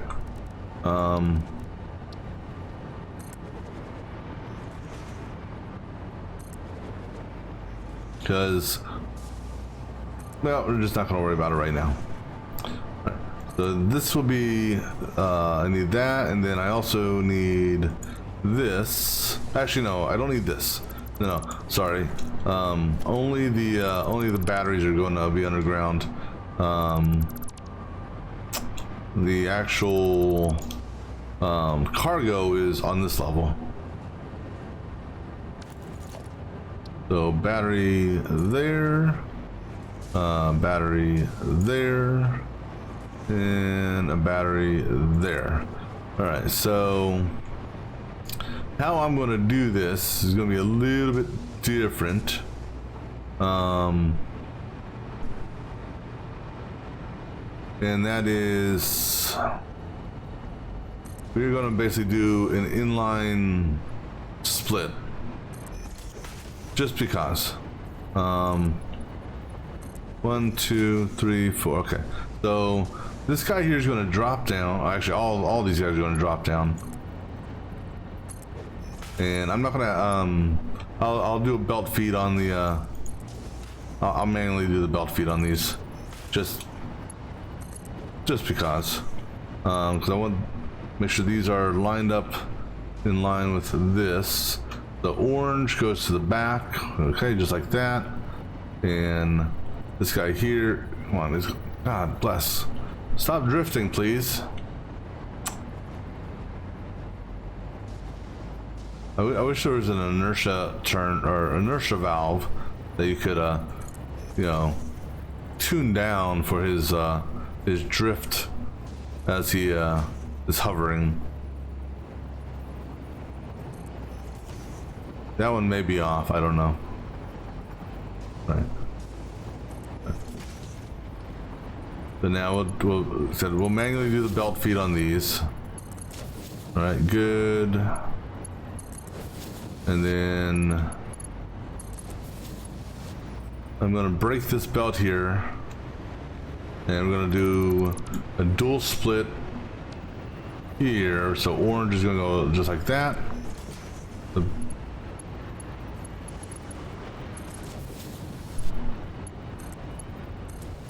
Alright, so now our battery drone might be going to go get some more batteries here in a second.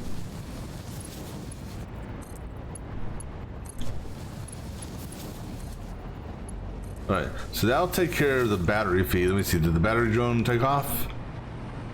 No, battery drone's still there.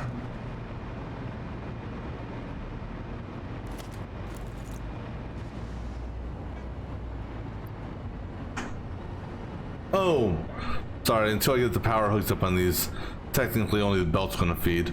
So let me see here. You're gonna go ahead and get a Actually, the easiest way to do it is connect. And we're doing it at what level? We're doing it at that level there. So, of course, it's right where the cable is. So, fine, get rid of the power cable. Go ahead, get rid of that power cable. All right. So, basically just, that looks straight and we're doing it at that level. All right. Just keep in mind, we have no prime power over here, so our floating is not, our floating is a little bit limited here. We're just looking for that, I think it's the straight line there. No, that's way off, way off.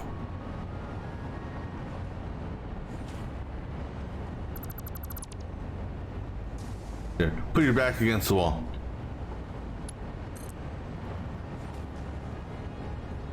So I'm just trying to, okay, so just off center, okay? Just off center on this side, I believe. Is it on that side?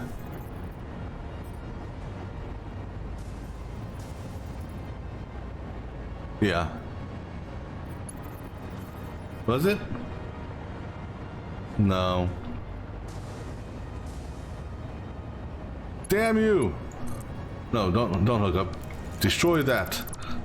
Destroy that piece of crap. Okay, let's try this again. What level are we going to again? I've already forgotten. So I guess that's the closest I'm gonna get. Is that spot right? The gray line. Oh, come on. Ah, bless. So right there.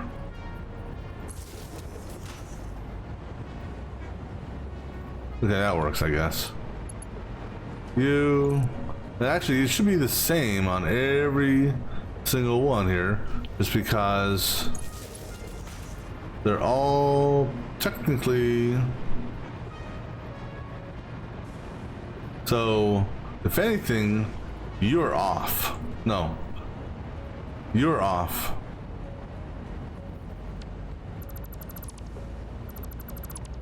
Because they all, because drone ports are universally shaped, all the connectors will be in the same spot.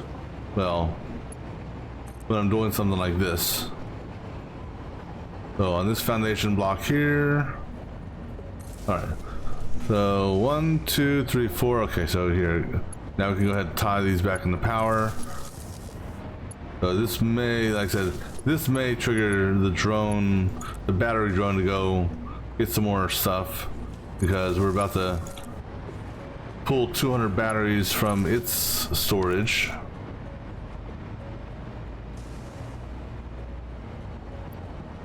Or not. Oh, you know why not? I'll tell you why not, because we still gotta hook this up. Yeah, I forgot about that. We parted there. Now do it.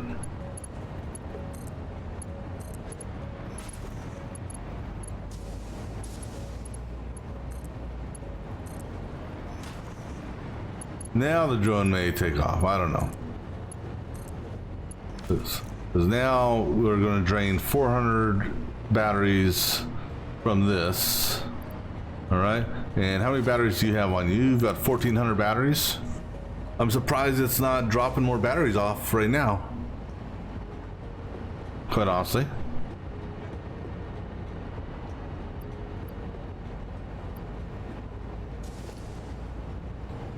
Why aren't you dropping any batteries off? What do you mean no destination set? No, that's right. You're not the, you don't have a, this is the only one that actually doesn't have a drone tied to it. So I don't know. I think this guy, no, because I've had other drones drop off in, but maybe those are the drones that are. I could swore, I really could have.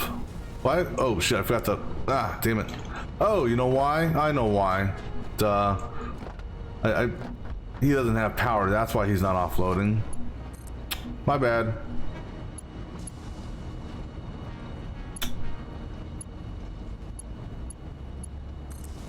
Now he'll start offloading.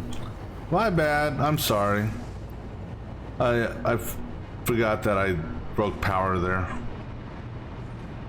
Alright, so that gives us our drone setup here. And I'm gonna go ahead and name these.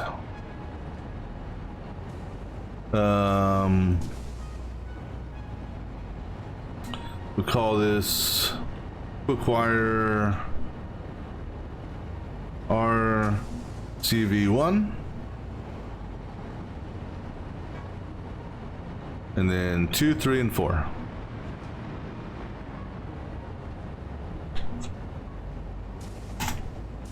Because I could send them to the same drone port if I wanted to. I could, I can send them wherever I want. So these guys don't technically have to be tied directly to a single port, but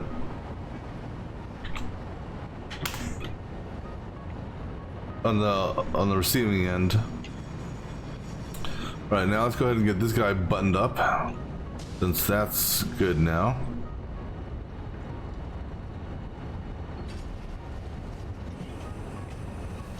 Let me do this, and go ahead and do 1 and 2, just because.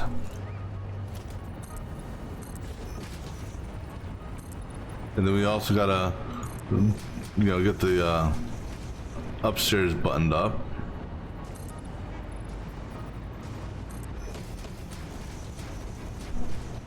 And since I'm not going to do, since I'm not expanding it any further down this way, I'm not going to change how it's split down there. No need to. But with this new, the way I'm splitting it now, it'll make it easier for future growth. This way I don't, like I said, don't have to change the battery feed at all. I just keep on adding inline splitters.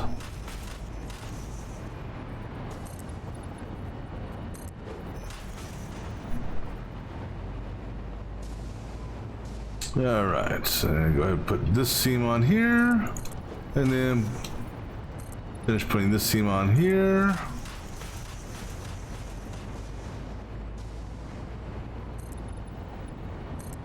All right, good to go there.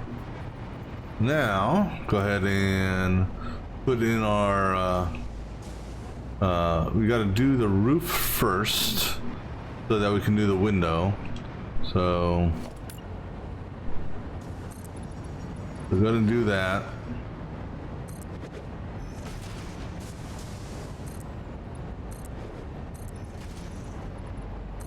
And we'll go ahead and just do a full bundling on the roof.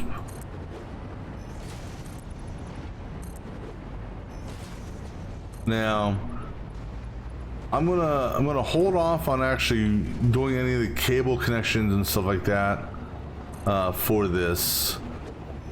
Not cable, excuse me, conveyor connections and storage build out until I figure out where it needs to be ran to.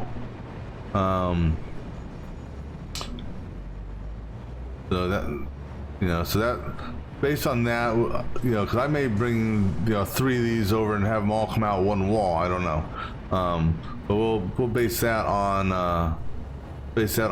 what you call it. Once we figure out where the quick wire is needed. All right, so that's that part there, and then if I recall correctly, we had that there, and then we had this guy here. Oops, no, not that one, excuse me, this one here, and then we had the small there, and then small along that, and then the normal wall here. All right, so oh, you know what I forgot to do? And well, we'll go downstairs the old-fashioned way, I guess, and do it. Actually, no, I don't have to. You know why? Because there's a staircase here, or a ladder here, that I can go, because I can't go this way because I put a window there. But there is a ladder that goes all the way down. If I can get down here. There we go. So now I can go ahead and clear these float poles, because these are no longer needed. They were just here for me to do some adjustments on the for this. All right. So like I said, we'll hold off on the runs for this for the moment. All right. So we'll put a wall on this. Actually, here, go put the wall on this now. All right. Now we'll go back up and out.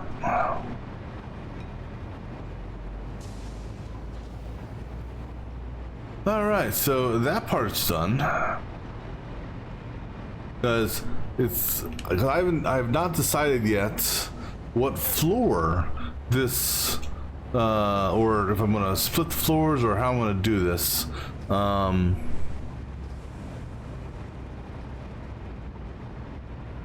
So that's still to be determined. I do know that I'm going to need to do a dual feed on this, which is going to be interesting. Because I want to take, I need in total for what we're going to do, let me see, so there's 300 there, and then it's 492, 1092. I'm going to need 1092 steel ingots. So we're going to be doing a dual feed on this, and then we'll be splitting. It's going into three separate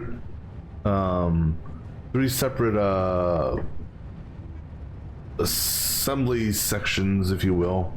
All the quick wire is going to one location. That's good. So actually I can go ahead and pull this off my list now. So this here has been made. So the cat ore and the cat ingot and the constructions for that. So we have an abundance of quick wire. We will be feeding it, the actual feed, and I'm going to put this on. Actual feed will be approximately 1890.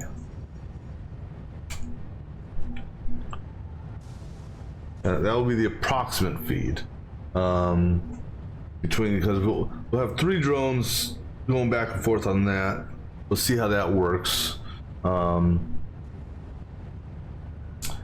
actually that 1890 is actually a good number, just because, you know, for the delay of, you know, when so a drone will pick up 9 stacks at a time, so that's 4,500.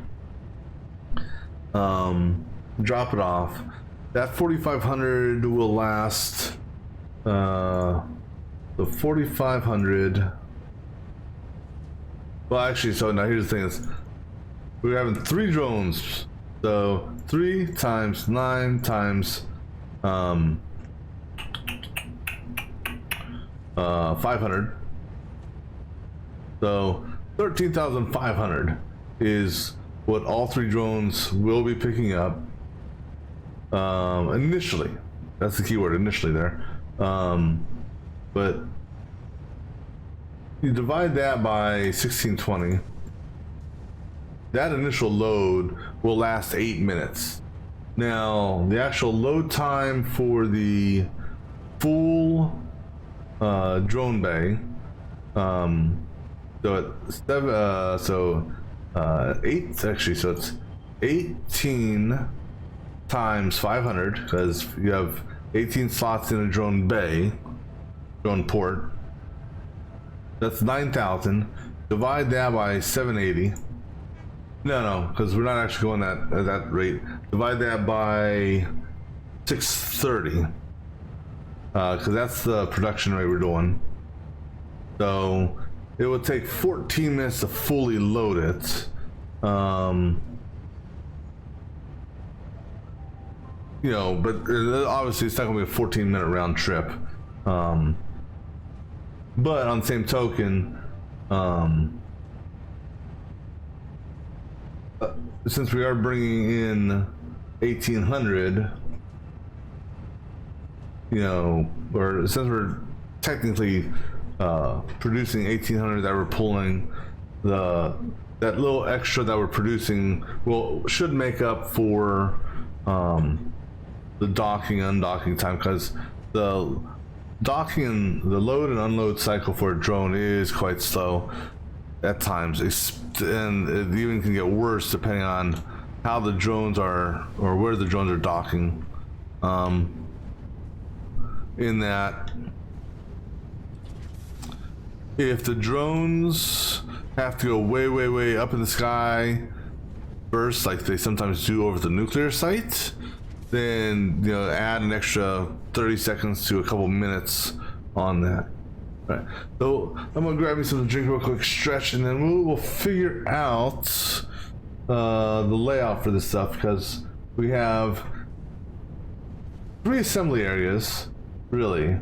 You have the stator, the rotor, and then the actual motor. So we're going to work on one at a time and build them out, because we got a lot of 73, or well, the motor portion, that's easy because that's just rotors and stators. That's a low amount of assemblers, but 63 assemblers that we're going to be. And actually, I think I think I was looking at bumping it up. Maybe, I don't know. No, I was thinking about bumping up for something else. But we'll be back in a few minutes.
All right, so let's take a look here.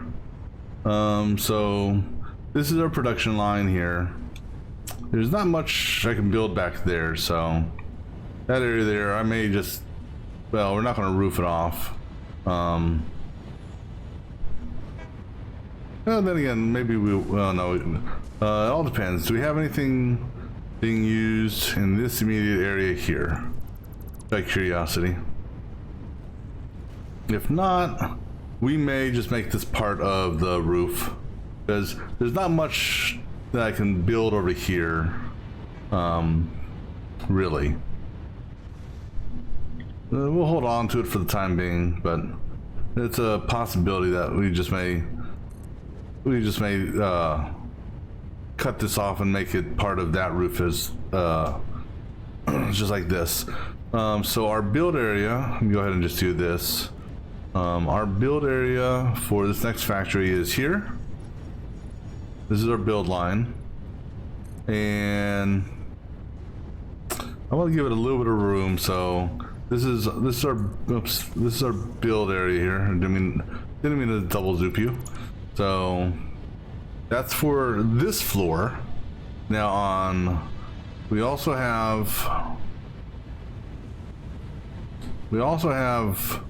a lot of area over here we can build with on this floor, but I kind of want to build up here, namely because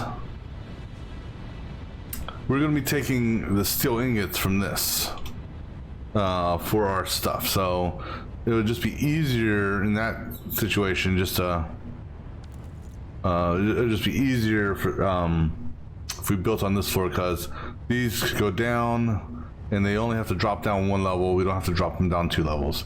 So we will be building this next segment over here. All right, so we are going to need, let's go ahead and do this first. So we go ahead and drop off what we have on us. Grab some concrete, some power pole making materials, and as we navigate all this area just to get downstairs to my train station. Actually, how about this? How about we just fly out right here?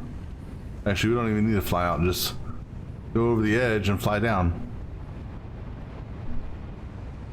And you know what I may do? Let's do this. Wild and crazy idea. Let me find out where my train station is. 1, 2, 3. Get out of the way of 1, 2, 3, 4. My train station is this guy right here. Right? Yes. We are going to build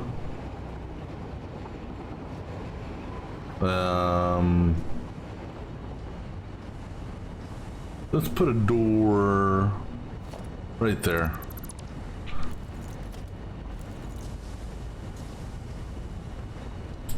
Now, do I want a normal door or do... Yeah, we want to... So actually, so here's an interesting question. I never noticed this or paid attention to this before. Let me see what happens here. I want to see what happens when a train goes past that door. So I gotta wait for the next nitrogen train. But I want to see if that door opens and closes on its own.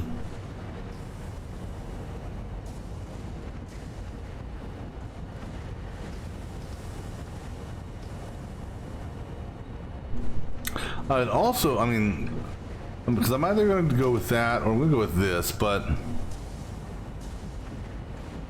the thing about this gate hole wall is there's no, I mean, I don't, I just don't know what the, it's a hole in the wall.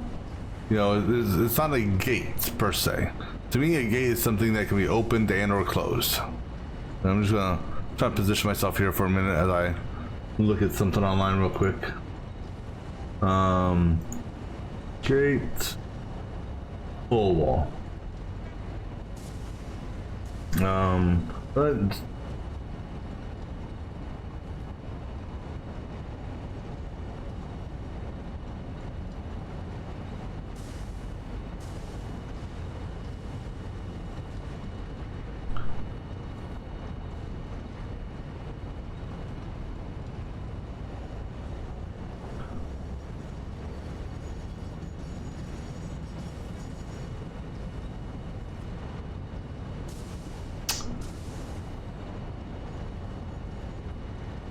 is I just okay. So here, let me look at this here real quick.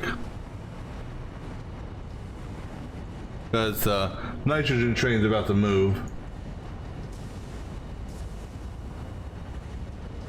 So let's see if this door opens on its own.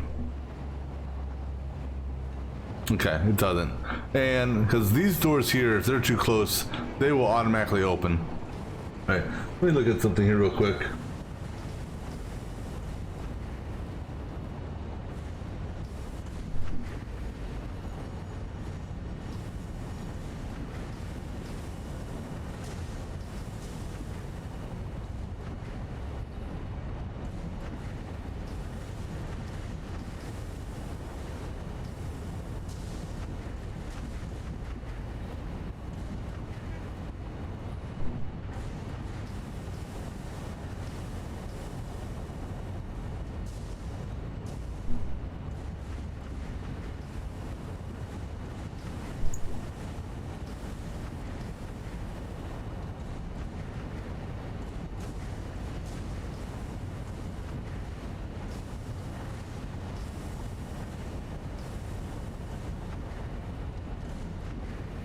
I'm just watching a quick video here on something, just to see what somebody does here with the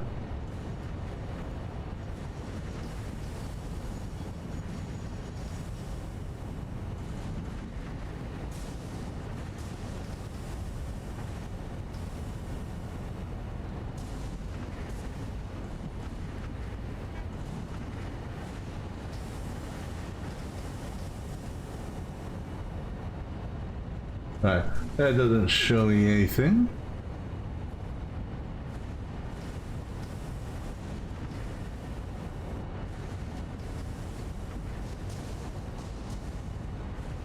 Let me look at this real quick.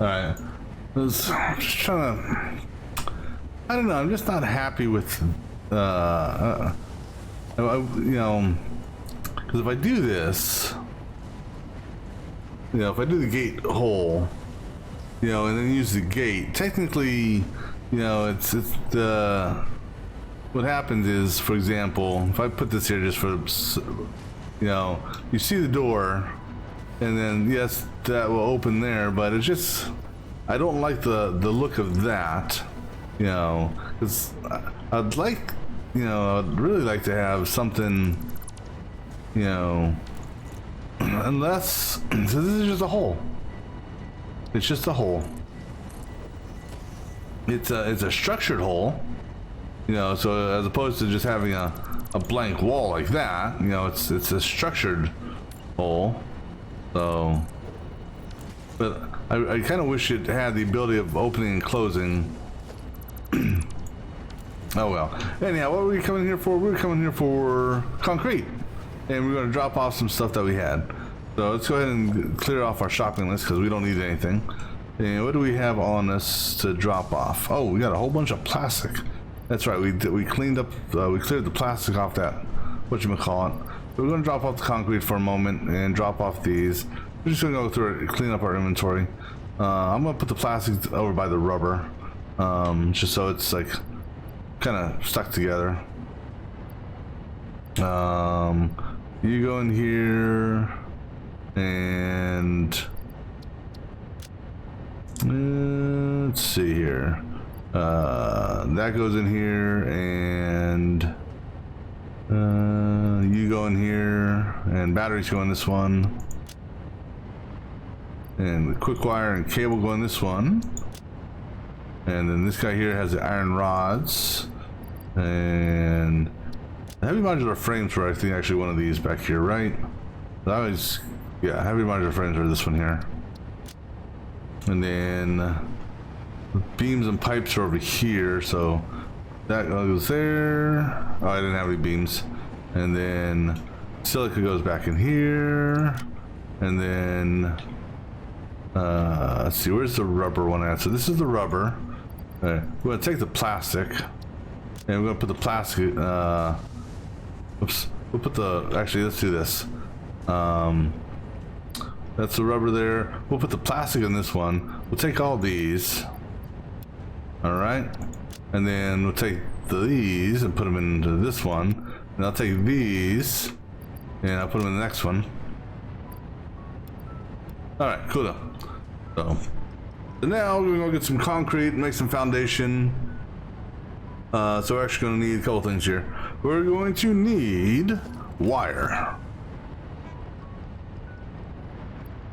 So go ahead, grab like, I don't know, 5 stacks of wire.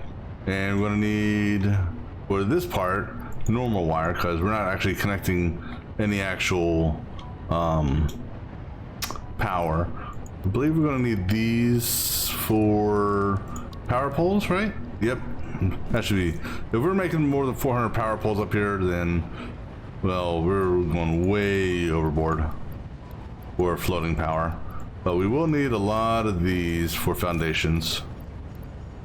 So we grab a whole bunch of that, and then so we grabbed, so basically full stack plus 3, or a full line, excuse me, plus 3. So that'll tie up with that. So that's our foundations and power pole runs, right? So let me just double check. Yes, yes, and foundations. Okay. Oh, excuse me. And what I may end up doing is perhaps putting a catwalk here. Just to, you know, similar to how I did it over on our satellite bases. And actually that may not be a bad idea. All right, so what we're gonna do is we're gonna put the power poles, you know, do the power poles. I was thinking about doing the power poles down here for floating. Yeah, because well, that's what we'll do. We'll do the. Okay, so actually, let's do it this way then. Take you. Put the power poles on the lower level. The reason being,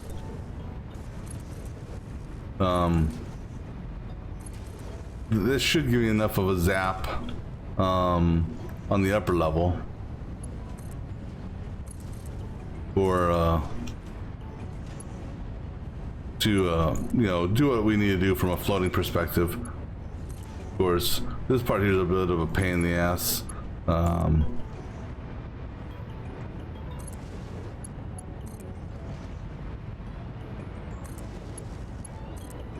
Right. Now that we're out here, we should be able to do basically just go inline and come on, give me a connection.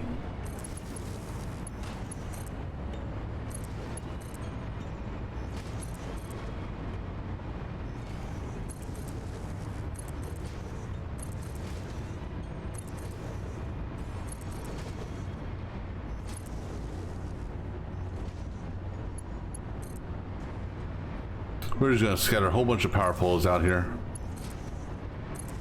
Actually, I don't need to get too close to the edge because I got power that will zap me there. So, but we're gonna scatter power poles all over this place.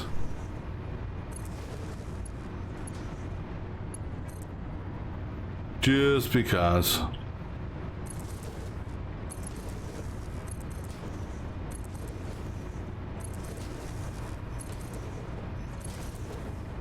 And then we will rerun the power poles for floating as necessary, as it well, here's the thing, is we shouldn't technically need to rerun these at all for the build out of the top floor.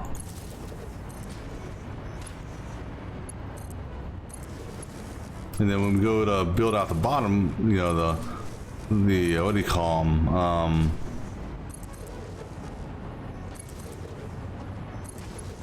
When we go to start working on the axis area, we can have what you call it. We'll let the belts clip through them, because once we actually get everything set up,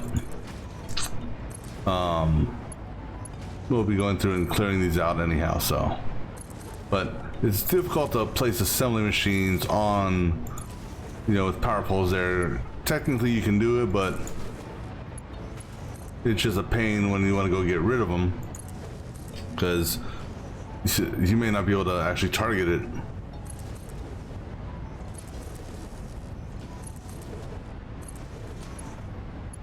And the other thing we're going to want to do is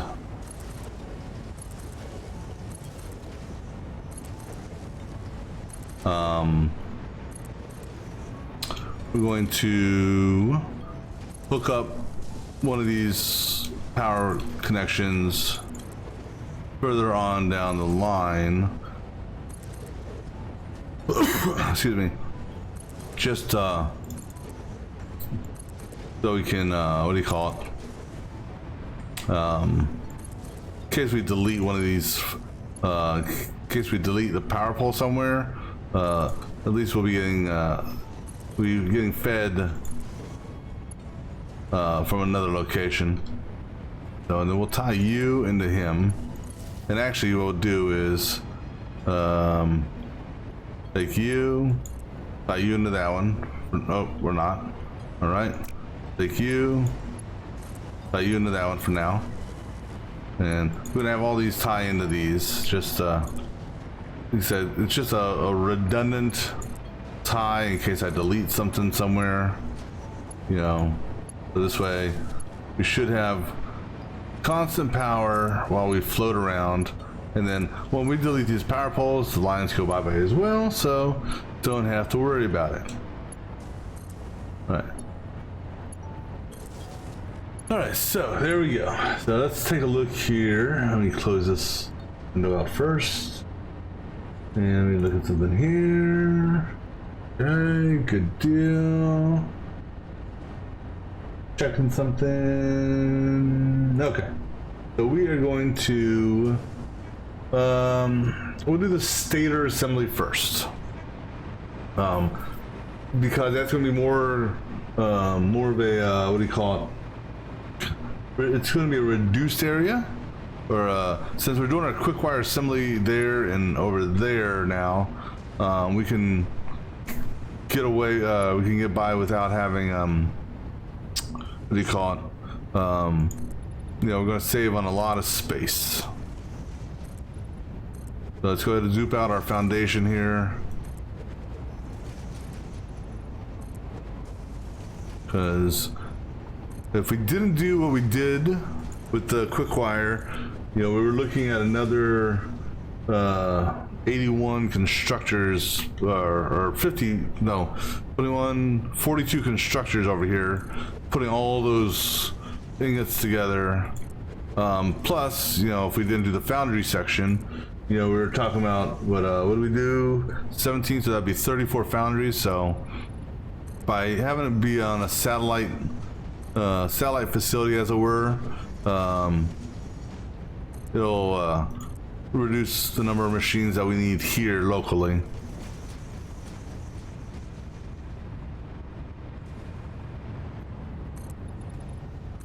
Now, the reason I did it for the quick wire is and not for the copper and iron over here is namely because one, the quick wire ore currently doesn't merge or doesn't get mixed with any other item. It's made to make ingots and ingots only.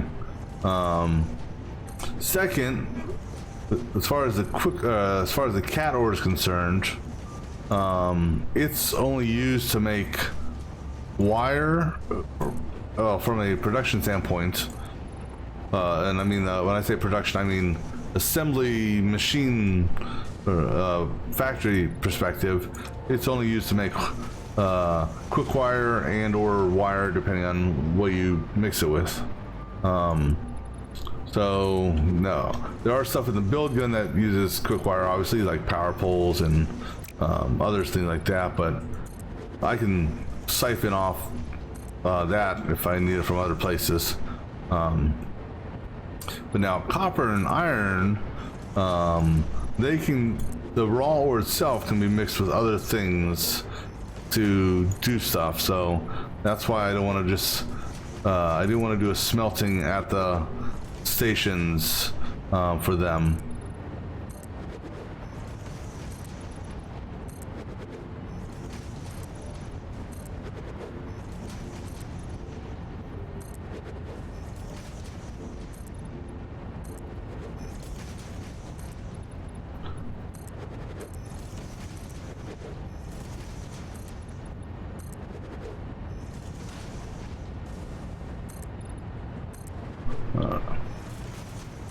So I'm gonna try for the initial portion to keep my factory on within this line here.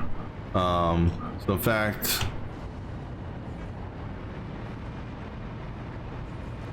so I won't build over anymore. This will be my I'll try to remember that this last foundation set here is my separator line, if you will.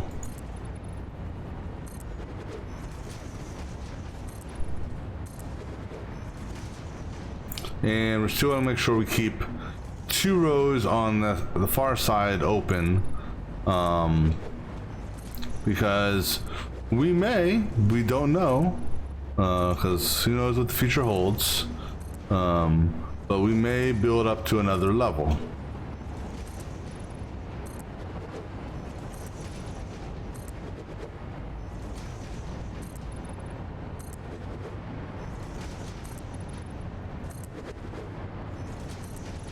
Only time will tell. I think that's far enough for now. So, because I did that under the power poles on the lower floor, I now have a clean area up here to put stuff down. So, we're not going to go back through. Definitely off 2. We'll do 2 and 2 for this. So our first assembler will be right here. All right. So but that's actually not going to be the first assembler. First thing we're going to actually build are our steel pipes. So steel, because we're going to need steel pipes for this. So we're going to need 20 constructors. So I guess we actually need material for this. And now I gotta find my door. I'm gonna practice using this door. I may do the gate hole here. I don't know. Or maybe I'll put a set of these doors. But the problem with those doors is every time the train drives by, it's gonna technically trigger it. All right, so let's go ahead and build a shopping list for what we're going to need for this. So, in total, we're going to do this individually. Clicks. So, 25 of those, and then actually, so 20 constructors. That's for the stator stuff. Okay, you know what? Let's just work on the stator stuff first. Then we'll deal with the then we'll get the stuff for the rest. So we need some rotors. So we need rotors to make stators. Reinforced iron plate is actually in this one here. All right, so this is what we need for the constructor and assembler for the stator line.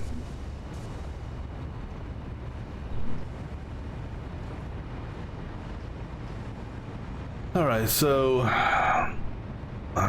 no, No, because constructors. How many foundations do I have here? Just out of curiosity. 1, 2, 3, 4, 5, 6, 7, 8, 9, 10, 11, 12, 13. So I got 13 here. Alright, so we're gonna build from, I'm gonna let the autosave do its thing. We'll start this manufacturing set from the edge wall and keep the middle more clear for the moment. So that means we're gonna do 2 rows of constructors. 2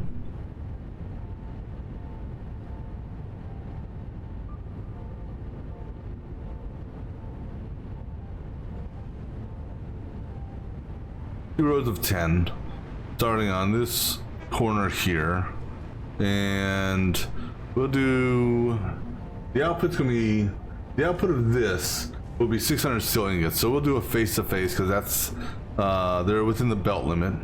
So right there will be our start. 2, 3, 4, 5, 6, 7, 8, 9, 10, and then I'm gonna give it 1 full foundation square, and then we're gonna do it this way.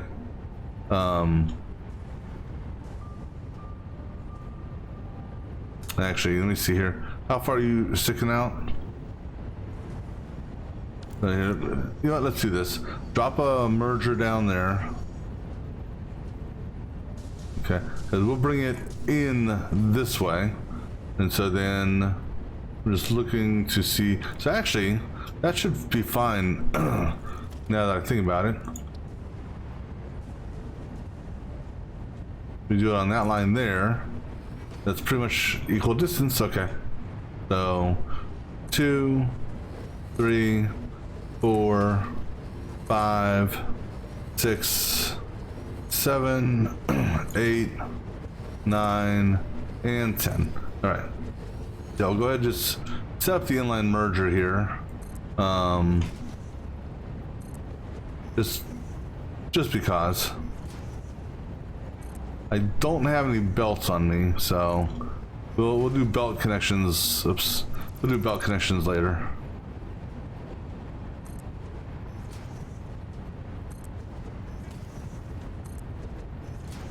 All right, so these guys here will be getting, and actually, you know what?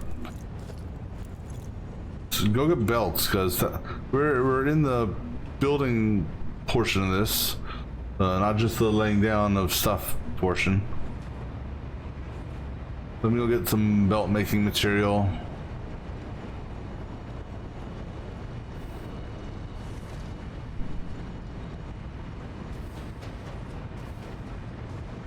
How much material do I have? Okay, we got enough. Let's go ahead and grab a good chunk of this because we will be using a lot of this. Let's see, just verify for the belts for what we're doing. Good on that, which also covers that. We'll grab some extra rods for that.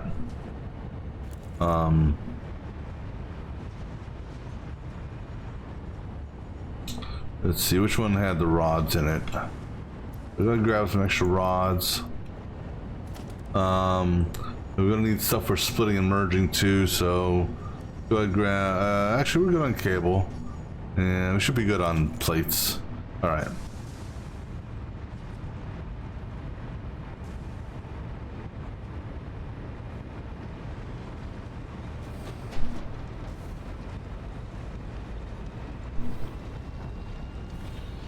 And I'm gonna go ahead and button these up just because we got the door placed, so we're gonna use the door.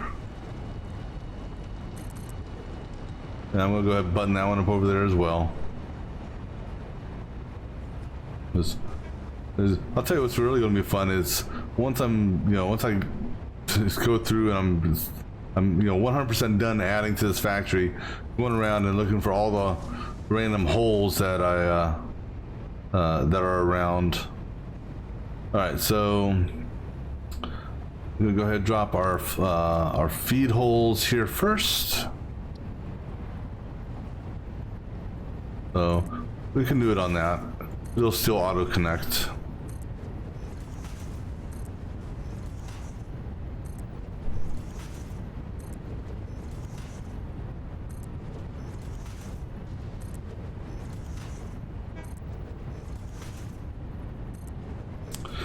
Now, as far as the steel is concerned, since there's no real way to accurately do our splitting, if you will,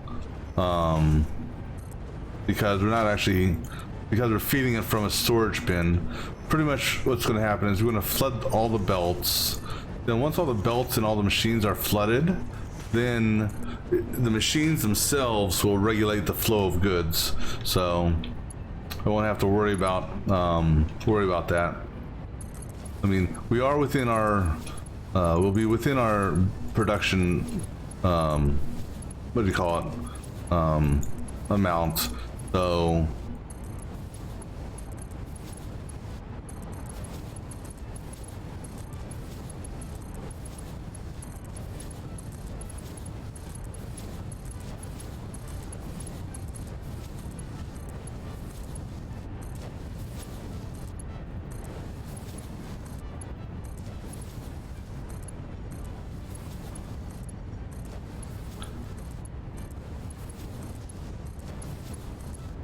now, here's what I gotta think about right now.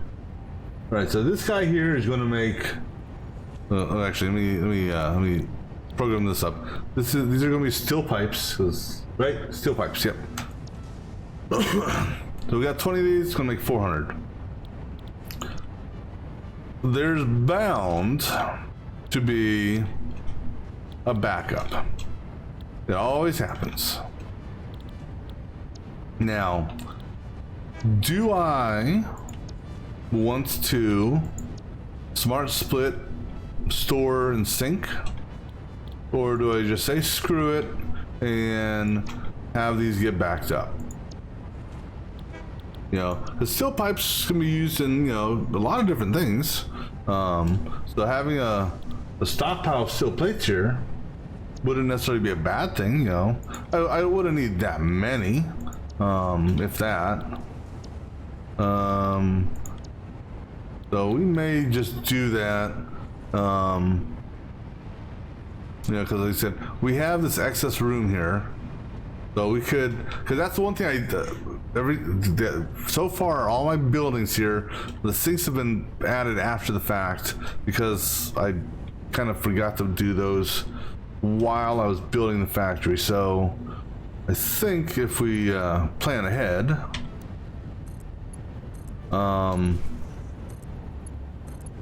you know, let me see here. Iron rods. And we are going to be making steel beams also. I looked at a couple people on their stream, but I didn't really. I only glanced for a little bit and then I turned them off. But no. Is it better than it currently is? I take it, or does it make it look worse? Because I'm holding off on going into the experimental, just because it will eventually be coming to early access. So I'm gonna focus on my early access stuff in preparation for when it goes to. In preparation for when it comes to the live version, because one thing I was starting to work on yesterday, and then after looking at what I needed for it, I decided I'm going to just press on with some stuff here first. Is I'm planning on building. Actually, trains. So over here, you know, I've got my, I got my nuclear power plant. You know, I got like an oil I got an oil station right here. That's with fuel generators, and I also got an oil station here. This guy here is probably gonna, I mean, this guy here is gonna die. I haven't looked at the map, and that's one thing I do want to look at is, but in order for me to do that, I need to, I'll have to go jump into early access on a different save just so I can pull up the map to see where the nodes went. But what I'm planning on doing, because I know this guy here is going to be dead, I'm building out a turbo fuel generator set that's going to be right on the water. I mean, the train itself is actually going to run 1 meter found, like a half meter under the water on its rail, and, you know, so it's going to be a water rail instead of a air rail. And so I'm going to have a line of fuel generators here, not because I need the power, but just because I want to. But in order to build that out, I'm going to need a lot of motors and rotors and stuff like that. And so it's like, okay, well, I'll go ahead and continue with that. My motor, rotor, stator assembly project over here. And then I'll eventually get back to that because I figure it's going to be at least at a minimum of a month and a half, I'm guessing, before that update goes live into early access or prime release. I don't know if they're going to consider that. I don't know if update 6 will be the end of early access and I'll be live, or if it'll still technically be early access update 6. I don't know if they've come to a decision on that yet.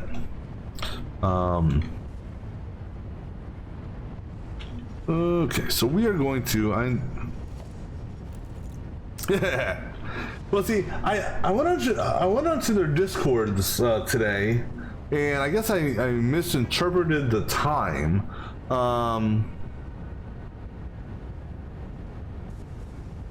Because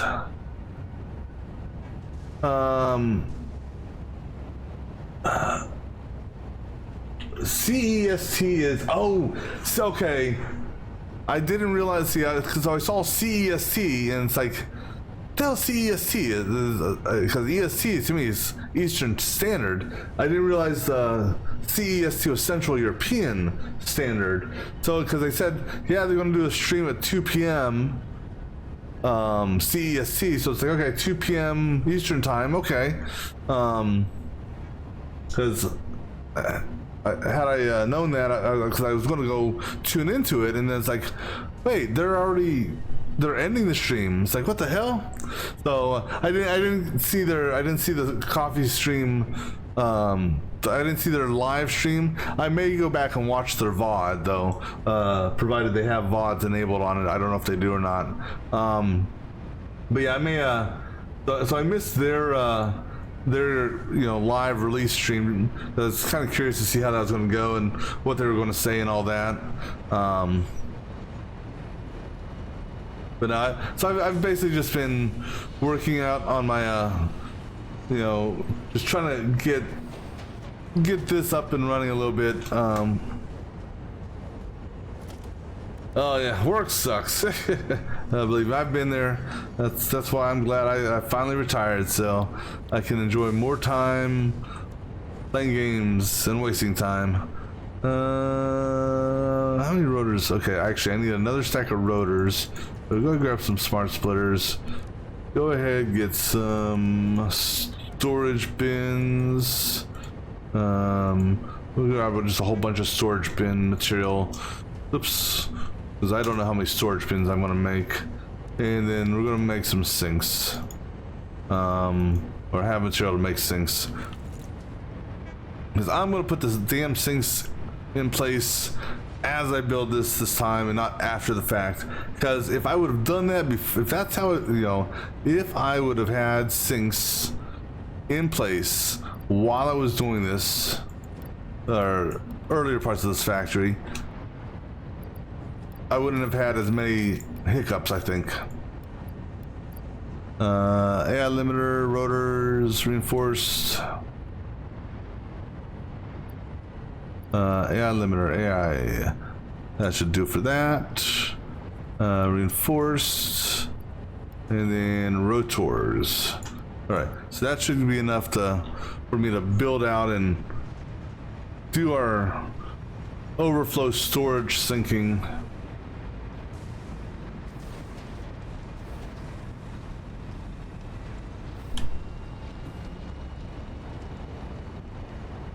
All right, so we got all the connectors done. These are all programmed up. We got this set here done. Okay, so now we're gonna come out here to a smart splitter. I'm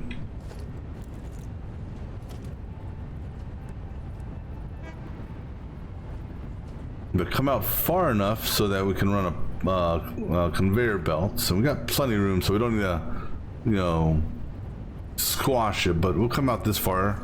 And then we're gonna put a sink. No, it's gonna go storage. No, wait, it's, yeah, storage here and then sink. And so this is gonna be steel pipes. I'm not gonna have that much storage. I don't know, maybe let's say 3 bins. 3 bins should be enough. And then we will have our sink over here. Now, one thing I didn't look at, and I don't know if the wiki has been updated yet. I mean, because I don't know if they actually did anything, but, and actually, let me take a look here. Has anything new been added to the Awesome Shop?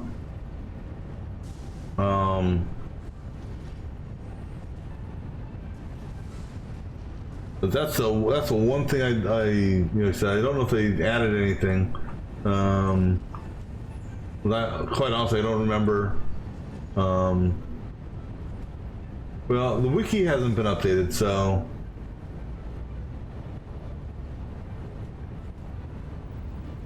I'm not 100% sure if they added anything to the Awesome Shop or not. I mean, I would imagine they would have added something, but if they did, I don't know.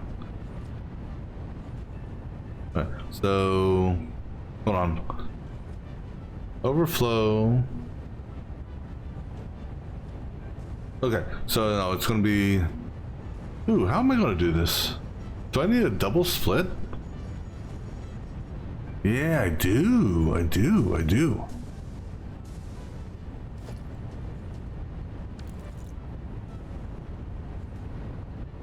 So it's gonna be any, and if I do over, I want the over to go there first, and then, yeah, so I need actually a double smart splitter. Okay, so a double smart splitter it is.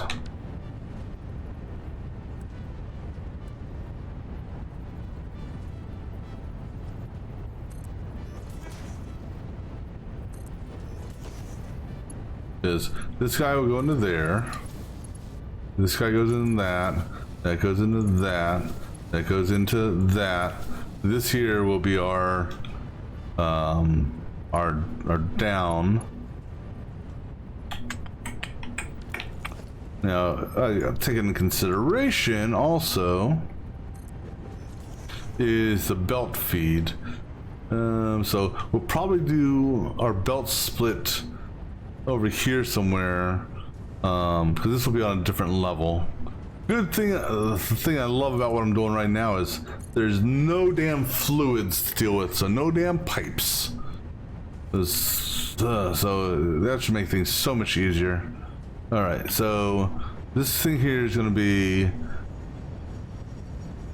any left, over, center, right, none, and then this guy here will be none left, any center, over, right. All right, so main production will go down that. If that belt gets backed up for any reason whatsoever, then it will feed the storage bin 3 bins worth. If that storage bin gets filled up, then it'll feed the sink. All right, so good. So now we got to get a feed, or actually, so we got to do a split setup for this. And because we are literally going to flood the belts, I'm not gonna loop this shit back. I don't think it's not really worth doing a loop back one. We'll just do just a normal old-fashioned. Let's see what type of split we can do with 10. And same thing with the quick wire, because all the quick wire that we're making is going. No, this is just steel right now. So the quick wire is in the next section. So yeah, we're just gonna flood the belts here for this production. So let me see. So I could. I don't know if I want to do that.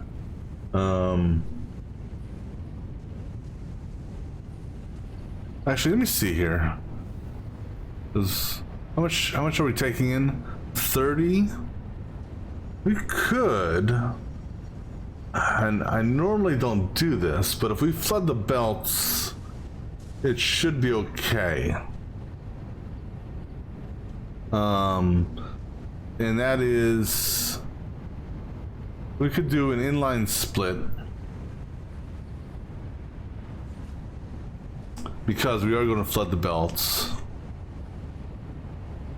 So if we do an inline split, and hell, if we're going to go that route, we can just do a double inline split straight down the middle. Just got to give ourselves, as long as there's enough room here for a turn into the splitter, go here, inline split down the road, down this thing here, flood the belts. Yeah, I think that will work. So now what we got to do, okay, the good news is it's all going to be center line, and actually, shit. No, center line. So that will make putting this stuff down easy, and because it's going to be every center block right there. All right, let's do it that way. All right, so level 3 though. So 1, 2, 3, and this should give me the proper line. No, it didn't. See, that's proper. That's proper. See, it's giving me. Okay, well, it's giving me a weird line there for a minute. Okay.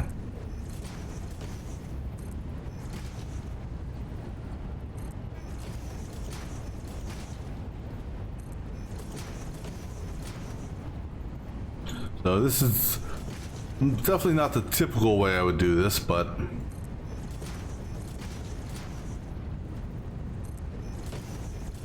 because oh, what the hell? Why did you pop up? Yeah, that was just weird.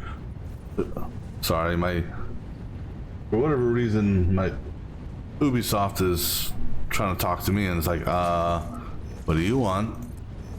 I don't care about it. I'm not playing an Ubisoft game. Maybe that's what it is. Maybe it wants me to play an Ubisoft game. Alright. Before I do this last connection, okay. As long as I can... Okay, I can get rid of him at the foot. We're gonna do this, so just because. Who are you connecting to?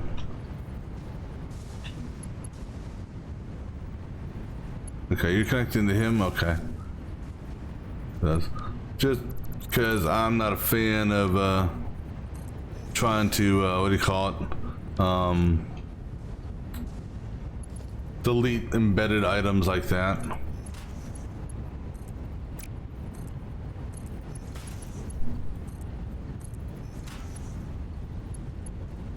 Now I wish you could and I you know, unfortunately, once, you know, if the machines upstairs are powered on, they're immediately going to start trying to build out this stuff, and I don't want them to do that just yet. Because because that's, you know, the machines being powered on is the only way that they'll technically accept material. You kind of wish you could have them. Oh, I wonder. Oh, you know what? I'm tempted to try something then.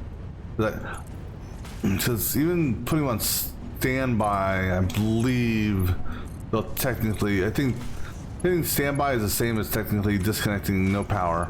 But I wonder. And look, I've never tried it. Just for curiosity's sake. Could I switch this down to 0? I could turn these all down to 0. Because technically that would allow them to be fully fed.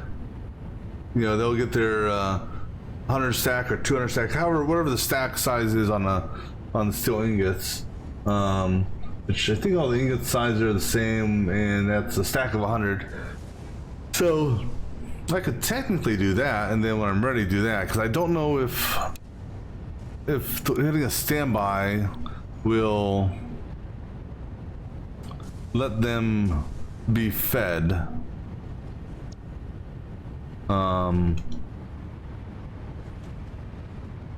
But anyhow, so that's okay. So we got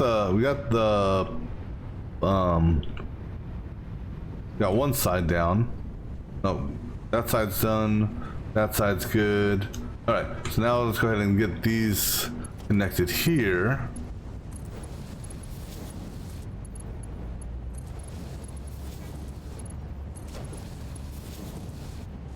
So the reason why we can do this is, you know, one, we don't technically need to do precision splitting on this because we're feeding off of a storage unit. Two, the storage unit is being fed by more ingots than we're going to be consuming. And three, we're not exceeding the belt limitations, so because of that, we can do an inline split. Now, the key for doing an inline split is you want to flood the belts before you go before you go live, because otherwise, it's gonna. What happens is the first two machines get all the material, and then once they fill, you know, or 99% of the material, and then once they fill up, you know, once they get saturated, their belts will back up and whatnot. Because otherwise, it'll take forever under normal, you know, if we were coming off of a normal production machine type thing, you know, the way the belts would fill in would be round robin. So, you know, left, center, right. So these two machines would get most of the ore until they saturated and backed up. And then you're going to send one here, it'll go left, then center, left, you know. And so a slow round robin, it could take, I don't know, depending on what your true speed is, you know, if, on what it's feeding it, it could take a couple minutes for this one here to even get a single ore. So, but since we're going to flood this, it's okay. But now, I need to find out where how we're going to do this. So we got two feeds that are going to be coming off of this. And the two feeds will be actually being split. So so two feeds are going to go to the rotors, which we haven't set up their assembly yet, and then one feed is going to the stators. So we'll take the bottom feed. The bottom feed will be the stators.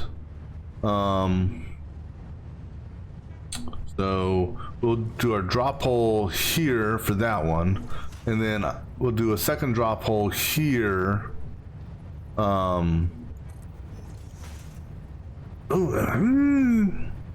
Maybe we'll take off the top. I don't know. Because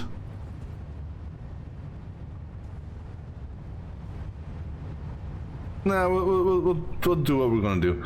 I'm gonna go ahead and just so I can get this one set up here first. All right. So now, go ahead and let me see if I can get a good drop down here. Okay.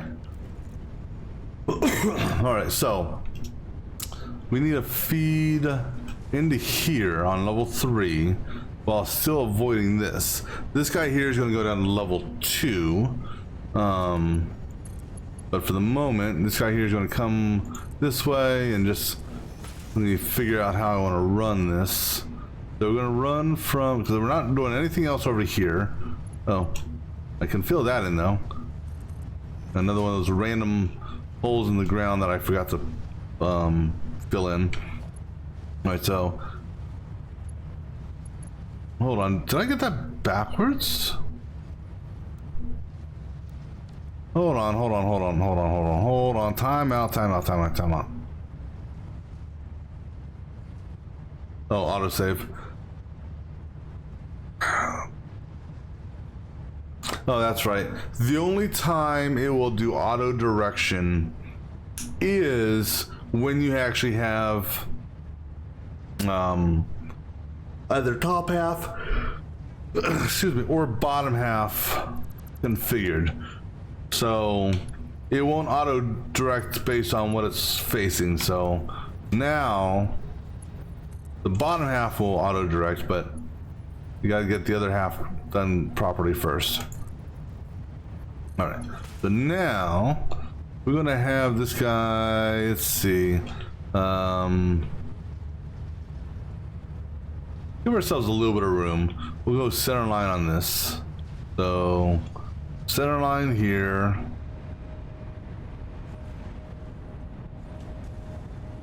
And oh, we're right on the seam. Seam and center line. I like that.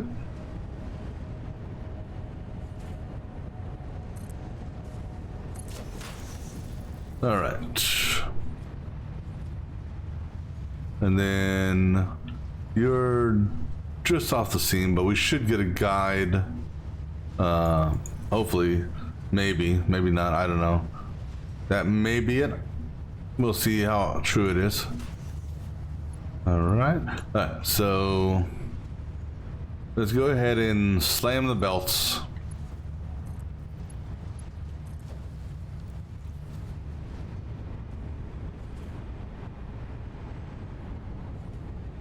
There it goes. It's like, so right now, so this is what I was talking about. So right now we're slamming the belts full of steel. And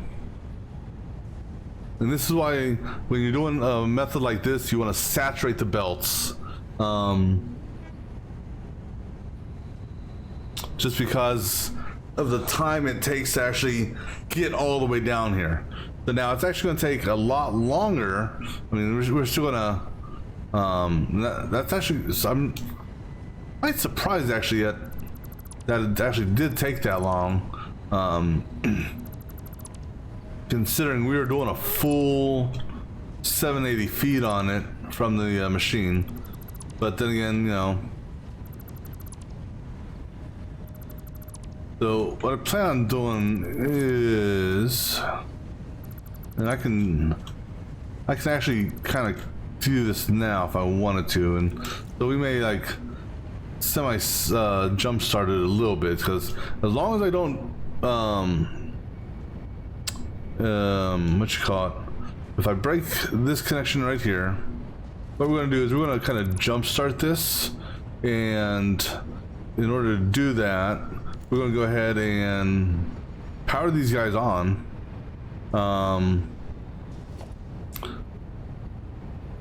Well, sort of.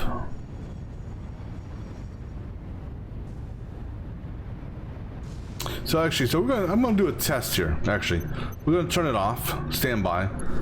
If I connect power, get off there. Okay, so connecting power won't. Standby will still not do it. If I do this, it'll fully load up. But all right, so now I'll just I just turned to standby for a minute. Screw it. We're gonna go ahead and connect all these up real quick, wherever I can. Let them build off, build some materials. They'll get their belts backed up.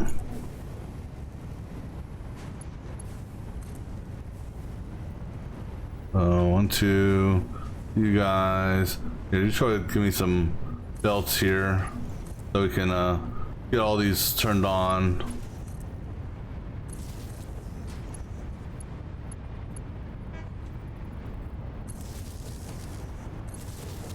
And this is just temporary, like I said, because I wanna get the belts flooded.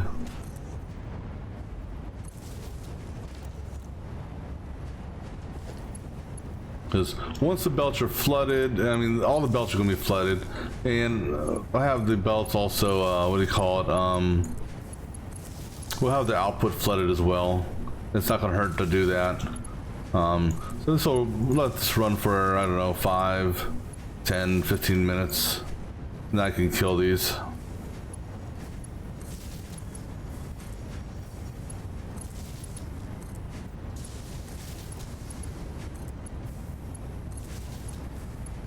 Because technically what this should do is this should put a draw of 600 on the what do you call it, on our storage unit. Now granted, we're not going to, technically we shouldn't see a dent in the storage unit because we're taking 600 but we're feeding 1200, so actually we may, let me see, because no.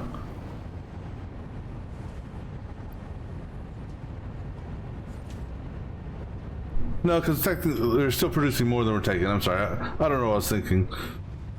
and that's the case. We will not ever exceed that. All right, so we're just going to let these guys build up for a little bit. They'll turn yellow, and once they do, we'll delete the whatchamacallit.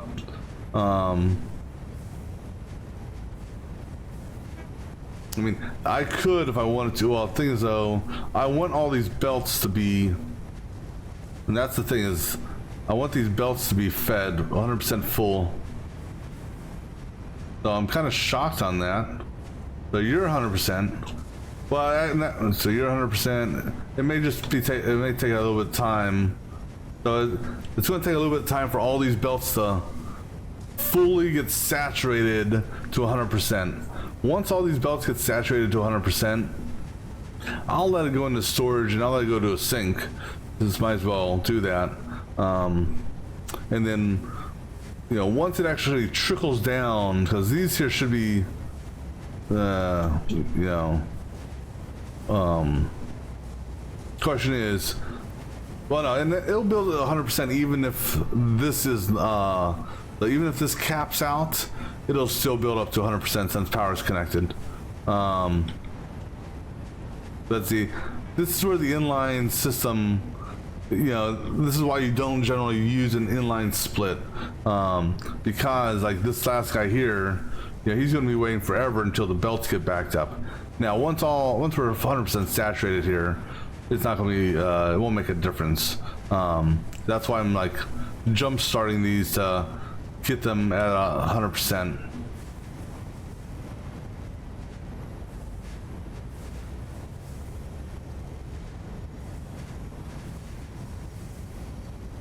Or get the stacks, I should say, completely full.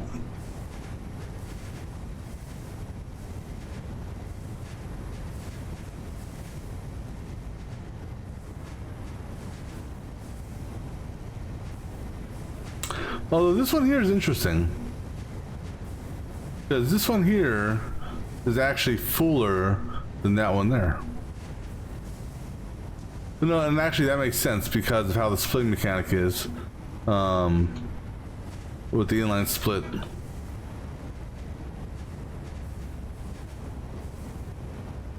Alright, so a couple more minutes and these guys should be saturated. That is funny though. And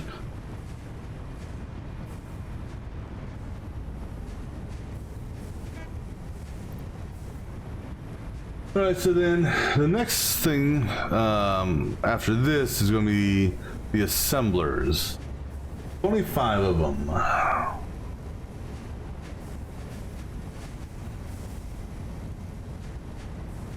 right, so he's almost full. So now, so him and him will start getting more. Are you full? You should be full. If he's full, you're full. Because I believe the round robin is clockwise, so. Alright, so the 25 assemblers, we can go ahead and start prepping for this.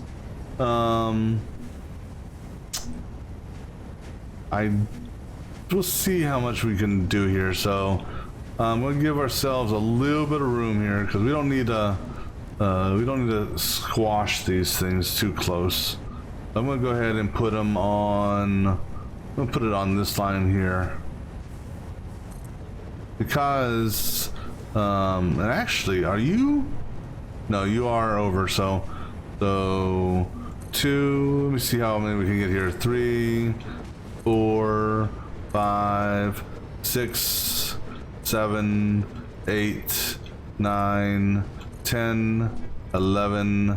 I really don't want to cross that line, so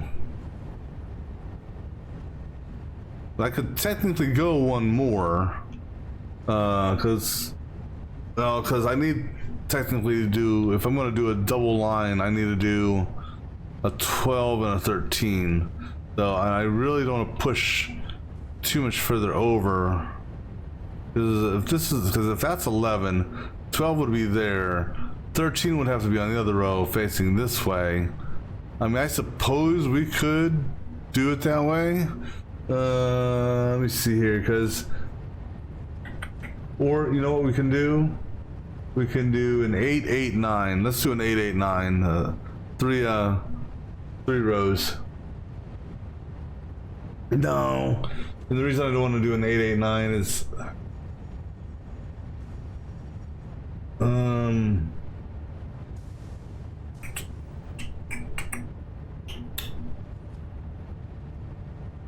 let me check something out here, because I was looking at something yesterday. Let me double check something here. So we're doing the stator.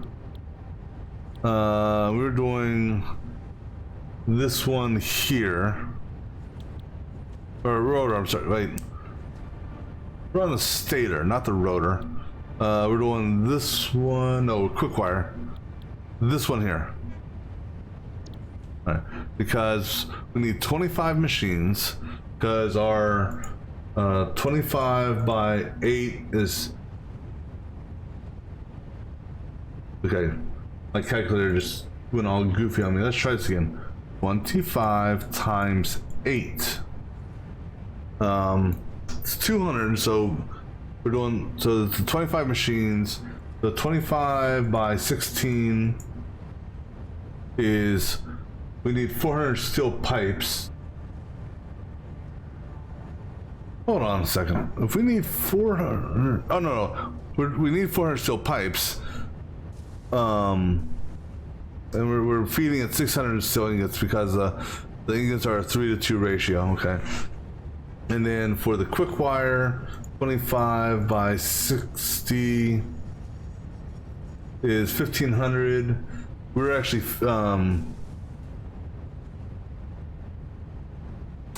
that's interesting. Why do I, how did I come up with that number? That was 1620 divided by 25. I have no idea where I got that number from. Because we need 60 times 25. We need 1500, so we still need 3 drones worth of it. It just, I don't know where I got that number from. I may have been looking at a different I may have been looking at a different recipe at the time. I may have been looking at, for whatever reason, I may have been looking at that as opposed to that. But that actually, no, because that actually uses less wire. Yeah, so I don't know where I got that one number from, but anyhow, that's neither here nor there. Because what I'm looking at is splitting for this. Because 25 is one of those not so good numbers to split.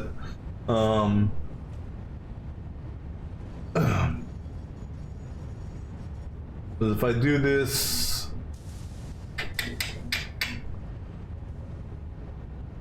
The 8, 8, and 9. Damn it. This is just not one of those good numbers. So I gotta think of how I want to do this. The quick wire aspect is not a problem. It's the output of the steel pipes. And getting that. Because that's where we're actually gonna need a semi-precision split unless we have a pre-saturation.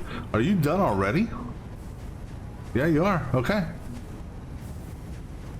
How are you not done already?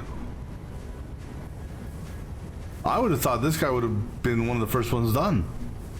Right. But everything here, all the machines should be saturated on steel ingots. And so the key now is I'm going to let them all build up. I'm going to let them all go idle. Because then the test, once they all go idle, then I'm going to go ahead and connect this belt here. And I want to watch, make sure that these guys here are able to get fed what they need to be fed in a timely manner, with all the machines being active. And so we're almost there. A couple more. Once he turns idle, and I'll be here in a second. We'll go ahead and connect this in, because we're not feeding that just yet, so it's gonna all go in here and then it'll all overflow. So I'm just waiting for that guy to go green.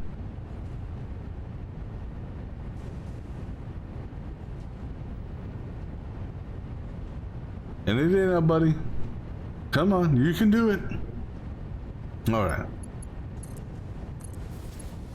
So now it's going to take a couple minutes here for these back here to go green, because it's got to kind of daisy chain down on the offloading of all these pipes, because you got to figure we got stacks of pipe, and the belt only will allow so much to go through at a time, so it'll slowly have a trickle effect.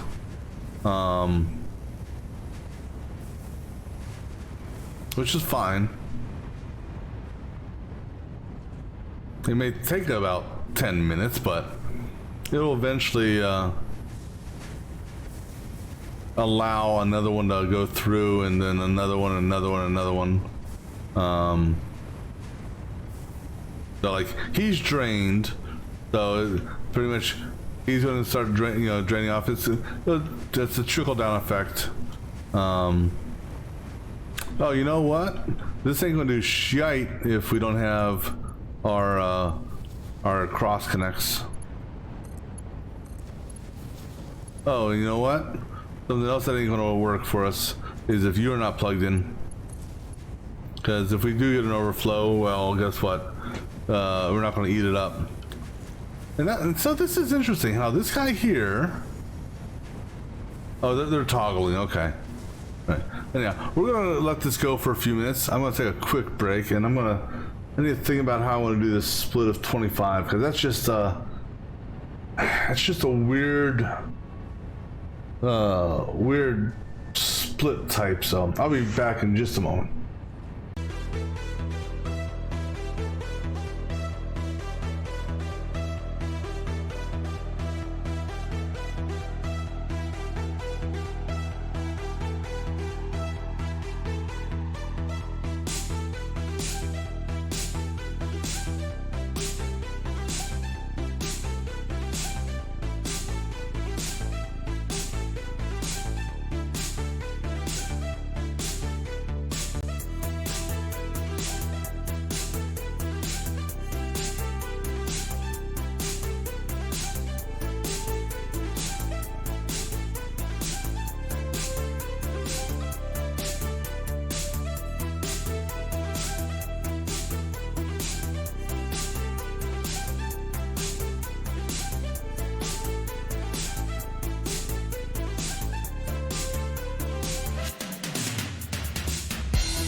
All right, so looks like all of them are offloading and building, and their steel ingots. Just let me check their steel ingot feed.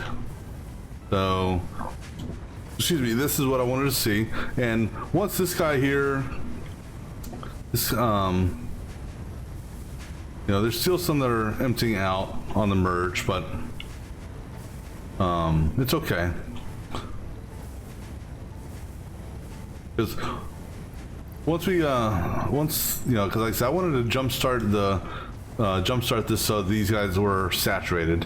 So I'll let that keep on running, and I'll let it burn off the excess. That's not a problem. So the way we're going to do this one here is going to be a 9, 9, and a 7. 1, 2, 3, 4, 5, 6, 7, 8, 9. All right, and I'm gonna have these not feed into one another. I'm gonna have them all facing the same way. Now the output will be inline merge drop. Oops. So I don't need that much room to put the next assembly line. And since we're going to do an inline merge drop, I can actually have the splitting actually taking place underneath this. So I'm literally gonna let me get the holes for this setup. So we'll do, yeah, that's fine there. It's yellow because it's on the seam technically, not because it's in that. Because the only time I ever see this go yellow is when it's actually on the seam of the foundation.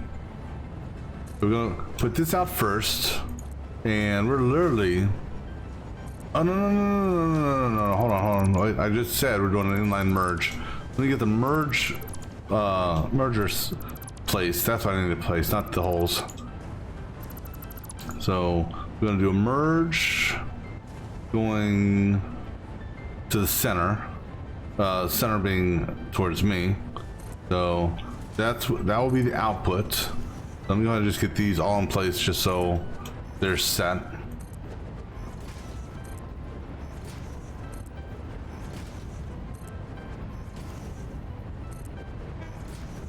And this is actually the final. So these are all technically going to go into a storage set and a sink, because this is going to be our stator setup. Go ahead and minimize all these. 16,000 alternate recipes now. So we're doing the quickwire stator.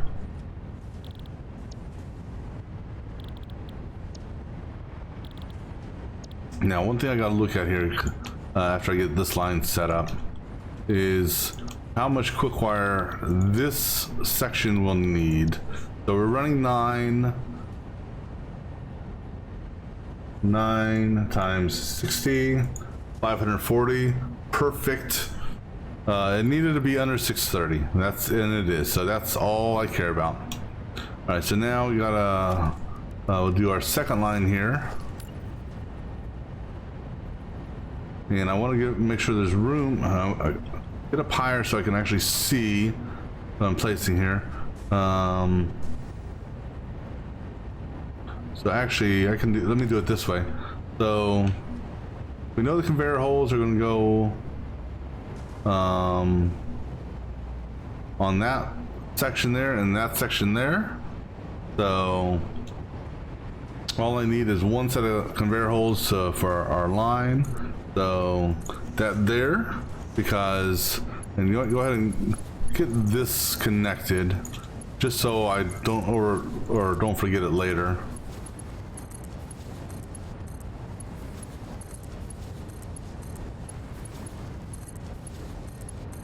So quick wire will be fed on 3 belts, just because of the belt limitations, because we need 1500 quick wire in this. So technically 2 belts could do it in total, right? Because 780 would be at 1560. technically 2 belts can do it. And actually, with that being said, but the thing is, we still have 3 drones doing it because from the drone side of it, or from the production standpoint, way over there, it's we're only producing 12. We're producing 1260, so we have 2 drones, 1 630 each, and then 2 drones, 1 630 each there. So we're gonna just do 3 belt runs to this. All right, so now I can put this right like that. That'll give me my line. So 2, 3, 4, 5, 6, 7, 8, and 9. Okay, and just like that last set, we'll go ahead and do our set our merger with blue towards me.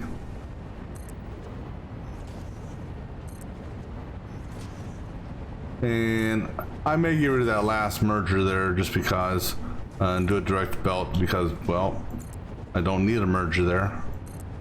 But I was using it as a placeholder or spacer. Now, our steel is going to be coming this way. So for the next 7, we're actually going to be building it that way.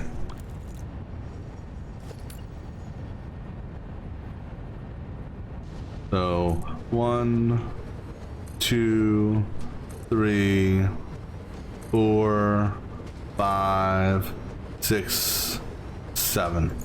And so we're gonna have an interesting little looping mechanic on this one. Oh, and also that reminds me, let autosave do its thing.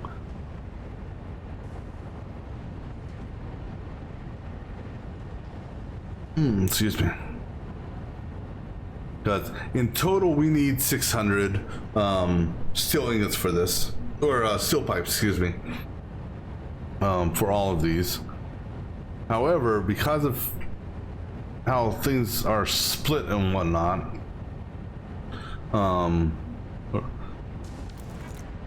25 again is not a nice split. So let's see, 16 times 9, that's 144. All right. That's, why does that seem odd?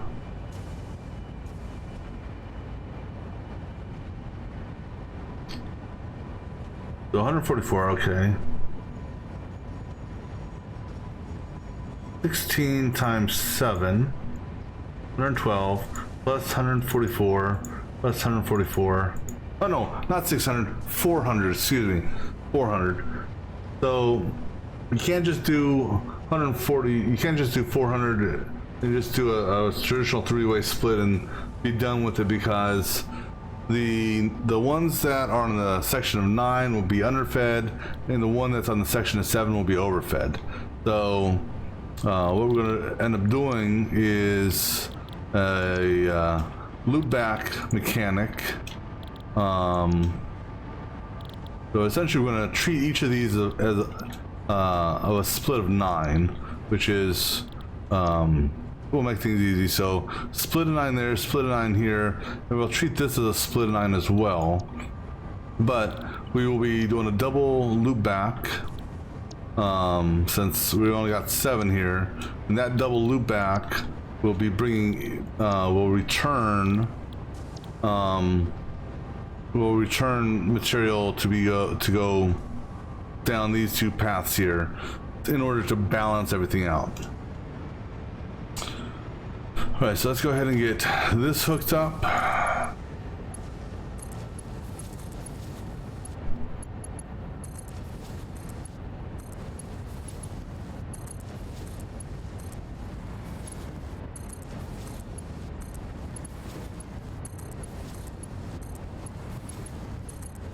Now for the quick wire, we're not going to worry about that.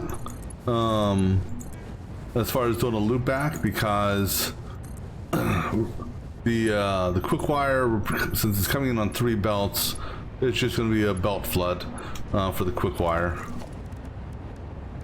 What am I doing here? Merge. Yeah, we're going to skip the merge on that one because we're going to just do a direct belt feed on that.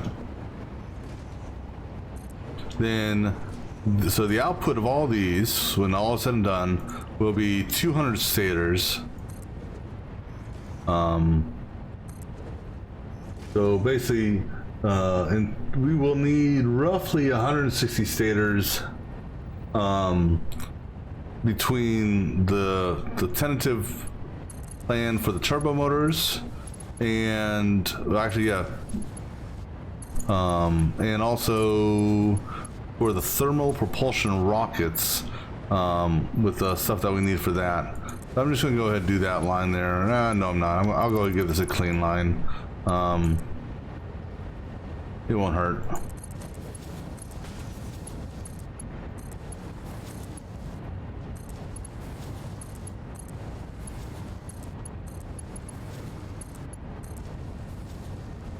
Now, because the thermal propulsion rocket and turbo motor stuff will be later on down the line, the motor manufacturing portion of this will saturate with its motors. So now I haven't thought about how I'm going to feed the other ones, if I'm going to feed it off of storage, or what I may do for the stators. In fact, I think what I'll do for the stators is these are going to get all merged. So we're going to essentially have you know, storage, you know, inline storage for the stuff up here. And let me just check to see if these things are clear. Okay, so the belts are clear now, and these are all operating, you know, still fully saturated on ingots, which is, you know, what we expected.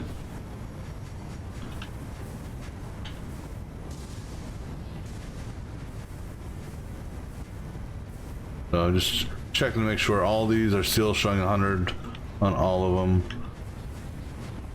You know, so again, when you do an inline split type thing, it helps to jumpstart everything. Yeah, so we're gonna take these here, and actually, did I configure these yet? Yeah, I did. Inlines, we're gonna do take all 3 of these, merge them together initially. So I'm gonna have a merge set up right here.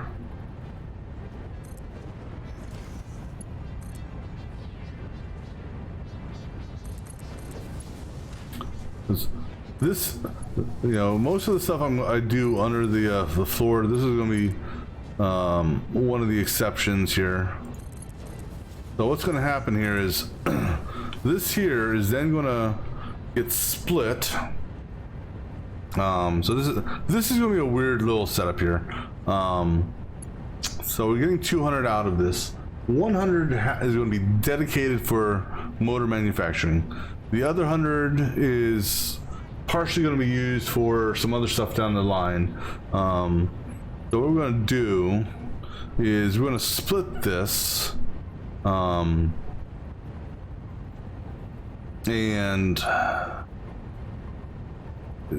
this is going to be a weird little mechanic here. So we're going to end up doing a split, okay, and then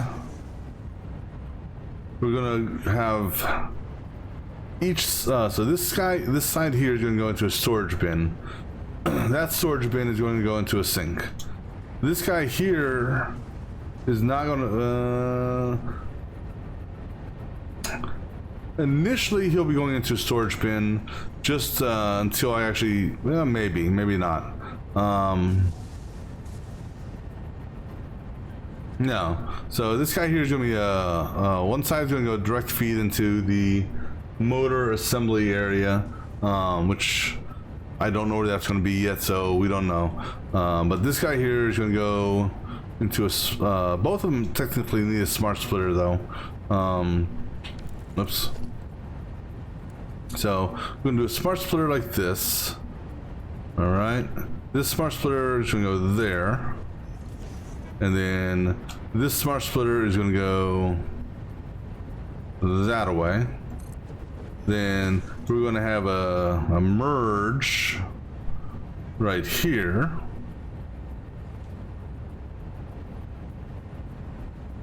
Pretty much right on top of that. This guy is going to feed that. That guy is going to feed that. This will be our sink here. So our awesome shop sink thingamabobber will go right here in line with this, like so. Now this here will go to a storage unit. Now the key here is make sure this does not have a connection. And also, yeah, because that's not a smart splitter. So this here is going to be, left will be none, center will be any, right will be over. And then this side here will be, left will be over, center will be any, right will be none. Right now we're gonna have a storage unit set up. We'll do, I don't know, 5, 6 for this. So we're gonna tie it in right here. So 1, 2, 3, 4, 5. So this is gonna be for some will be tied into for production later on down the line. All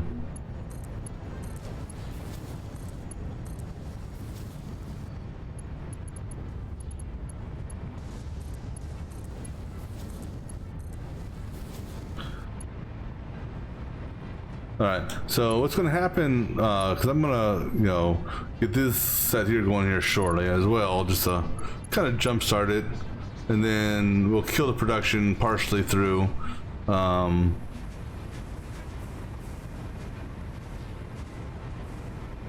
So that, and actually, I can go ahead and kill this now if I wanted to. Because I got this thing jump started. It's high enough, I suppose. I mean, we could just let it keep on going and burn off the pipes as they come in.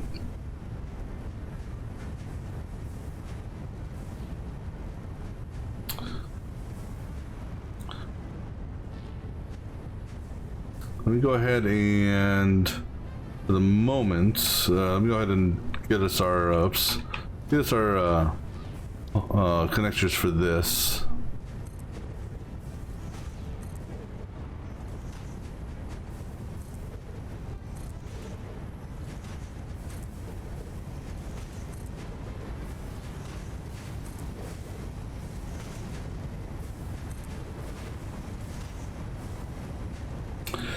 Too bad you can't just hook a whatchamacallit up to it. Too bad you can't just hook a belt up to it like this, go down and have it automatically create the floor pipe. That'd be a nice touch if you could. Okay. So we'll have the quick wire come in at at the level 2. No, we won't. Quick wire coming in at level 3. The reason being is we have to drop the output of this. We have to drop the output of that down to level 2 because of the belt passing in front of it. Which actually is a little bit easier for me because then I don't have to worry about, it's for the loop back, I don't have to worry about wasting a lot of material initially to get it set up.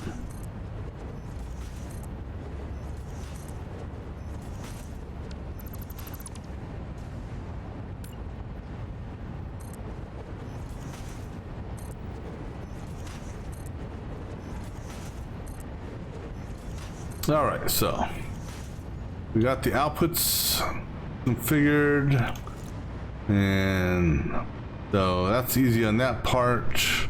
Go ahead now, go ahead and get these connectors set.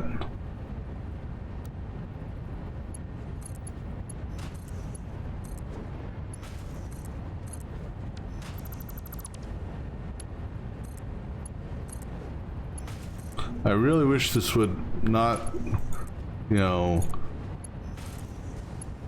I still don't understand the rhyme and reason between on what determines which way it's gonna face when, you know. So right now it alternates which way it's facing every time I go over the hole, and then it rotates again once it's in the hole. So it's like I don't understand why it does that.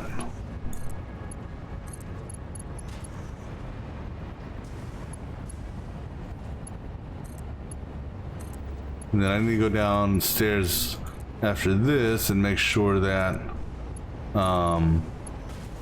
these are actually properly connected in the hole and they didn't just magically clip through it.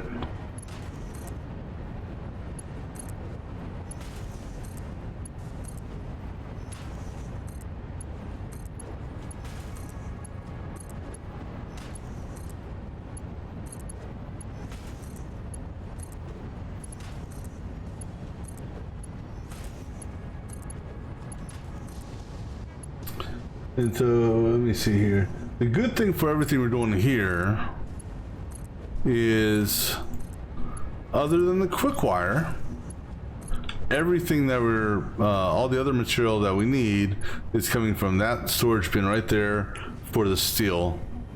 So that's good.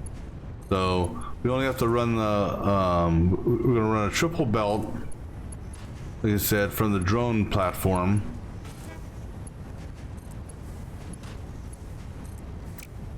So we don't have to worry about tapping into the iron or copper over there.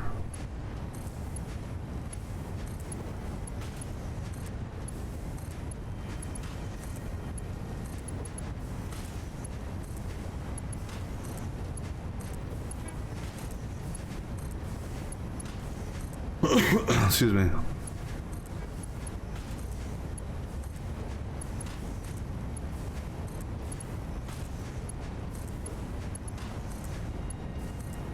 All right, so that is all the connections there done. And now, we'll do steel on the right and quicksilver, yeah, quick wire. Oh no, that's okay. That's okay. Ooh, that was a close one though. That was a close one. Well, that's actually not good, actually, because okay,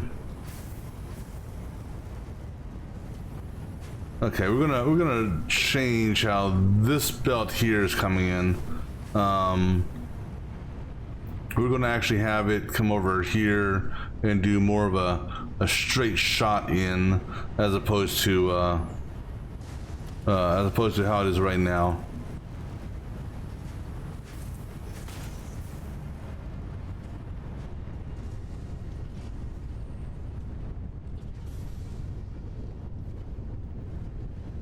And what I don't want to do, I need to be very careful on this. Well, not really, because we're not in production right now. So, but I still don't want to hamper it too much. So I'm going to try to get this belt,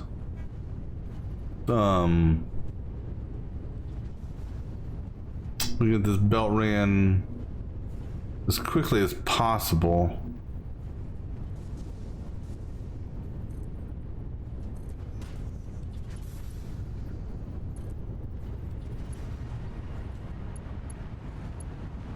Well, not get the belt run as quickly as possible. The break in the belt done as quickly as possible. I'm gonna have it so pretty much ready to go. So let me see what line you're on. So you're on that line there. All right. Make sure this belt connection is the right way. All right. So break that belt there. And the reason why I want to do this as quickly as possible is so that the belts don't really empty out that much, because the belts are gonna have to refeed themselves.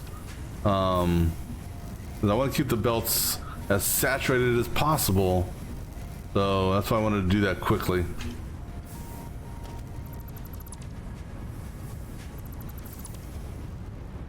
All right, because I needed to do that because for the splitters and whatnot, how I do that,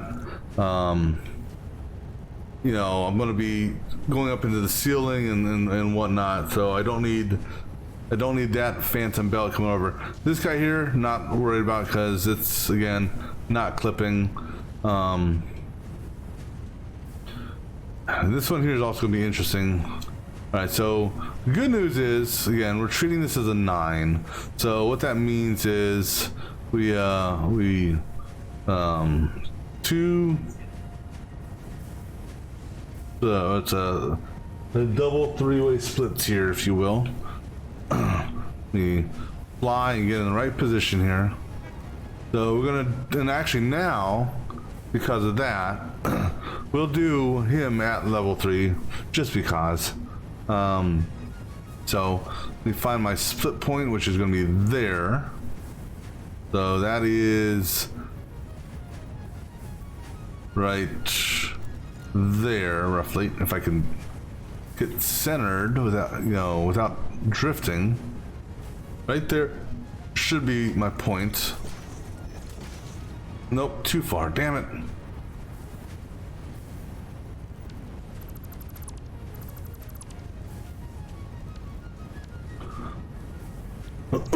Excuse me. So back a little bit further, because I don't want it center line. That's the thing. All right, I want one space, which is that right there. All right, so now that I got that initial, then I should get a guideline, maybe. So that's 1, that's 2, and actually, since we're here, so we technically still need to split the steel. It just doesn't. We're not going to do the loop back on this. Steel will go at that level.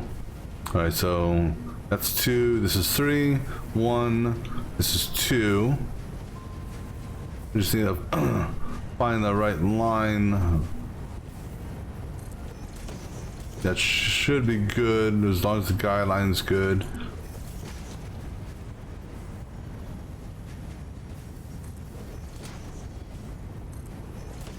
Two and 3, and then 1, 2 on this line here.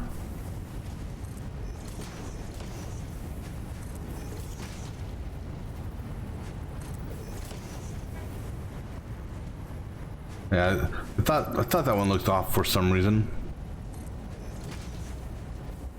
All right, that's that row. So now rinse and repeat on the, actually let me go ahead and get the, and then the second split series for this segment is going to be right here. So this is the easy one.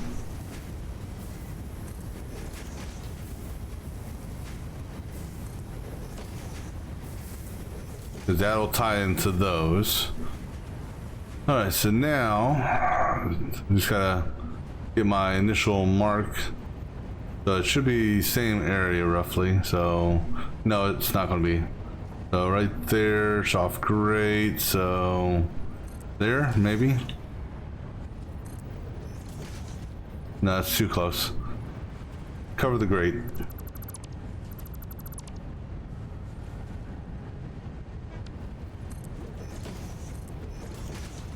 Okay, that one there.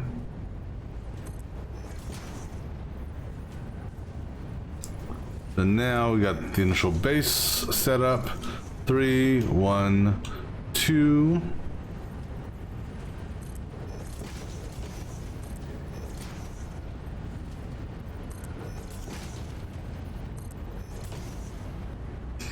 Three, 1, 2.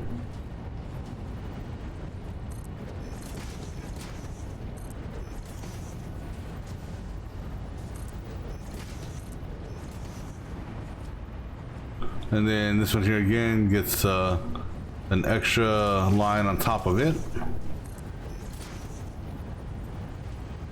And that power pole can stay there for the moment because I can see it and clearly delete it without any issues. Now this is gonna be the fun one here. So let me see here, or where my middle point is. So right there on the grate is where I want to go.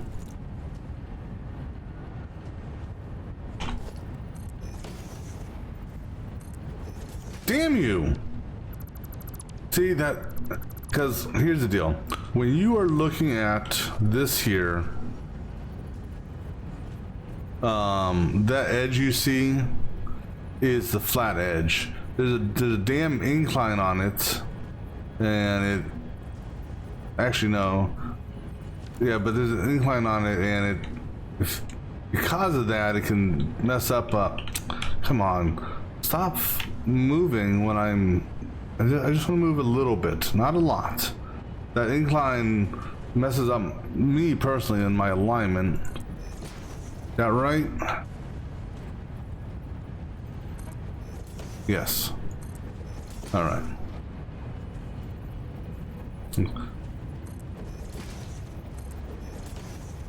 3, 1, 2.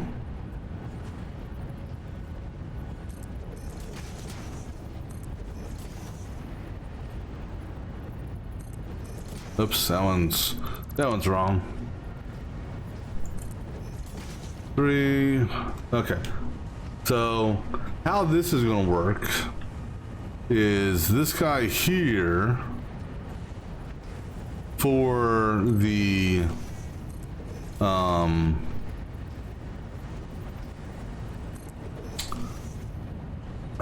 what do you call it, only the actually this here is actually going to get turned. So for the pipes only, this guy here is gonna have a merge set with him, and let me figure out here. So he's gonna come back this way here. So this guy here is gonna come over and he's gonna feed in this.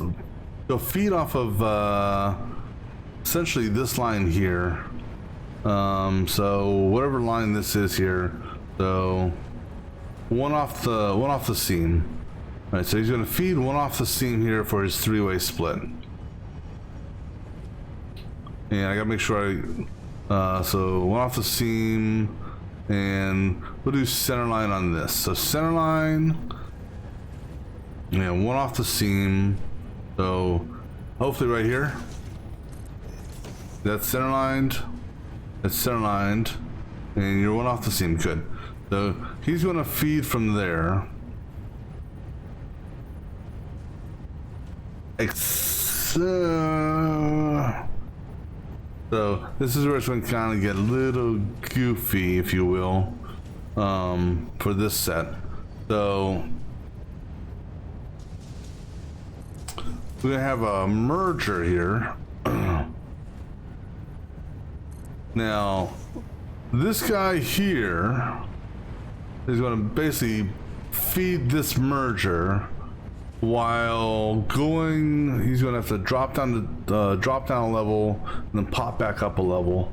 In order to do that, he's going to run closer to this line here. So I'm gonna get this guy, oops, get this guy set first. So the merger is gonna go that way. So I'm gonna run this guy first by himself. Sorta.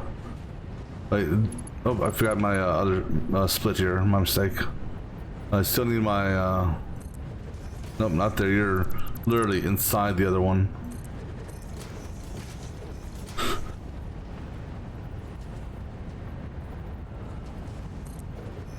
All right. Because this guy here. All right. Let me just do this real quick. So he's connected. Don't need to worry about. We're not going to loop back on the quick wire, like I said. So he's coming. God bless. He's coming this way. And you know what? I'm not worried about the clipping on that, because so be it. All right, now this guy here is going to come down this seam here. Yeah, down the seam here, and that just really looked weird for whatever reason. What line are you on?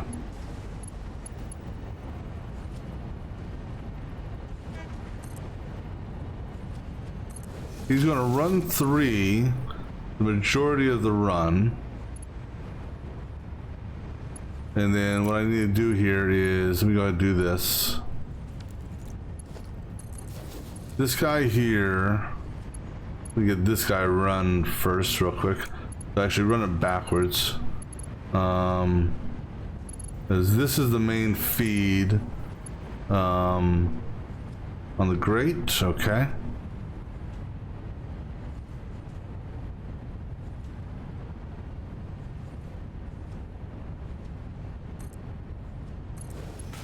Actually, a little shocked on that one, quite honestly.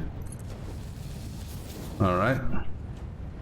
This guy here is gonna come down this way. Now I could, there's 2 things I can do here if I want. And autosave.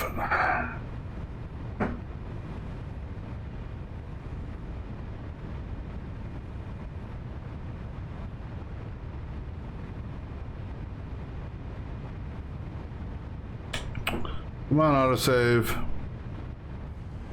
All right. So he's going to come. Where's my end edge at? So, okay. Go here. That's what I need him to do. I want to get as close. Because I think I need. If you're on that seam there, I think I need 3 back for this. I think. Yeah.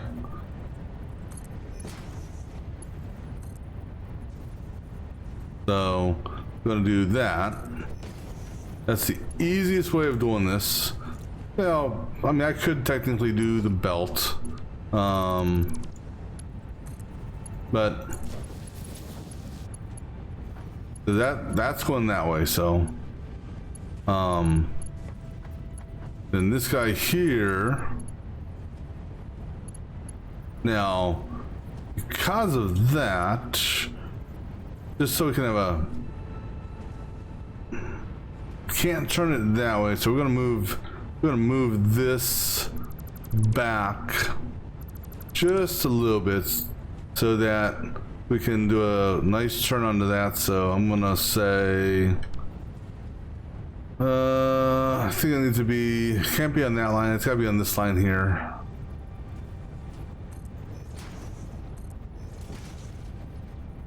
All right.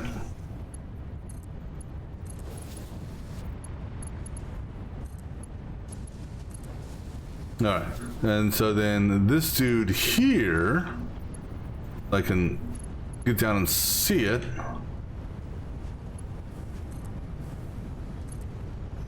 You're, that's right, you're not connected up top yet. So I gotta actually tell you what direction to go. Wait. No, you are connected up top. It's just you're incorrectly connected up top.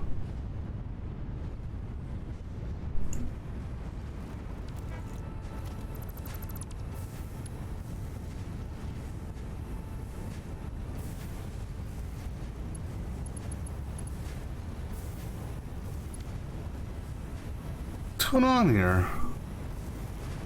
That is a splitter, yes. Okay, there we go. I was listening for a certain audio cue, and I wasn't hearing it for a minute there.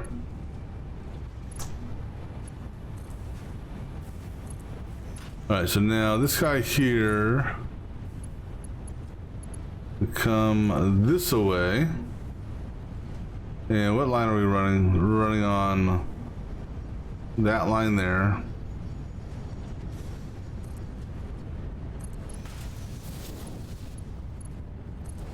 All right, so oh snap.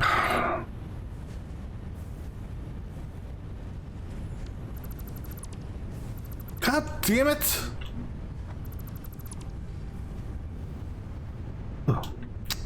Mother.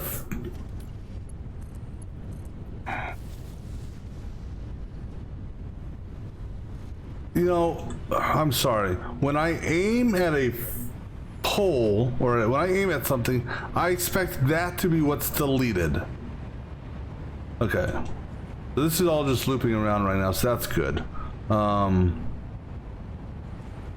know, I don't want the damn thing deleted, you know, four buildings back from what I'm aiming at. I'm sorry, that's just something, a little pet peeve of mine with this. That's one thing I'm not happy with on this.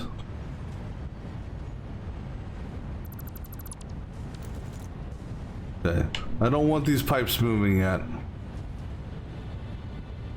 So, luckily I have no machines activated, so it's just circling on the belt on the loop back.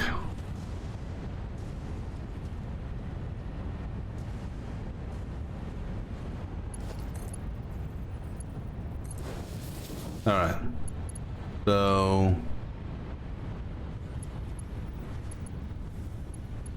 let me break this connection here because I don't want it, because I'm not ready for that to go live yet.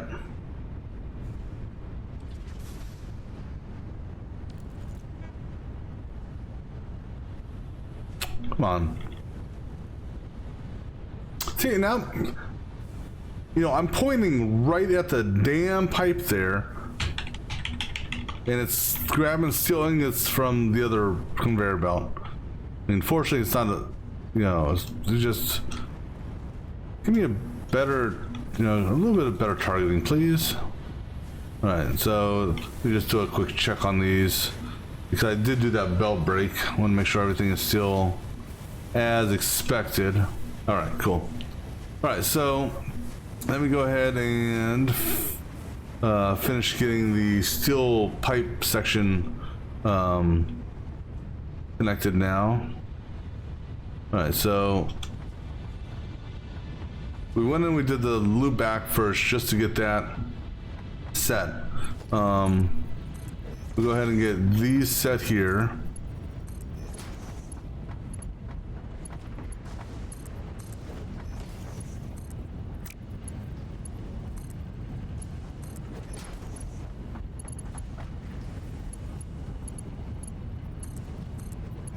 Now, like I said, the quick wire, which will be coming in on level 2, will not be going through any sort of loopback process, so I don't need to worry about that.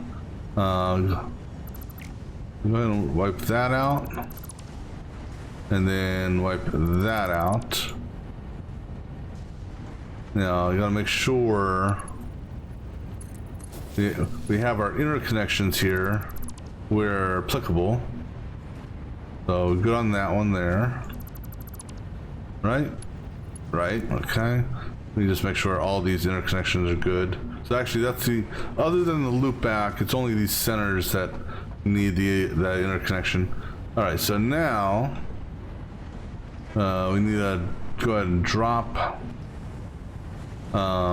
these guys. So right side 2, left side 3.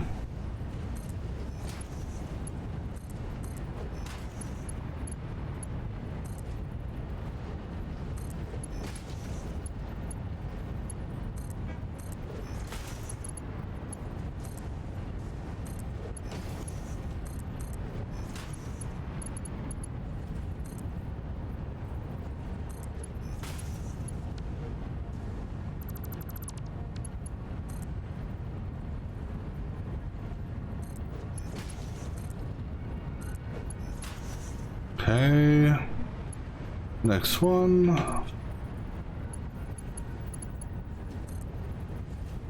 I don't know if there's an option or not, but I don't need to see the guide wires for buildings all over the place when I'm hooking things up. It makes things a little bit difficult at times.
Alright, last 2 for this row, and then 1 more row to go.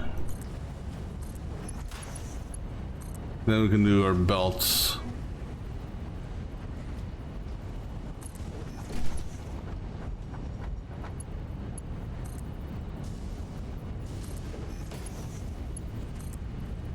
Well, we can do the initial belts.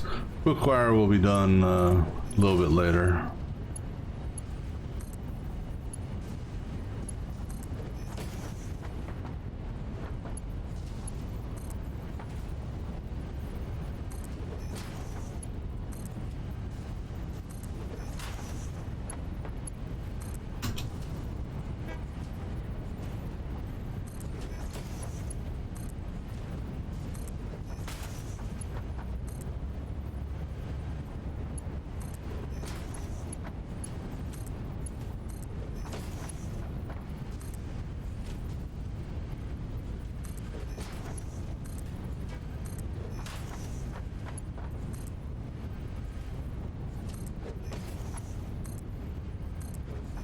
All right, 2 more pair to go.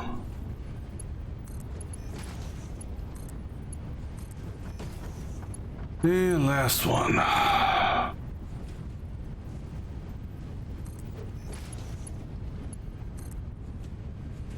All right, now we can go ahead and do our belt connections here. I'll go ahead and wipe out those 2 there. Low 1 there. Those low 2 there. And then this 4-pack here. And then you and you 2.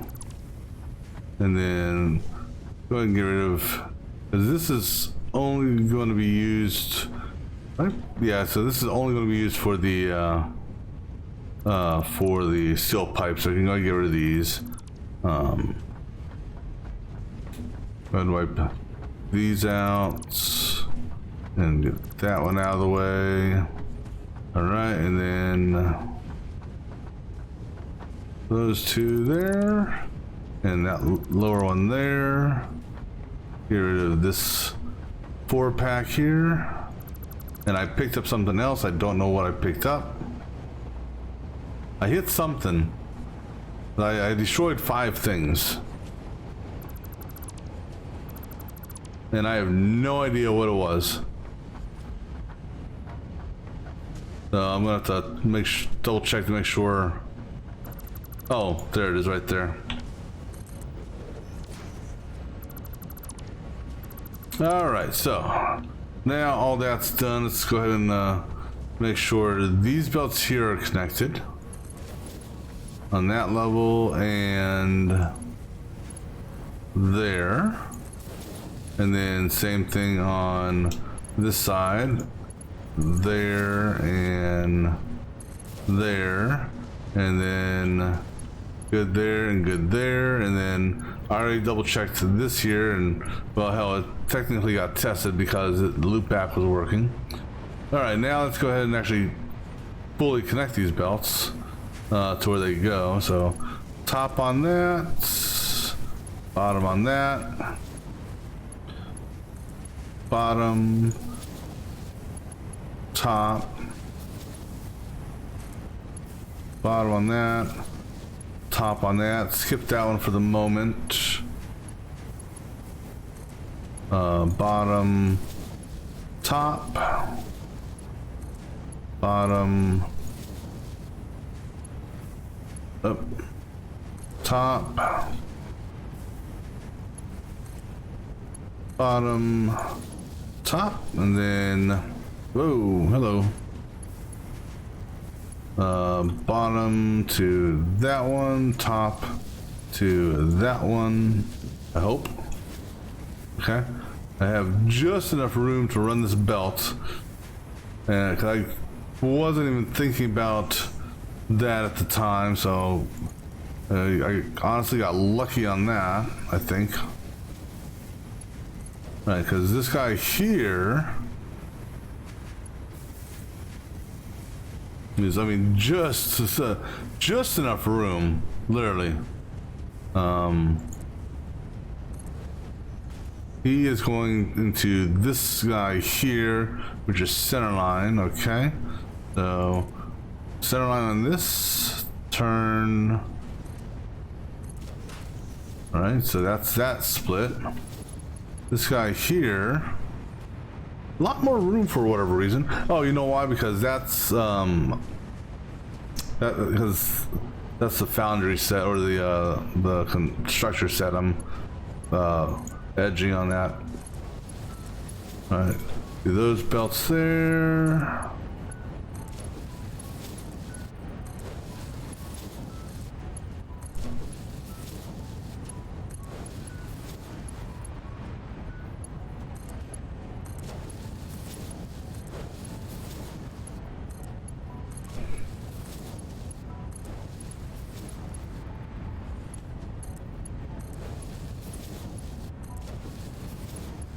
Then you go to that one, you go to that one,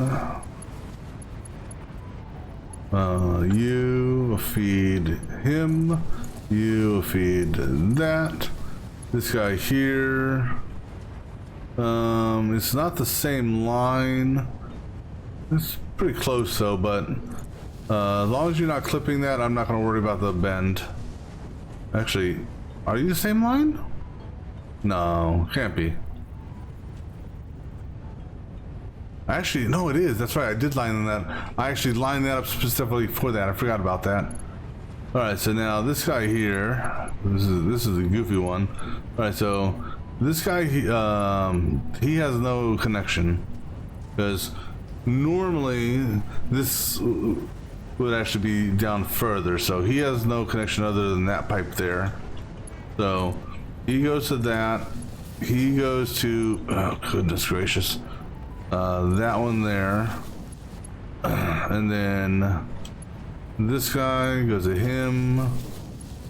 That guy goes there.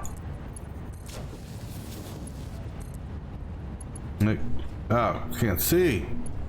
Too many damn lines on the screen. Goes there and there. Right, so now this guy here will come into there. This guy here go into there. I already did that upper connection. This guy here should go into there.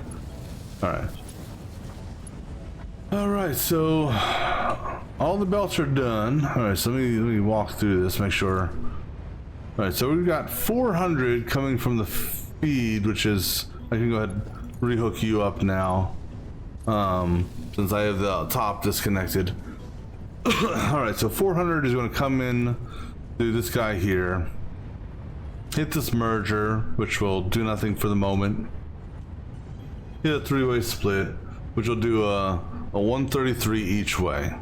And then the 133 is essentially going to get triple split, or triple split. So I'll do a three-way split into a three-way split.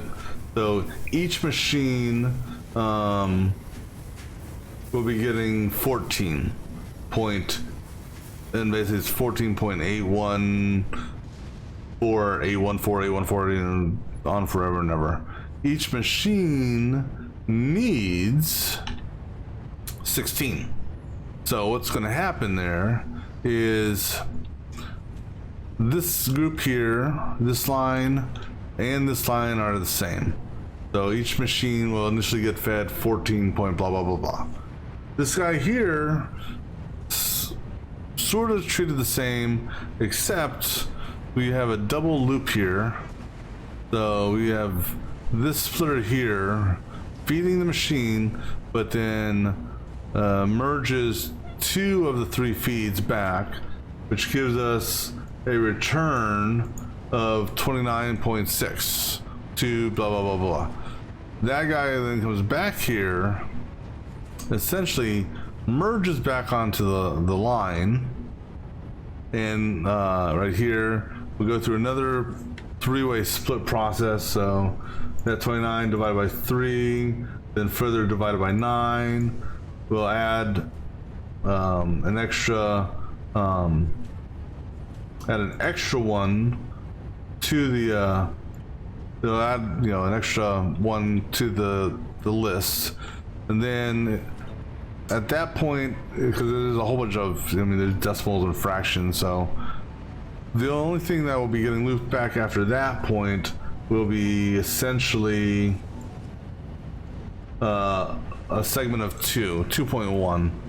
And so in the end, after a couple of rounds, all the machines should be operating at 100% efficiency with their required amount, but it will take a couple cycles to get to that point.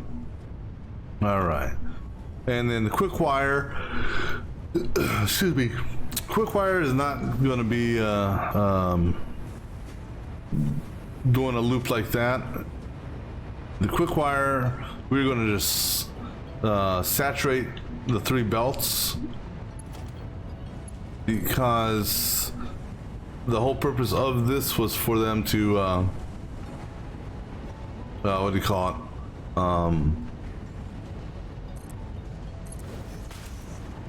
feed these machines at an oversaturated level. So that's what they're going to do. I'm just going to do the initial belt run here for now, because the next thing that we're going to do is I got the drone base set up. I just gotta do the storage and whatnot for it, because we're going to be using the first 3 drone bays there. They're going to be popping up somewhere around, because they're going to do a lift right here. So pretty much out of the wall they're going to come straight up. I'll go ahead and put our wall conveyor thing here.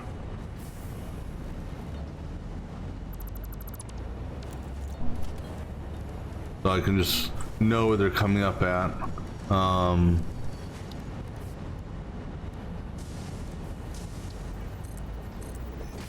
And I'll go ahead and do the initial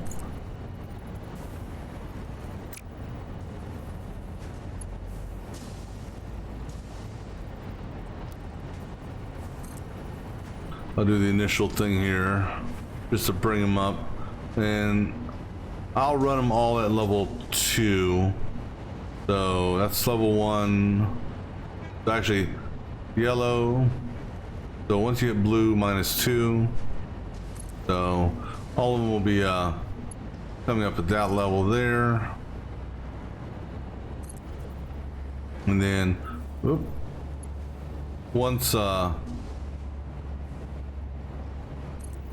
these are actually done, this area here where these belts are coming up, but I'm not going to do a floor hole and then a floor hole type deal. What's going to happen is this area here will actually just get walled in.